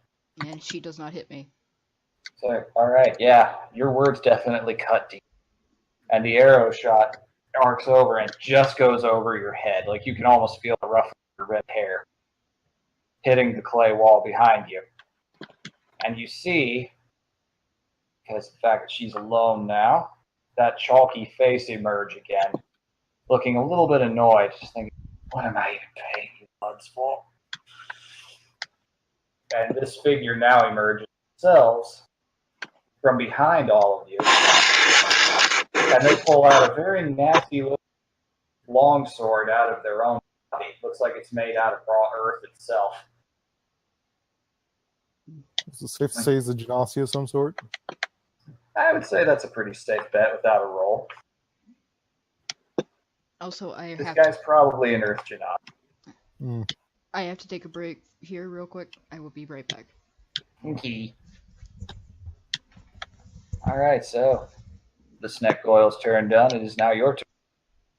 You've got the Goyle who's been hurt, and you've got this new mystery guy made. Looks like he's got a face made of chalk just emerging from the wall behind all of you. Very close to Lumi and Irana. All right. Well, I like the taste of snake better. So, okay. I should roll initiative for this guy first of all. Oh shit, he actually rolled pretty good. Put him 25 to attack. 25 does hit, yes. Good. 12 damage. 12 damage. All right. Oh yeah. You run up and slash at her with your sword. She's not ready for it. She's currently kind of blinded. You attack her out of the see it coming, and you get a good sized gash from her shoulder down to her hip. So she is not looking great right now. You can faintly see the chalk-skinned man just kind of roll his eyes. They do not make you the way they used to.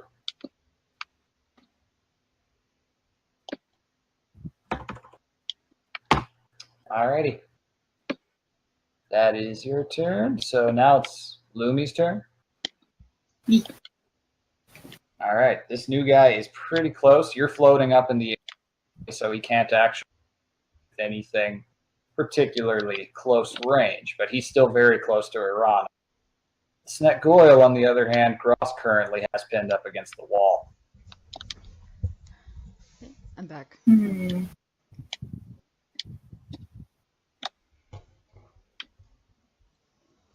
looking. Hold on.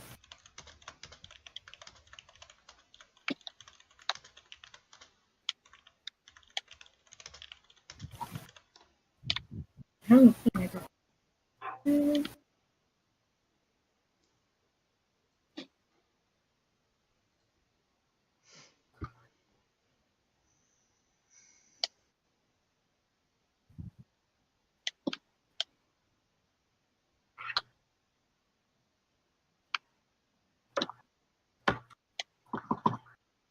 Okay.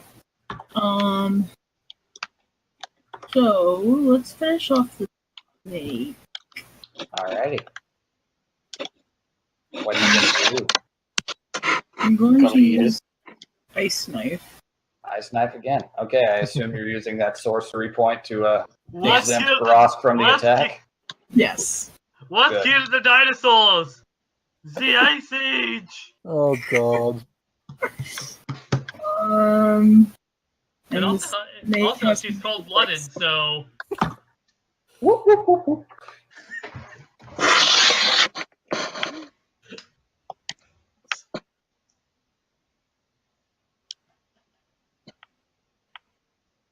Alright, ice knife. Roll to attack.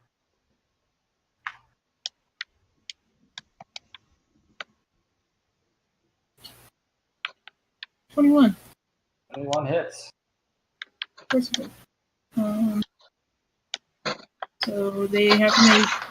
Okay, I do 1d10, and they have to make a dex save. Yep.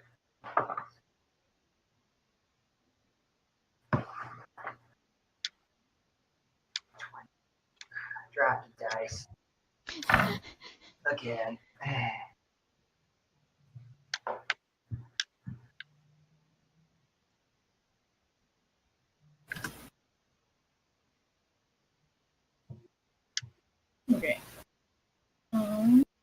They pass the save? Yes, no? Well, you have to roll the damage first. Save comes after that. Well, it says so for the first damage for 10, 10 it's 5. Yep. And Look for that later. Alright. it says dex save or take d6 cold damage, so that one's not halved. That one's Nope. I gotta roll the pass the save here. And... oh, nope. She does not pass the save. cool. 2d6 total is 5. 5. Okay. Alright. Not enough to kill her. But it definitely did some damage. Alright, so.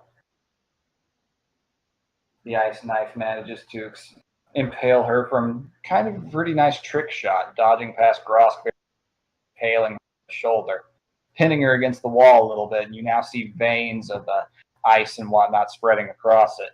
You can see a vague bit of irritation on mysterious Genasi fellow's face as that happens.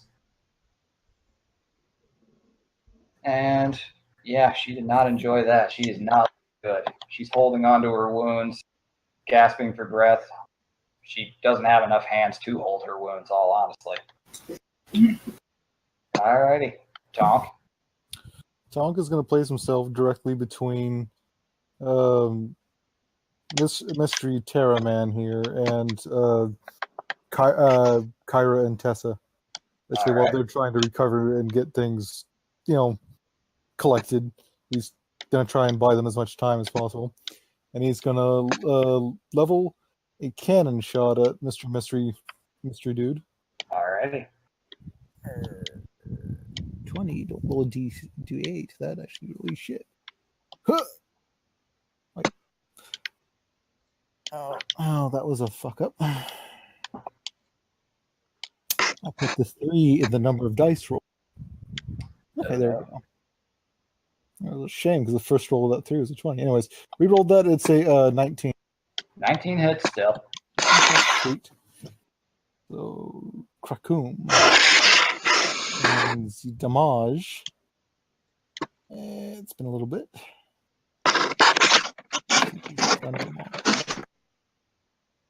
Okay, it's only by 1d6. And where's the damn... there we go. So 3d6 plus 1, right.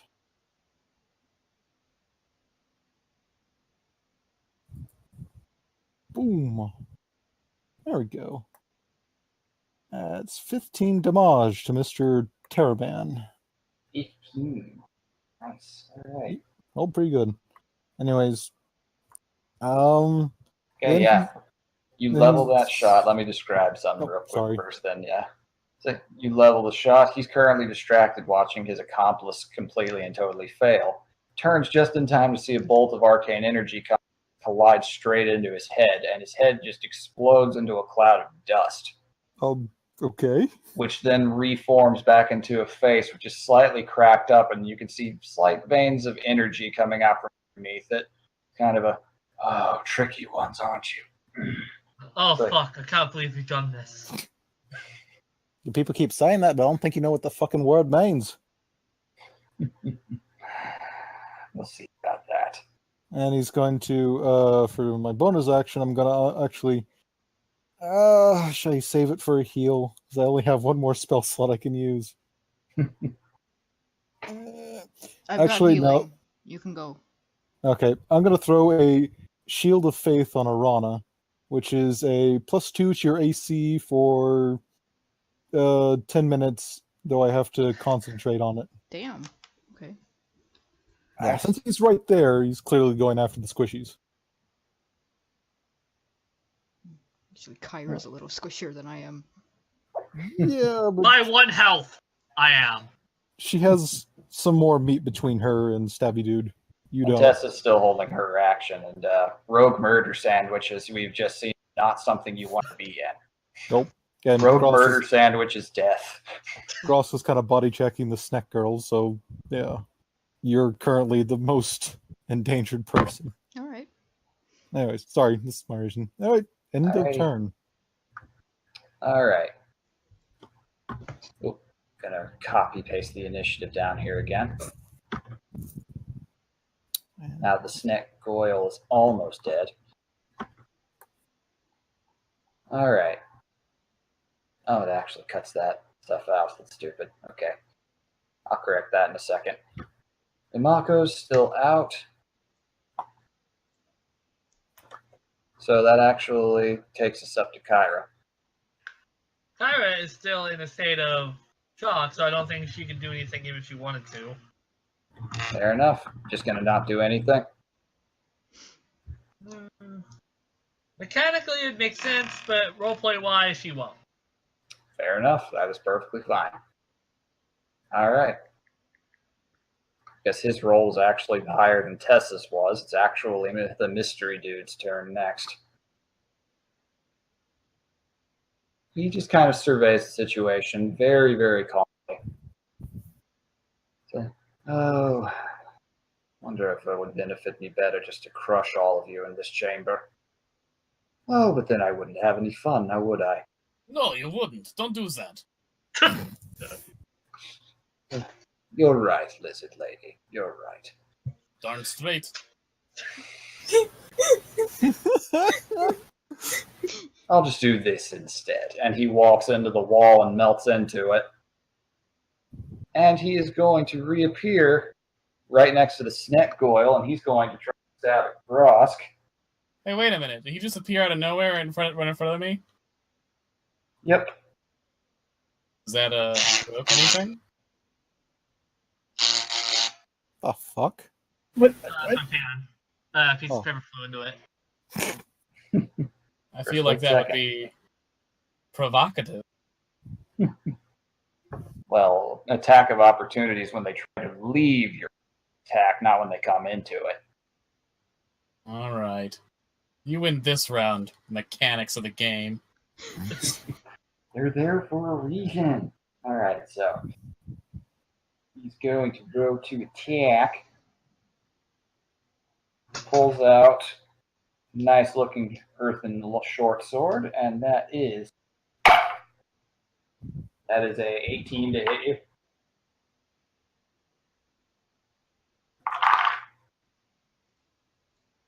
TT. Does an It- 18 hit you? I don't think so. It Let's go matches. up. Oof. If it matches, it actually goes to 5e roll. It does not match. My armor class is 20. Oh. Oh. Really? Jeez. Really? Hey, you guys gave me better armor last time. Oh, right. All right, well, that blow deflects, but he actually does get a second here.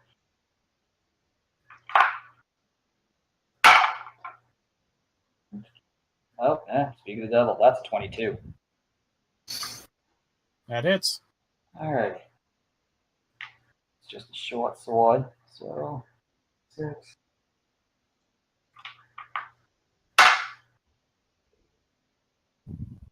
Yep. Alright, he deals 7 damage to Can't stand him. you, and that's all he can do. So next up is Tessa's turn. She's going to continue holding her, especially after seeing that guy just phase through a wall and cross almost 30 feet of nothing in an instant. She's going to hold attack. If anyone gets within 5 feet of her, she is going to stab. Alright, that's her action. Irana. This guy's over near Grosk now, but he's still there and he is exposed. The snack girl is still looking bad. How was his wisdom score? Let's see. Let's find out.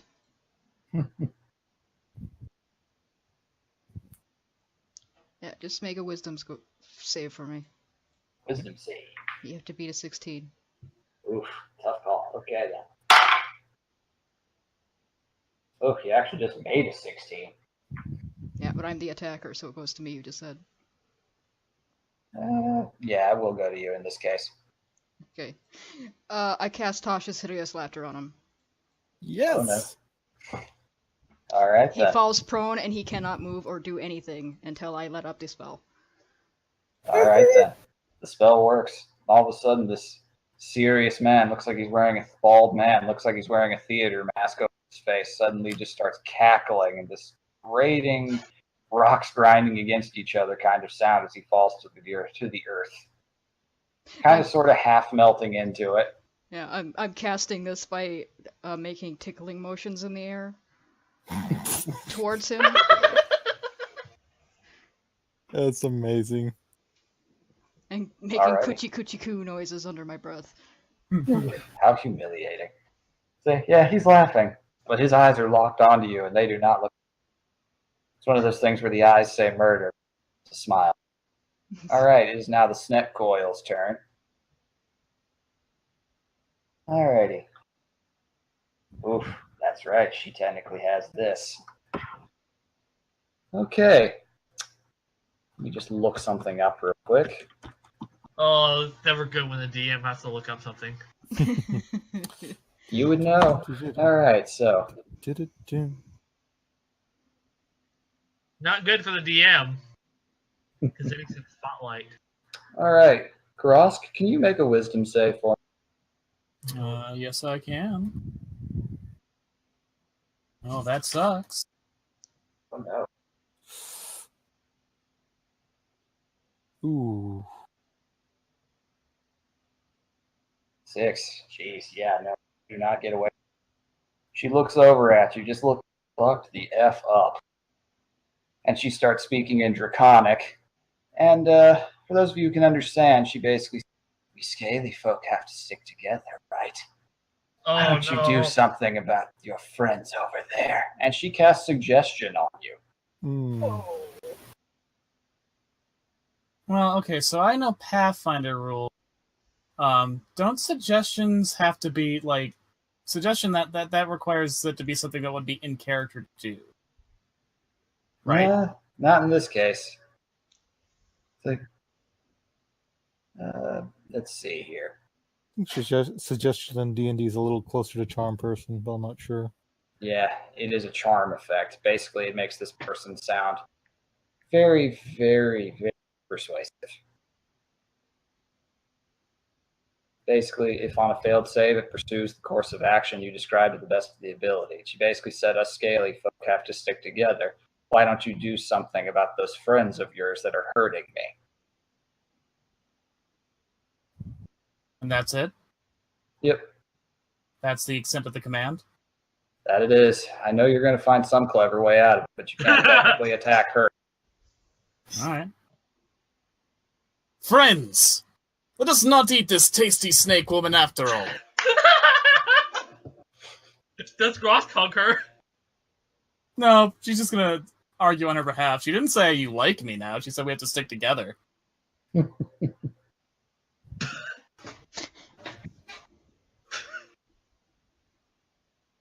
Let's see. Yep. That's all she can do, so. For the moment, she got the big lizard that was this close to killing her off her back. That was the only self-preservation thing she had going. Alrighty. That is the Snack Goyle's turn.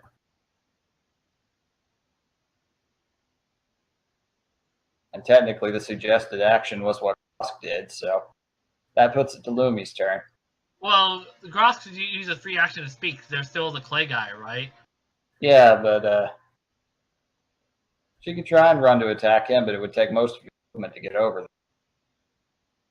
there. Didn't he just attack Grosk, though? Yeah, he just Yeah, oh appeared yeah, that's from the right. wall. He's right there.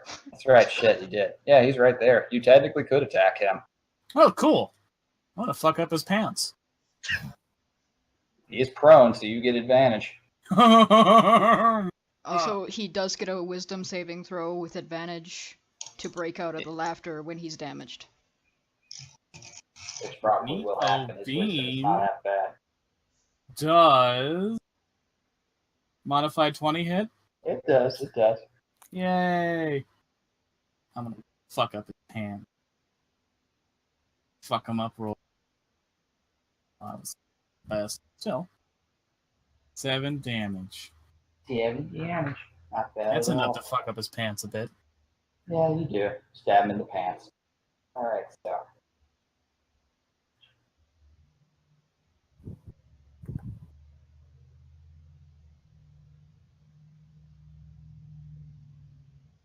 Go. Yep, definitely did not enjoy that hit. And now let's roll, get him out of the effect. Oh, yeah, he gets out of it. I just really wanted to use Tasha's hideous laughter finally. It's an amazing spell. It really is. It's so much fun. Alright, so he gets out of it, not enjoying the fact that he's been stabbed and humiliated. Doesn't have anything to say. There's just rage on his face right now. On his face. Stabbed. Alrighty. Lumi? Hmm? Your turn now.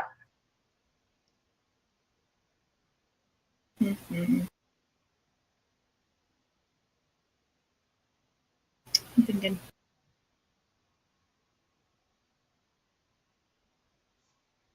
I want to get rid of that snake girl before she suggests Gross kill one of us. That's what I was gonna do. I was just seeing how I wanted to do it. Just seeing how I want to murder her.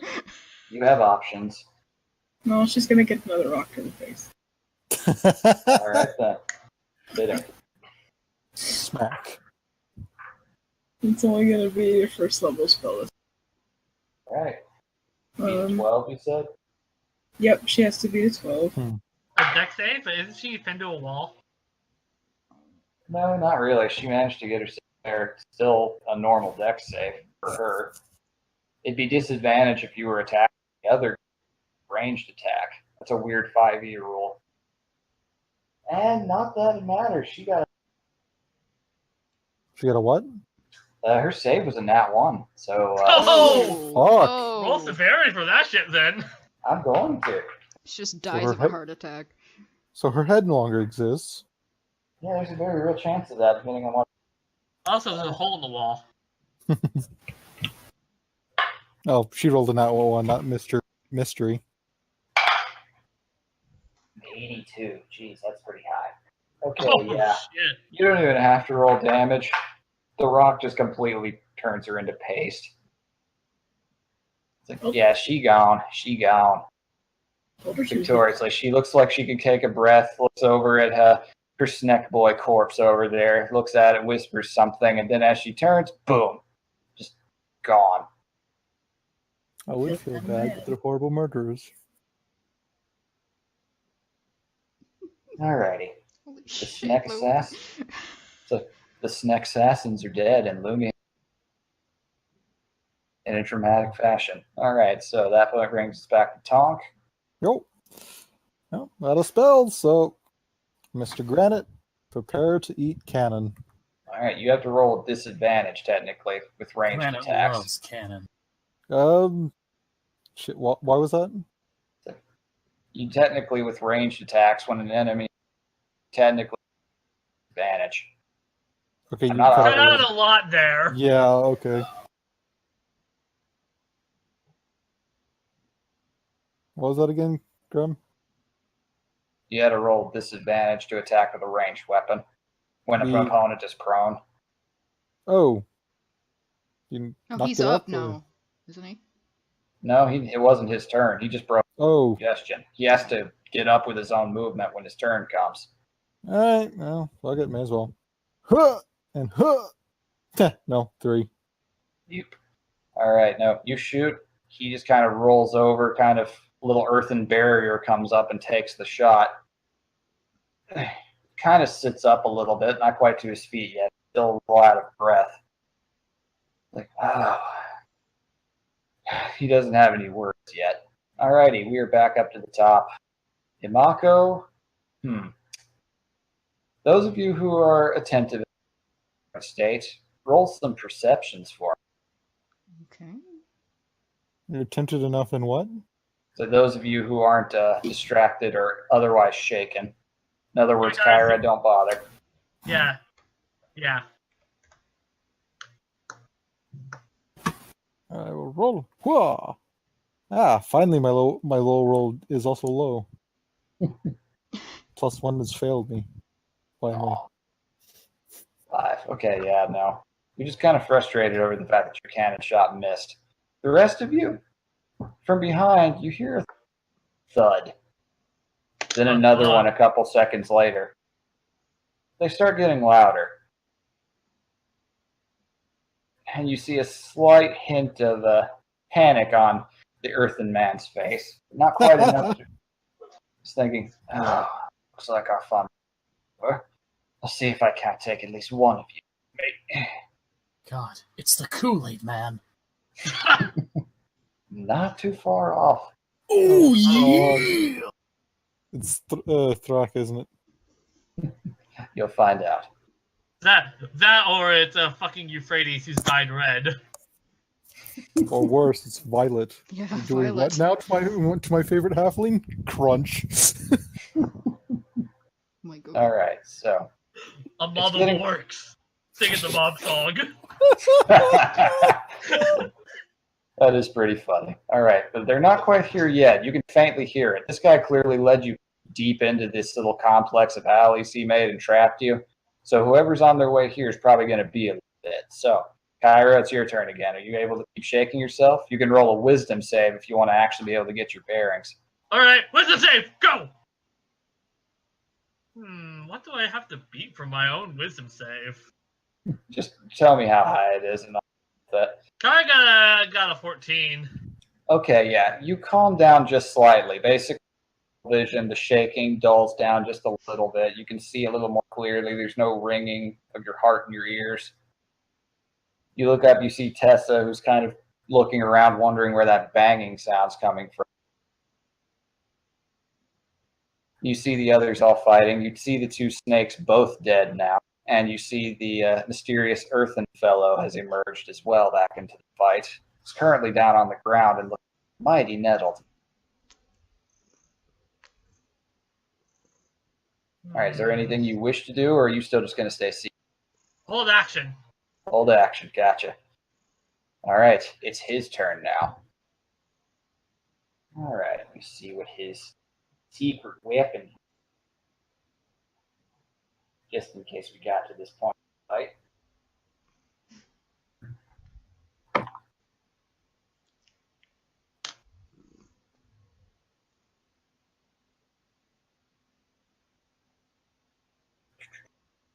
All right, let's see. I have that.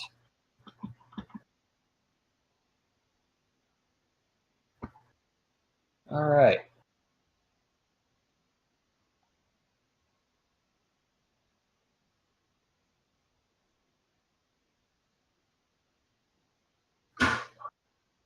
All right, he covers himself.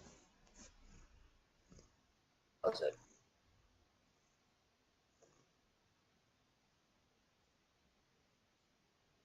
Okay, yeah.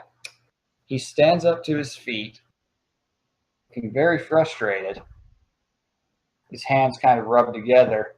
He spreads them out in a very earthbendery fashion, and a wave of spikes shoot up from the ground in a ring all around him. Anyone within 20 feet of him, which would be, yeah, definitely that would be Grosk. And Irana, you move back a little bit, so it would just be Grosk in this case. Oh. All right, Grosk, you. That's a 2d4. Technically, this is a area of effect thing that you have to be in. It's kind of a weird spell.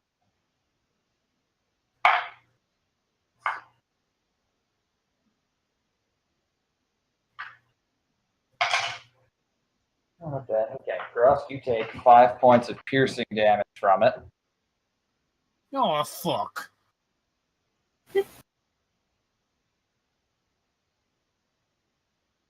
And now the ground surrounding him is difficult terrain in a 20-foot radius around him. What does that mean? Basically, it means that it takes half your movement and you will do damage to try to get. Oh, okay. For every 5 feet you travel, you take another 4.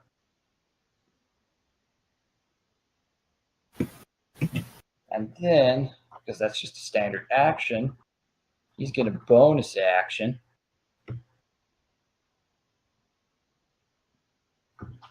And he's going to cast,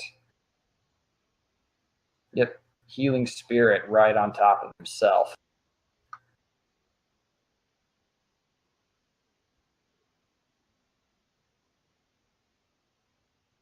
Yep, so he gets a d6 of healing for that, centered right where he's standing.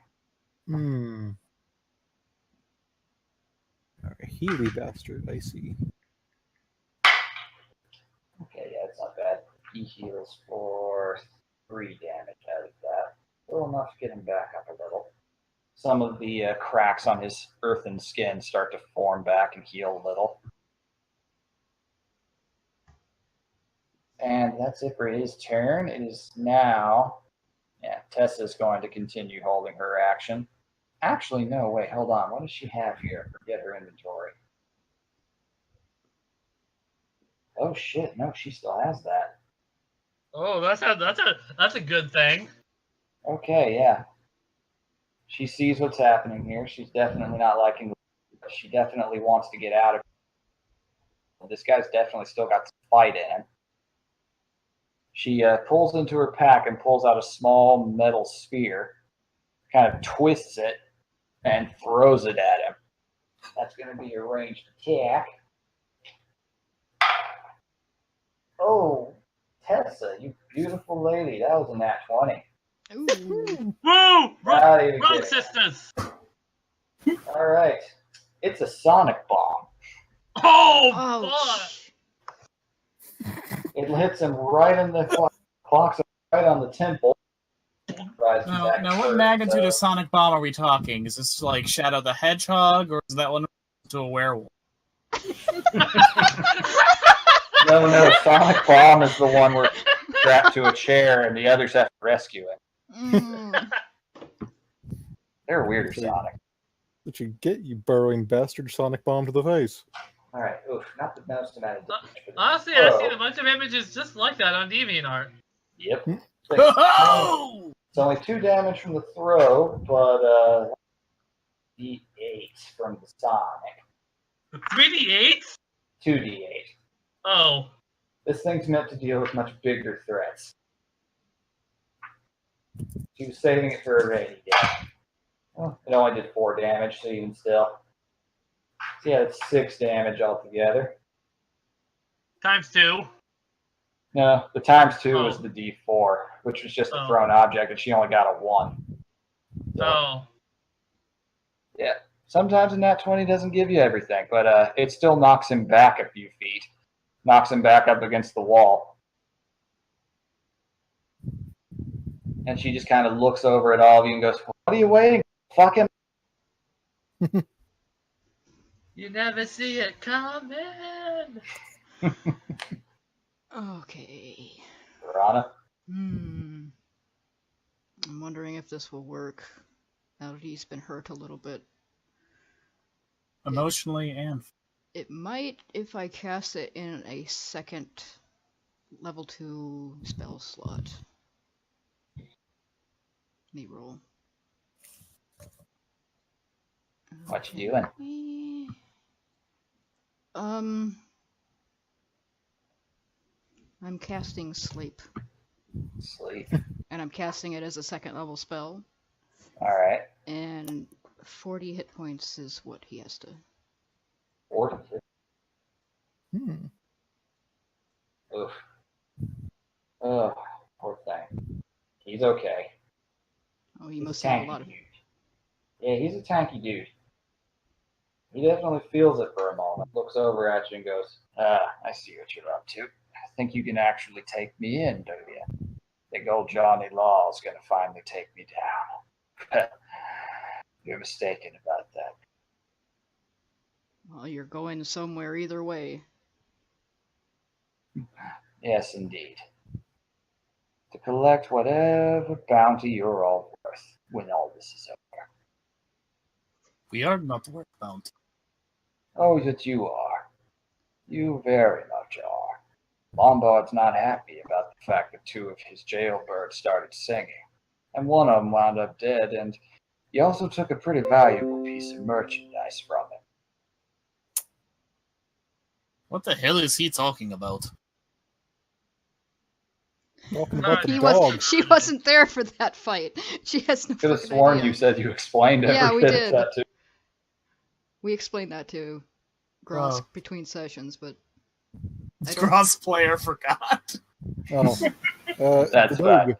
our shiny Yeah. new dog friend, the quote-unquote merchandise. Yeah, you rescued the dog from some Fey traffickers. Killed one of them, and the other 2 got taken captive. Well, it'll happen.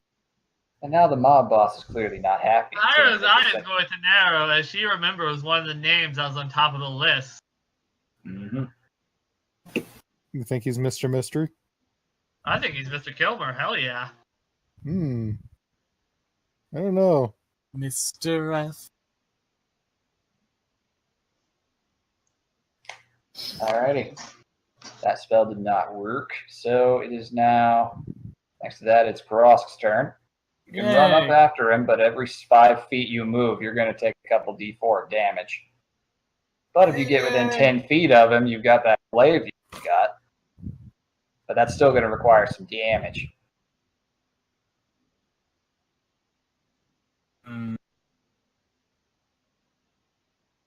Yeah, fuck it, I can risk it.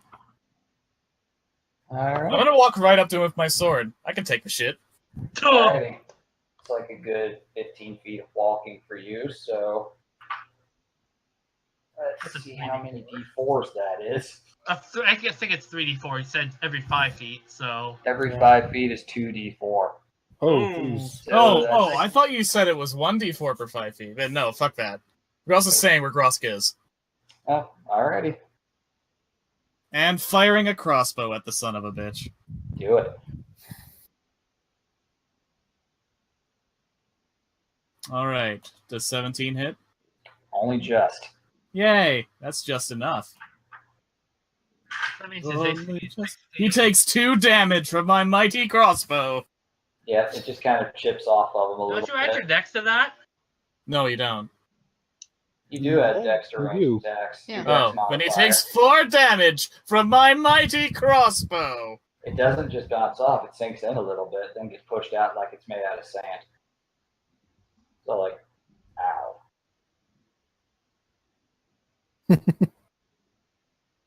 Alright. That's it for that. Alright, Lumi.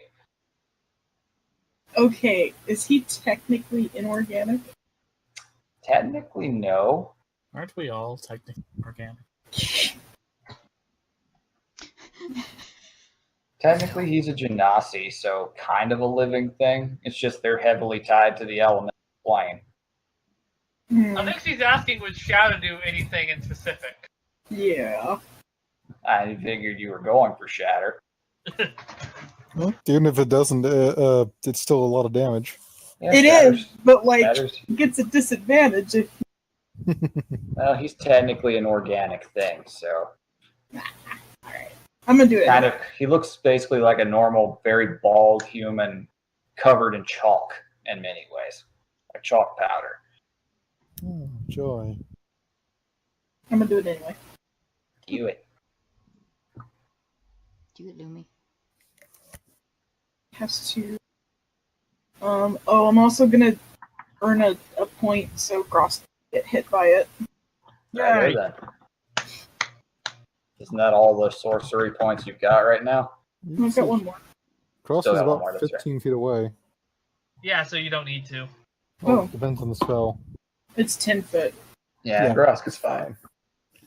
That would also blast I away mean, some of Grosk the is shit. surrounded that by would kill him. horrible spike hell, but, fine. Well, Shatter would blast away some of that, wouldn't it? It'd be Yeah, nice. that's inorganic. There you go.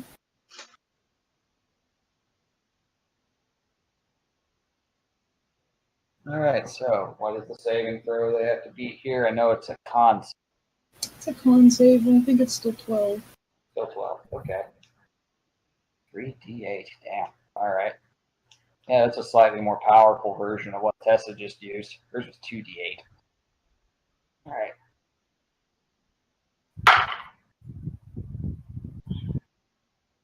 Yeah, he passes the con save. But the rocks. Yeah, no, they definitely don't. You get a con save? What the hell? Technically, inorganic stuff needs it. Alright, And yet, robots and zombies don't get one. You figure it. the total for the D8s is 18. 18. Okay, so he just takes 9 damage. Yeah, he felt that, that's for sure. Punches at his ears a little bit. You don't see any blood coming out of it, but you do see kind of a black sand eking out of his body.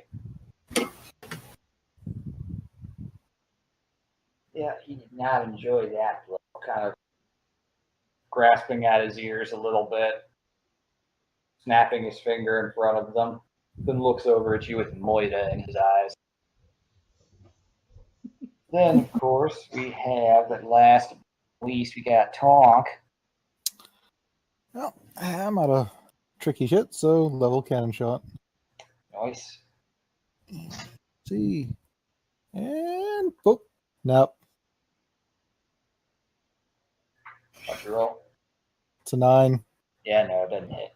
So you launch out the shot, and he sees it coming, waves his hand, and a chunk of the earth ball comes out and takes the shot.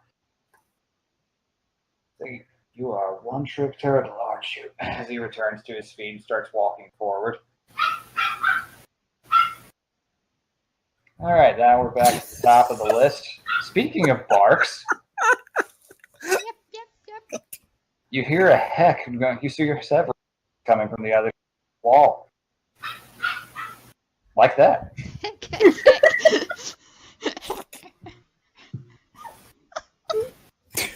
And you hear that distinctive pounding again. Imako suddenly poofs into the room right in the center, creating a small thunderclap, not close enough to do any damage. She sees the guy and bristles up like crazy, then runs over towards Tessa. And right as she gets out of that range, the wall bursts open in a column of flames. Oh. And in steps Agni. Oh, fuck. Oh. Very, very calmly, his hands are behind his back. Oh, You can see the fire on his head is not exactly a gentle little crispy thing right now. It is blazing. He goes, Dover. Dover. Demon? It's like, oh, well, Agni, figured you'd see it run eventually. Kind of dusts himself off.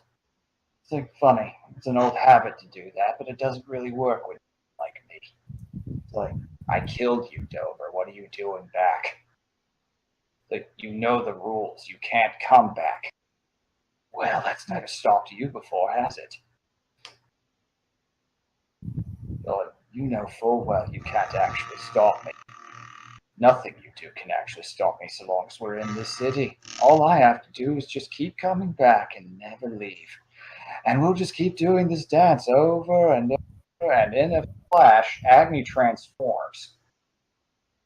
And all of a sudden, he's a 12-foot tall, black-skinned, horned humanoid creature. Oh fuck, he's a full Ifrit. Yep. You guys want to roll Knowledge Arcana to actually know that? I would definitely like to do that. Yeah, I'll do that. I think I got Arcana. Oh, I got Arcana. Yep.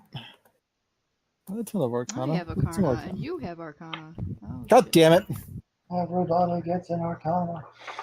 Ah, fuck I all am the he, things. Are she and we have both got knowledge arcana. For different reasons, but fuck all the things regardless.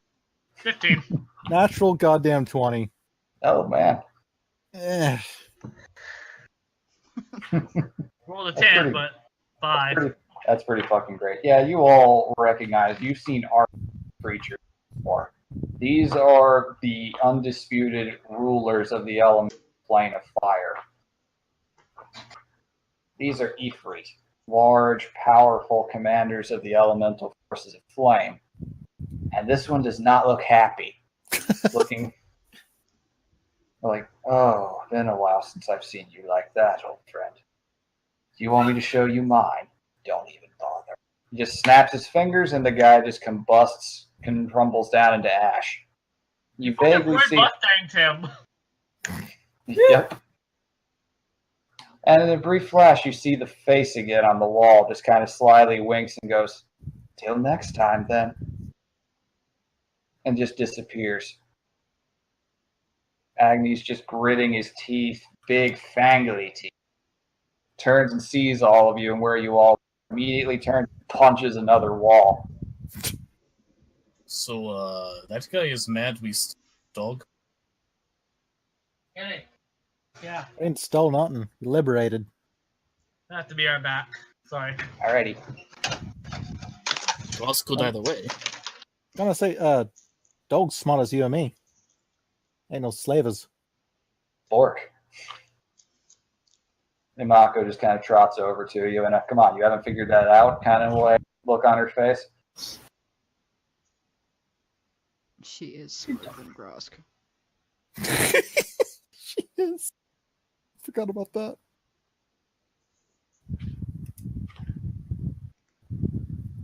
And to be Hey, fair, Grosk- we just kind of Dumb. assume Grosk is uneducated. we just kind of assume that Gross knows what we know without telling her. We should probably stop doing that. Probably.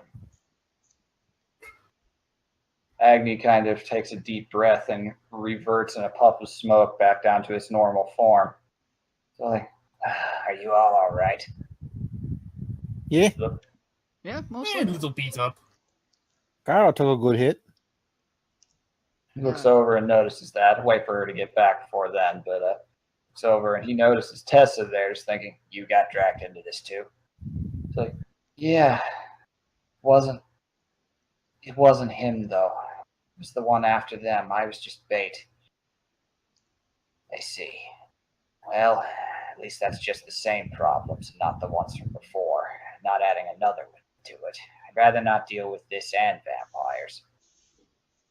Yeah, oh, Agni, mind if I ask who that was? Yeah. Normally I spit at his name, but, well, just because us Genasi basically run this place doesn't mean all of us are very good people. Some of us, the godlike power went to our head a long time ago. That man, if you can call him that, was one of them. That was Dover. He's, And back.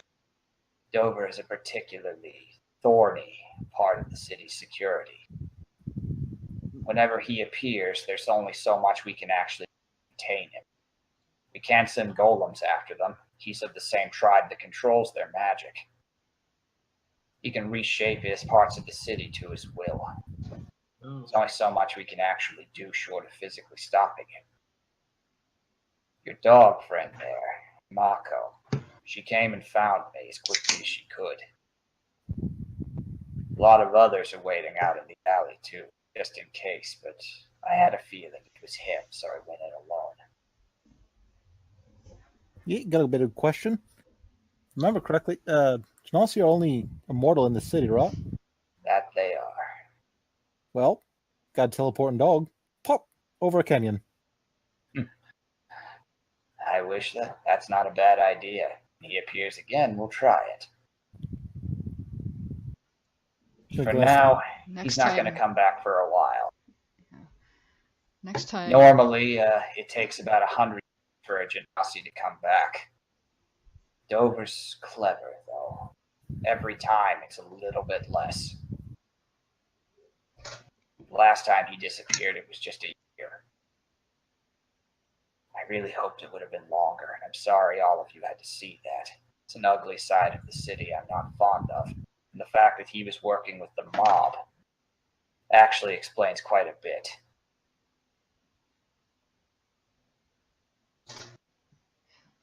As he's explaining this, Irana's going to go over to Kyra and use her healing spell on her.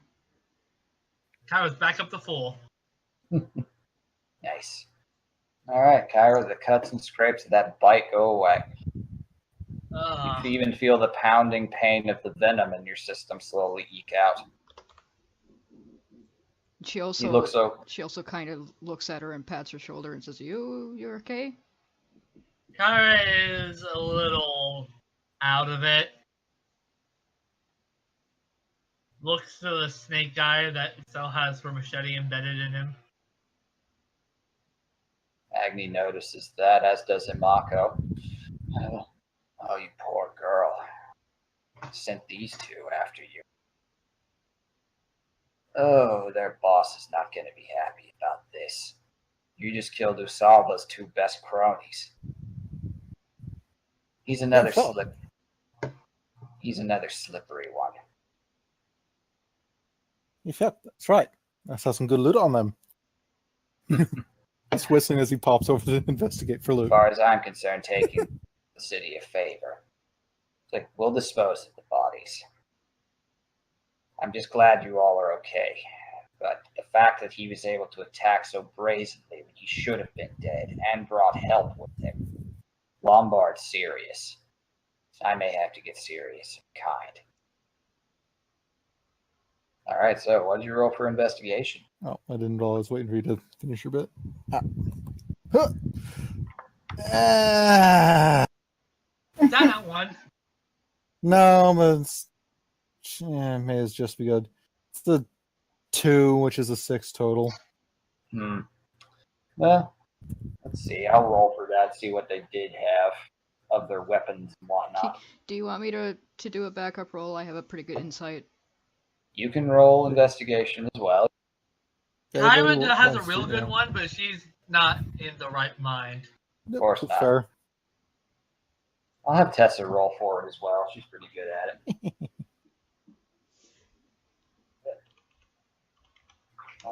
That's 2 brushes with the mob we've all handled together. 18 in total. The flavor is Tonk is distracted by the snake arm. Like, what the fuck is even this? Yeah, that's a weird thing Yuan Ti do. Good eating. So Yuan Ti are technically reptile folk. They're people they were originally almost human. Long time ago, they made a deal with one of the Infernal Lords to become like the reptile folk, and, they basically have an army of snakes living inside of each of their bodies. Like you. Not pleasant folk. Some of them I've met have actually been quite kind. One of them runs the tea shop on the surface level. She's a lovely lady. You should visit her sometime. But anyway,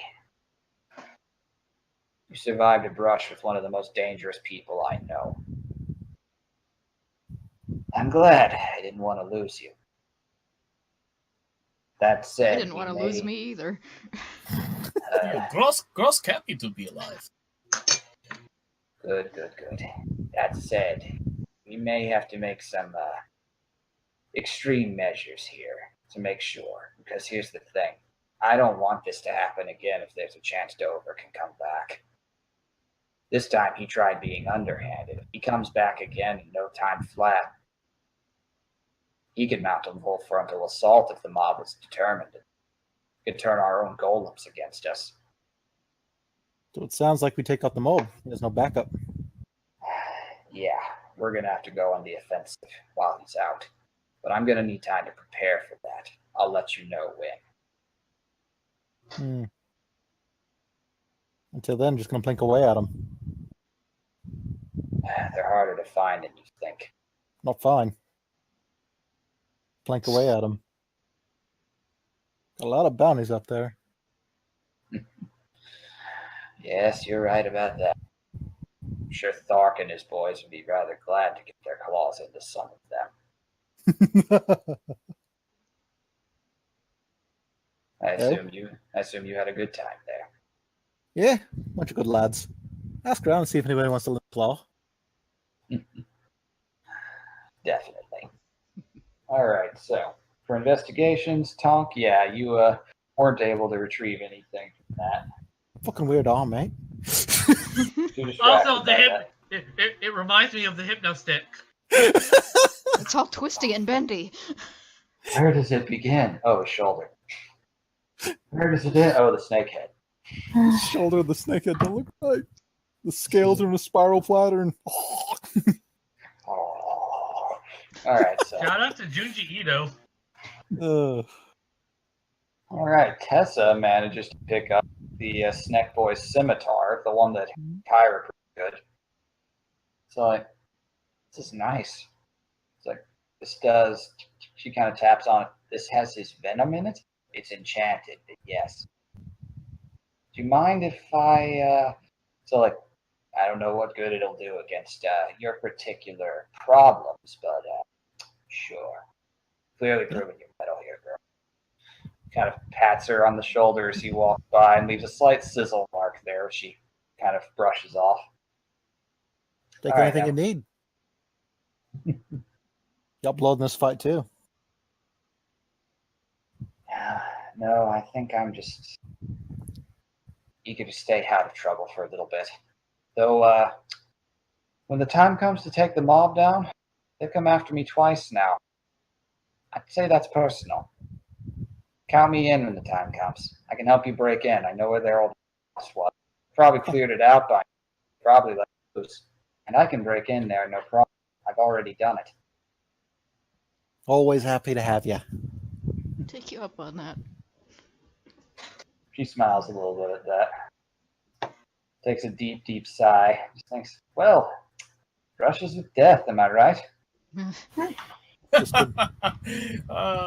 She's... All right.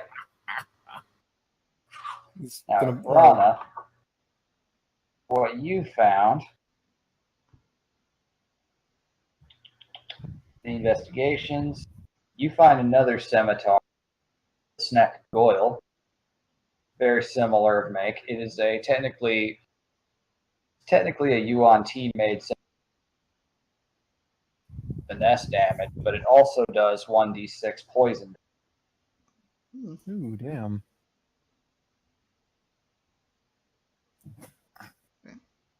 She will actually give that to Tonk, because she doesn't have any use for it. I can't really use it either. Gross might be able to use it. Yeah, sorry, I meant Grosk. God. Kyra might actually make good use too, given finesse weapon. I gotta say, I have like 4 weapons I can use, and that's it. A d6 plus another d6 of poison? Yep. Very least it could be a nice keepsake of, surviving or brush. Nothing else, you can just have it in your home for last ditch nasty stab if somebody invades. Yeah, well, if Kyra can use it, then she can have it. Kyra needs time right now. I know. Yeah. But... Time and a delicious whiskey. But that's what Irana's thinking right now, is that she'll give it to Kyra later when she's, not catatonic. Yeah. Alrighty. Also get. Does she have? Investigating the both of. And hey, it's okay. It took her 6 sessions before she got to that point. That's a record for her. Aw, little murder hobos growing up. Yeah, you find the scimitar and you want the dagger of the same exact property. Okay. Venom dagger, and gotta be something else here.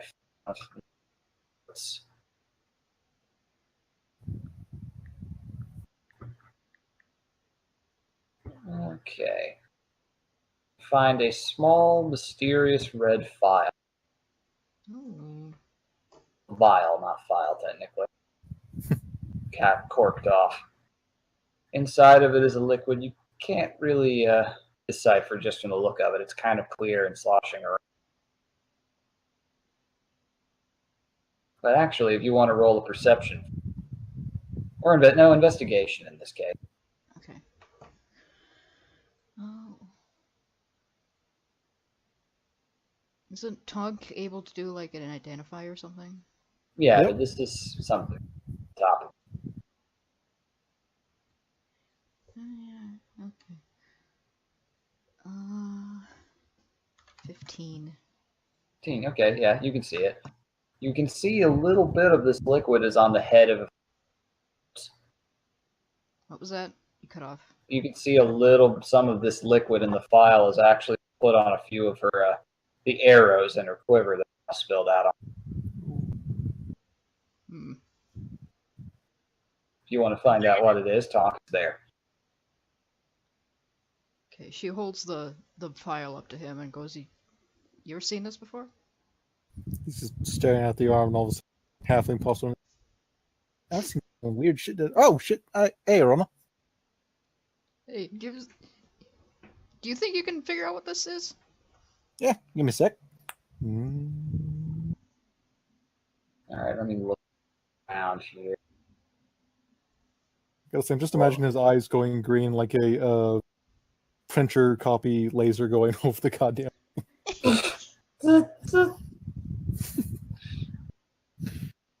Okay, where?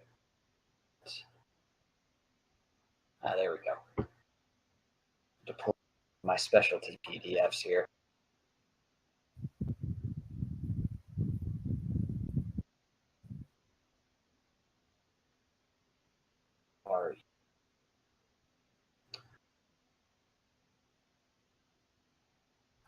Yes. This is.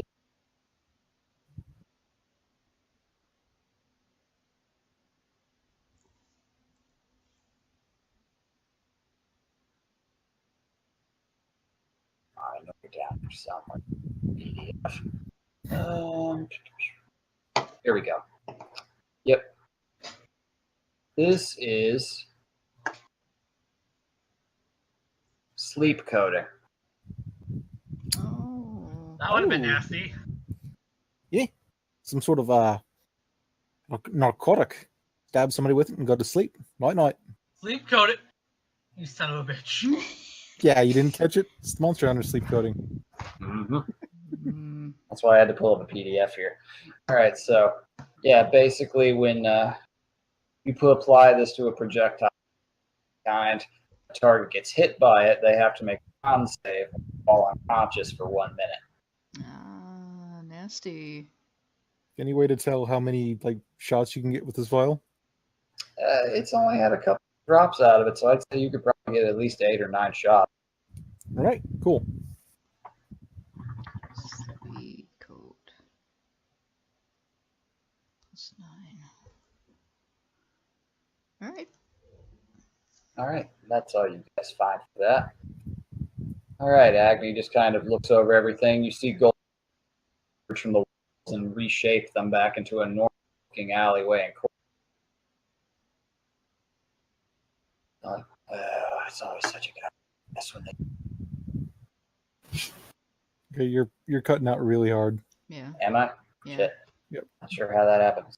Agni just kind of grimaces a bit over the damage caused, the fact that they came after you guys so quickly again. You're still cutting out a lot. They want to Yeah, pop really. out and pop back in. All right, let's try.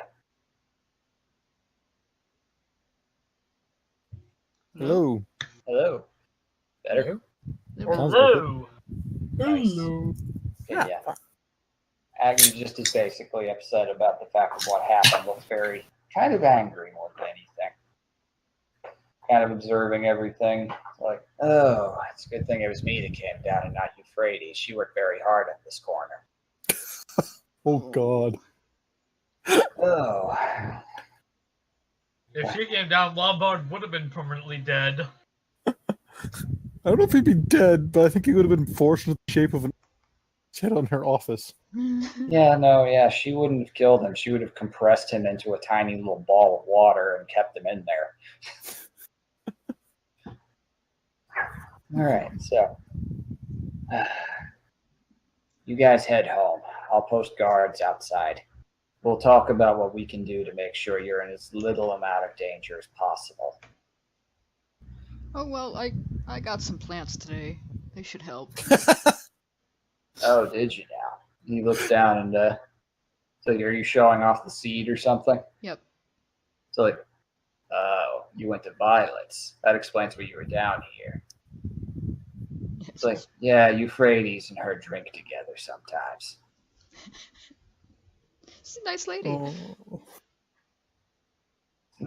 She's an acquired taste for most, but she doesn't bother anyone. In all frankness, I'm glad she's here because orcs need someone big to be scared of, usually. They get a bit restless otherwise. Not all, but you can expect it. I mean, they're raucous even. Need a boss. Alrighty, so you all gather yourselves, fresh off surviving another hit by the mob. Real quick, Tom would like to ask if the two snack people have bounties. That they do, actually. And he looks over at them and goes, ah, yes. These are hard to tell given the fact that you basically vaporized this one's face, but given that he looks over at the bigger one, the snack boy, like, Crota. Middling among his people. Nowhere near Asaba's level, but pretty close. That's him, and that must be his cohort over there. Verde. All right. I'll look into it. Yes. Verdelons. You know it. All right, so I will look into it. Have the appropriate bounties sent your way. Neither of them were super expensive, but they are guilty of assassination, so you may like what you get out of that. You've done the city a service. Again, as he walks off. The golems all just kind of stop what they're doing and watch him walk away, then go back to working. Okay. And, well, it's already getting a bit late. Gonna have to save the next part for next time. That's where we're gonna end it. Yep. No, you promised us stab head. Yeah, I know, but the organic entry point did not come. So we'll wait some more.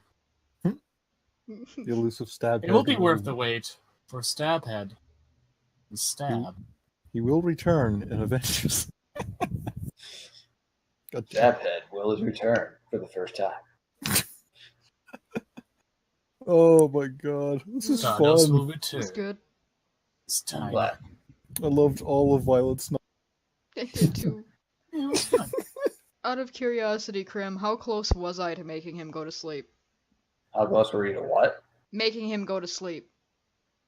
Fairly close. You were about 10 HP shy. Damn it. Oof. Was it a really good roll or middling? It was a really good roll. Rolled a 40, but he was a tanky dude. Yeah, it's kind of why sleep is a little hard to use sometimes. Yeah. I was Real hoping, good against riffraff. I was hoping that he would he'd had enough damage dealt to him by Grosk. But then he healed right before I could do it. Yep. Bitch. Still, managed to get some good things done. Mm-hmm. Glad I didn't have to. Yeah, definitely glad I did not have to railroad Kyra's first kill. You straight up just got him. Woo! And you won't have to feel bad about it because he was an asshole. Morally, she'll feel bad about it. Oh, yeah, of course. Just saying in the long term. guy was an asshole. Tonka's definitely going to try and take her out for drinks. Nothing solves painful morality issues like booze. She You can might Good have luck. a drink. she can Good have luck. some of the shit that comes out of that plant. I'm pretty sure that's close to raw moonshine. Yep. That's orc moonshine, except it's organic. It's Organic from- moonshine. Only orcs would find a way to make booze from meat, which should be goddamn impossible, but, you know, God, I wonder what that tasted like. what did it taste like? It apparently didn't bother Arana, but I wonder what the shit that tasted like. Turpentine. With a hint of cinnamon. The cinnamon was what sold it. Ugh. I've seen people have, like, those, like, cinnamon wine and cinnamon whiskey. So I've seen people. Stuff smells like just absolute hell. It tastes like shit too. Can You confirm. about like Fireball whiskey? Yeah. Fireball. Ugh. Yeah. Also, now to sign off for Kata. Yep, Yep. we can sign off now. What? They're also Hey, say everybody. goodbye. We could just keep throwing like fruits in that damn thing and force it to actually brew something fruity and tasty. Pumpkin ale! Theoretically. You theoretically could. You don't know. Its diet might be carnivorous, so it might not be good for its health, but hey, it might be good for garnish. We could put a little bit in, not like jam a lot in, like just a little bit. For the flavor. DM, Yeah, you at want to least- sign off? Yeah.